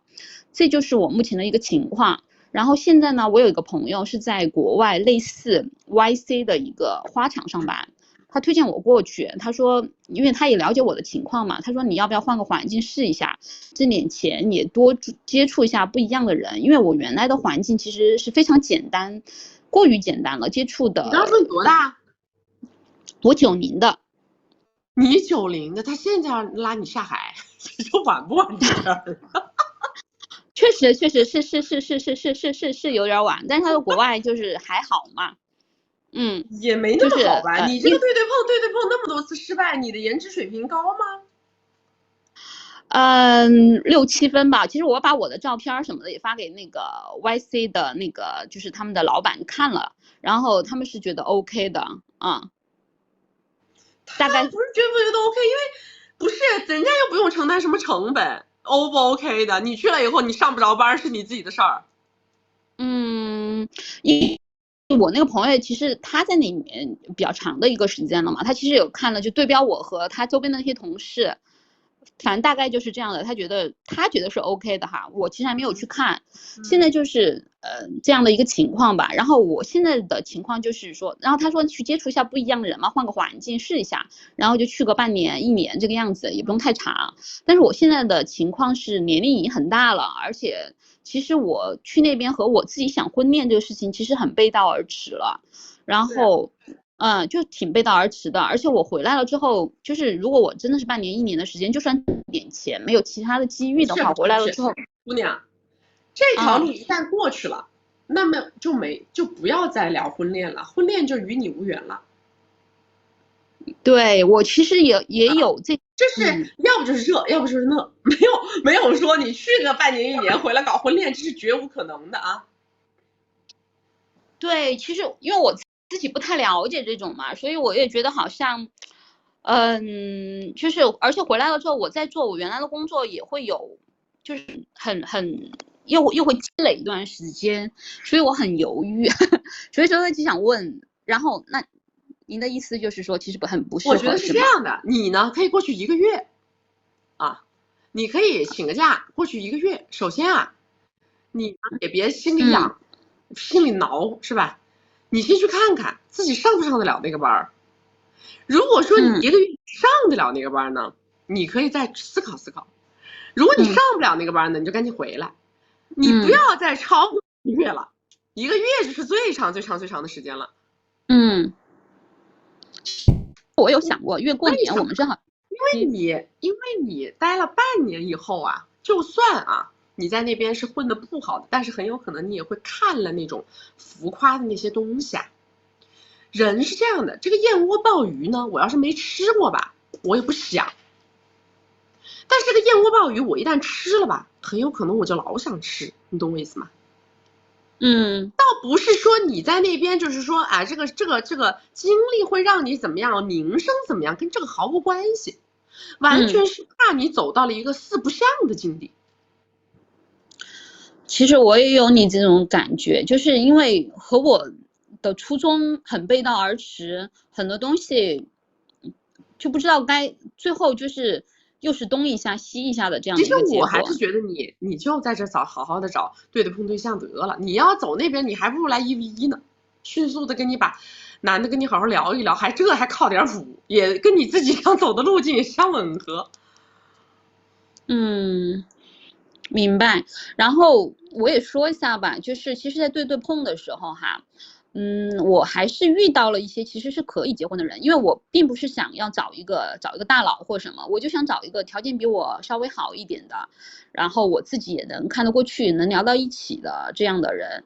但是其实也有就是可以接受的，但是就是始终是就是没有火花，然后我也不知道该怎么去推进，我也不知道就是我自己，首先第一我自己其实不是很愿意去推进，我都有点纠结，到底是因为我自己不懂怎么推进的原因，还是因为自己不愿意，然后导致了现在这样的一个情况。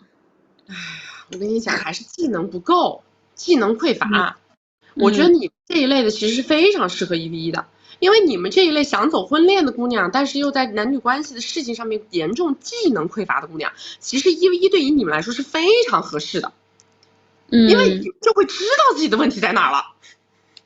要不然你老是不懂这个到底哪句话说的不对了，对吧？哪个点就下头了，哪个点这个地方想这个推的时候，我到底要怎么做才叫推？就是你这些所有的疑惑会被解开。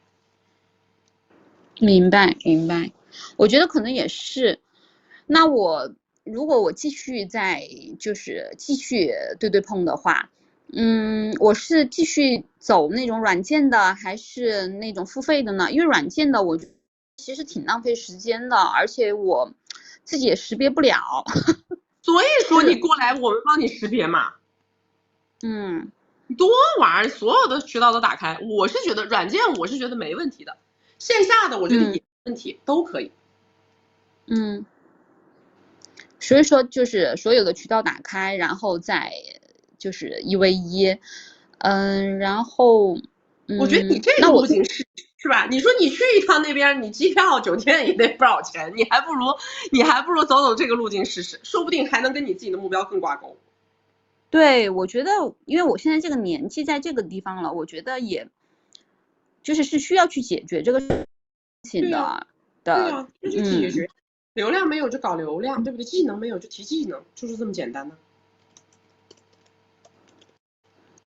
行，然后我之前一直觉得是我那个圈子哈，原来的那个工作生活的圈子其实是过于简单了，自己的各方面的意识是没有到位的。都是我跟你讲，方方面面的原因都在，但是说白了，说到底就是没技能，真的是没技能。你像我们这种人啊，拓圈子啊，你给我一个支点，我能撬起一个地球，真的。我但凡我在软件上面，我只刷1个星期，可能我就这1个星期的时间，我就能把这个城市玩到这个城市的中流往上这一圈人，我大概都能玩明白。我明因白了。为我们就是会1对1、1带1，然后迅速跟他打成一坨。行，那我应该对标什么样的就是人呢？或者是怎么样？还是后面1v1的时候再具体的说？你去1v1的时候，你刷出来的你自己觉得能聊上几句的、感兴趣的，然后你就可以给导师，然后让他来帮你做判断、做筛选。有的时候是你们连资料写的都不对，知道吗？就是从你的展示面开始就出现问题，就是他一连贯全是问题。我明白了，行，好吧，就这样基本就是这样，谢谢，拜拜，拜拜。因为我跟你讲，因为对我来说啊，我玩1个星期，我是不是能在上面加一箩筐人？我就靠这一箩筐人，我就可以慢慢发展。我可以把这一箩筐人后面的朋友全部发展出来。我们是这样子的，我们不需要很被动的去，而且我们玩社交软件本来它就是个交朋友心态，我就是个交朋友心态玩的呀。我就认识一个人之后，我不是说给这个人一上来叫什么，我们上来都是像交朋友一样的去聊天的，什么都聊，对吧？聊工作呀，聊价值观呐，聊爱好呀，聊身边的故事啊，这个那个所有东西都聊。然后呢就可以见面简单喝点东西，然后稍微聊一聊就可以知道这个人大概在不在我自己的一个气场同频的这个气场内嘛，对不对？然后下次就可以约玩集体活动了，我们再约就可以玩集体活动了。刚喝酒啊，玩了就开始搞集体活动了。我不是说永远就跟一个人1对1，我们不是这么搞的，完全不是这么搞的。你们其实就是严重的缺乏技能。你们跟男生聊天的时候没有办法让别人上头，知道吧？你喜欢的人，你看得中的人，你不会撩拨，你没有办法让他上头，然后呢，他就觉得你跟别的女的相比起来呢，没有一个非常明显的优势，然后也看不到你对他的好感的明显度。男人呢是这样子的，只要你长得不难看啊，他更倾向于那些对他有好感的女生，知道吧？就是比如说一堆女生在一块的时候，男生更容易喜欢那个主动对他投射好感的女生，男生是这样的。所以为什么我们说叫释放可得性呢？就是你会不会释放可得性，首先就是要展示自己的优质面，展示优势面，然后释放可得性，在释放可得性的过程当中去压节奏，然后再引导付出，确认关系，谈婚论嫁，上交财政大权是这么一个流程啊。别骂了，你们别在我这骂人家啦！大家要让我们的屏幕充满阳光，充满爱，好不好？让我们的公屏上充满阳光，充满爱啊！当有一些男生在这里发表了一些不堪的言论的时候，我们一定要怜悯他，好不好？我们一定要抱有一个仁慈之心，对不对？怜悯他，因为他的生活当中一定遇到了很多的不堪，要不然的话呢，他就不会那么的愤怒，对不对？你们要想一想，他已经这么难了，他已经过得这么的不愉快了，这么的不舒适了，已经有那么多的困难在他的生活当中，他现在到了互联网上，他口出恶言，还要影响自己的能量场，还让他自己的能量场持续走低，你们为什么要骂他呢？你们难道不应该同情吗？对不对？一个人的生命你能看得到他没有在持续走高的状态里头的时候，你们应该觉得你好可怜呐，对吧？希望你未来一切都好啊，希望你未来一切都好。大家把这个微信二维码扫起来啊，把微信二维码扫起来，然后呢右下角的小黄车点开，可以看到我们的文字咨询、语音咨询，还有我们的闺蜜圈。闺蜜圈呢是可以跟曲曲认识的一个平台，也是我们交朋友的一个平台。在这里呢，目前都是一些来自全国各地，甚至于来自世界各地的又美又富的小姐姐们啊。如果说大家需要这样的优质的女性人脉，优质的女性朋友的话呢，可以来我们的闺蜜圈。我们的闺蜜圈还会给大家送1年的这个咨询陪跑。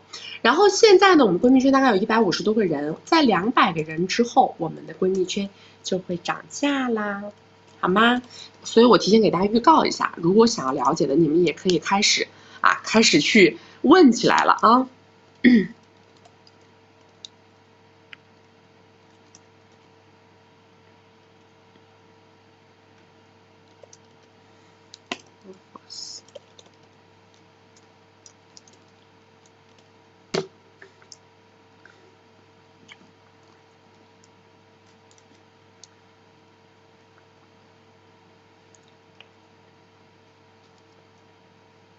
右下角点开可以看到啊，可以看到我们的服务类目，大家往下拉就可以看到所有的服务类目了啊。想要问的直接去找这个微信，你们不要从那个买盗版的那里去问呐，有的人买了盗版自己都不知道，在我们这里问那就是最真的，好不好？你们别买了盗版自己都不知道啊。花了比正版还贵的钱买盗版的，我们这真是好多都是笨蛋美女。你们走的都是笨蛋美女人设。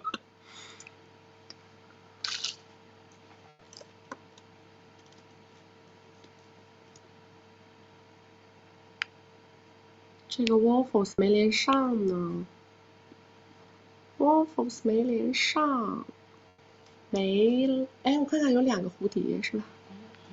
它前面有个W。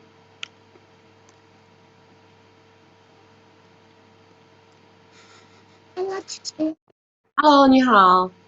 哎，你好，我也在网上攀爬当中遇到一些问题，想要请教你。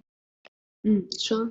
我是20岁，然后一线城市年入的话有3到40，然后外貌形象的话有5、6分，然后是他们朋友评价是温柔气质型。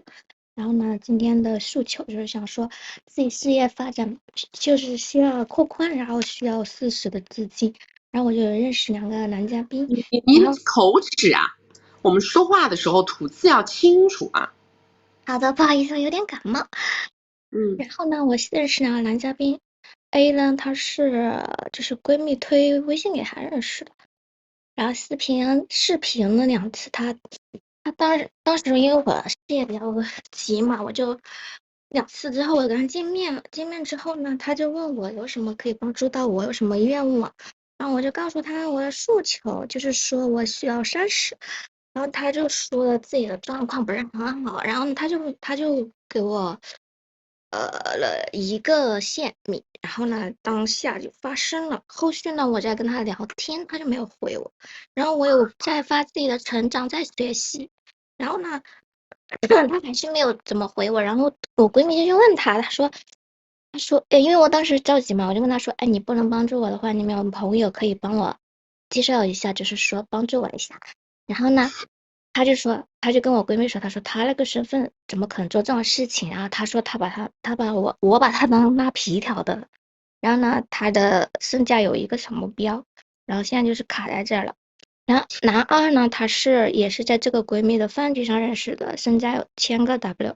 然后呢，当下他就表现出很喜欢我，然后过了1个礼拜，我们聊了1个礼拜之后就约会，然后他有表现出一些动作，我拒绝了。回家路上他就问我为什么拒绝他，有什么心愿啊？然后我就告诉他我需要诚意表达呀，然后我就说了我需要30到50，然后他就问我可以分期吗？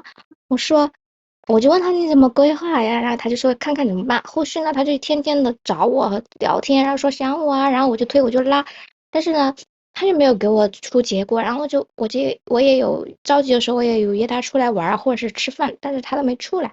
然后我闺蜜呢又去帮我询问什么情况，他就说拿这个钱跑路了。然后因为我闺蜜说跟他认识8、9年，但是他那个人都没怎么买过单，比较小气，但是他跟我约会的时候表现的还可以，就是想要说，我现在有个难点嘛，我就想要这个资金，然后就想到这两个人，我就想问问曲曲有没有什么方法可以帮我撬动一下，或者是什么开口可以把他们约出来聊一下。你这闺蜜是干嘛的？闺蜜她就是投自己弟弟公司的那个，她就投了个小股，然后拿了一点分红。她不上班，没事干呗，没事干，无业游民。对对对，她当时身体不这个男的的呢？他是医院，因为这两个男嘉宾也是医院的教授级别的。他自己是医院的？不是，他是去医院看病，然后呢，因为身体不好嘛，7、8年了，然后就跟这两个教授认识7、8年，他就推荐我认识他们两个，然后呢，我就才接触的。你多大？24。24啊？你什么学历啊？本科。本科。你自己赚过钱吗？赚过3到40。干嘛赚的呢？就是卖货，我现在也是想把它扩宽，所以需要来一批货，就需要资金嘛。你卖什么货？你是在网上还是在线下呀？线上线下都有结合。好，我跟你讲，你这个问题啊，是你有没有想过？你凭什么让一个男的给你30、40？你有什么？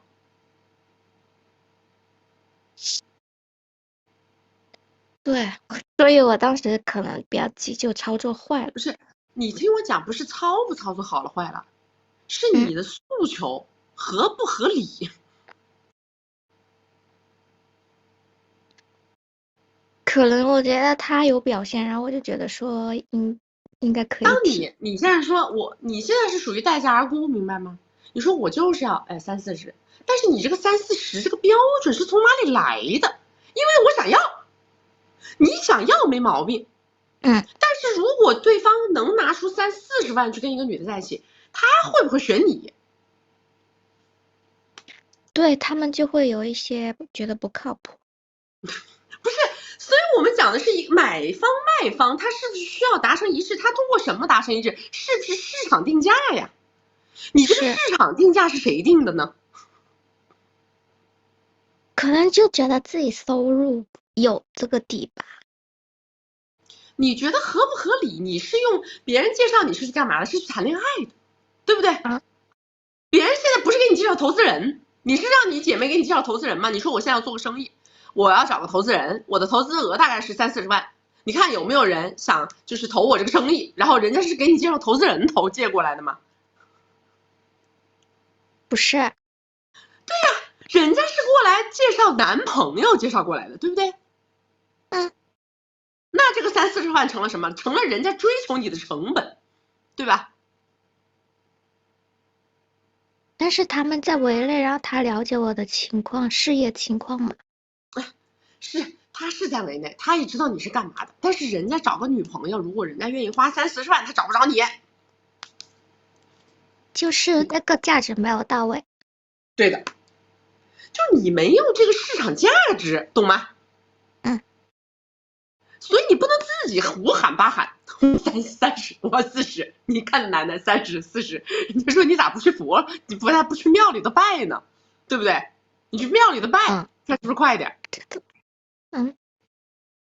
好，那么还原到，如果你想要到30、40，怎么要？对吧？我现在心里的目标金额是30、40，但是我不知道达成路径，为什么呢？因为我想要这个30、40，但是我现在没有这样的价值，对不对？我出去但凡谈30、40，别人跑了，30、40别人跑了，因为别人不愿意为我这样的一个女生花30、40，对不对？要不就是人家不愿意，要不就是人家没有，对吧？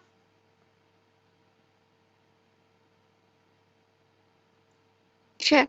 所以我要干什么呢？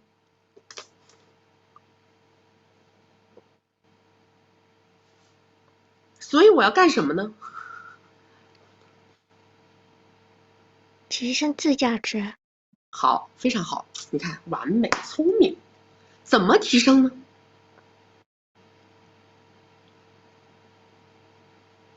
我就想着把自己事业扩宽嘛。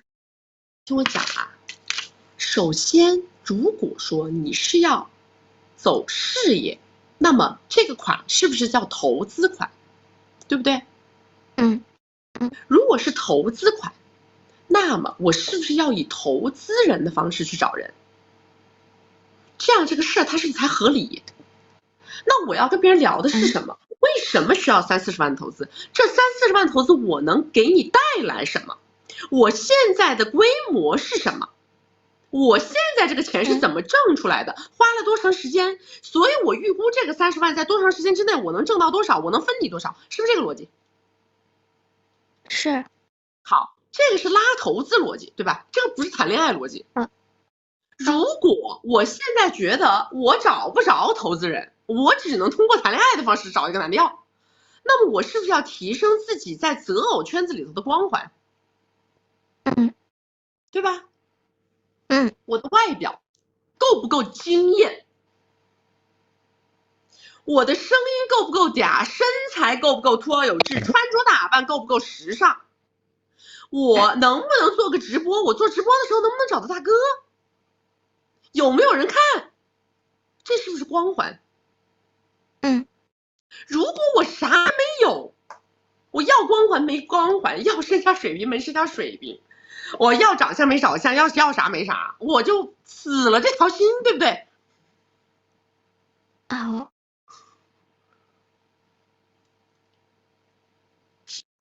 你说你跟别人聊个3-4万，别人可能跟你聊一下，是吧？人家在外面如果想花钱睡一个女的，我们说个不好听的话，他是不是3000块钱就能做到了？对吧？他3000块钱可能就能睡到比你漂亮的哦，比你身材好的哦，对不对？他为什么要花30-40万的溢价来搞定你？这个点位是什么？是你是谁？你有什么？对不对？对的，明白吗？否则你就只能先让别人上头，一点一点的付出，然后相处，处着到，比如说3个月或者干嘛，你再说我有一个小心愿，我想把我的事业扩一扩，哎，我需要多少投资？这种时候是不是人家有可能是基于你们2个人的感情，跟你支持你，对不对？是的。所以现在他们不回复或者是不出来，我就没必要再。你看，把所有东西都忘掉，想一想我跟你讲的事儿啊。好的。好，就这样，拜拜。谢谢琪琪。拜拜。你们不要张口就来，对吧？动不动张口就来，我要30-40万，那男的心想这遇到个神经病了，这是啊。这是不是遇到个神经病？遇到一个脑子不好的，那我还不赶紧批一下跑路，对不对？哎呀，我先给你个1万，完了，好了，失联了。他能花这个1万都不错了，对不对？因为他觉得嘛，反正这女孩子估计也是不常出来，是吧？脑子有点不好使，一听就是挺傻瓜蛋子一个。是吧？身上也没啥值钱的挂件，一上来给我开这价，一看也没见过世面，容易被人忽悠。我觉得吧，我跟他给个1万，哎，差不多了，对不对？不要一天到晚的搞些不切实际的事情啊！没有哪个脑子正常的人会去花一些乱七八糟的冤枉钱。你们一定要明白一个道理啊！男人任何一分钱花出来，一定是因为他觉得值。你有没有这个性价比？对吧？如果你没有这个性价比，人家是不会为你议价的啊！大家钱都是真金白银挣出来的，都是一滴水一滴汗的给他挣出来的，对不对？没有人会乱撒的，人家都没到那个份上啊！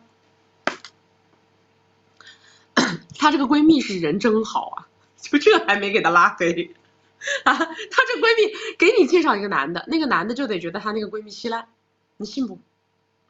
因为她那个闺蜜每次介绍完，你跟人家开30-40万的口，然后那男的一看他妈神经病一个，那男的肯定是想你这闺蜜什么脑子，你这闺蜜是不是脑子有病？然后你这闺蜜还不跟你绝交，还在跟你玩，还在跟你介绍，你这闺蜜是个铁头闺蜜，你给她备注铁头闺蜜，对吧？好人，你以后飞黄腾达，你别忘了她，你一定要把她带上啊！我跟你说，这个世界上再也找不到她这样的人了。这个世界上没有他这样的人，女人尤其没有他这样的。我跟你说，被你坑了一次，还能反复被你坑第二次，还准备再为你去坑第三次的，真是铁头，铁头，好不好？那个我要下播了啊！大家赶紧把这个二维码扫起来，赶紧把这个微信二维码扫起来，扫一扫就不会走丢我们直播啦。我们在过年之前都只在小鹅通这个单平台直播，每一场直播开播之前，我们都会把我们的直播链接发到朋友圈里头，发到我们金贵的关系的社群里边。大家扫了二维码以后就不会走丢了。然后有任何的需要你们想了解的，比如说了解我们的闺蜜圈，可以跟曲曲见面，可以跟曲曲的富婆闺蜜们一起交朋友啊，或者是想要了解文字的1v1、语音的1v1，以及金贵的关系的正版课，都可以通过这个微信二维码扫了以后去沟通，好吧？好啦，今天就到这儿了啊，我们下一场直播是在周2早上10点，拜拜。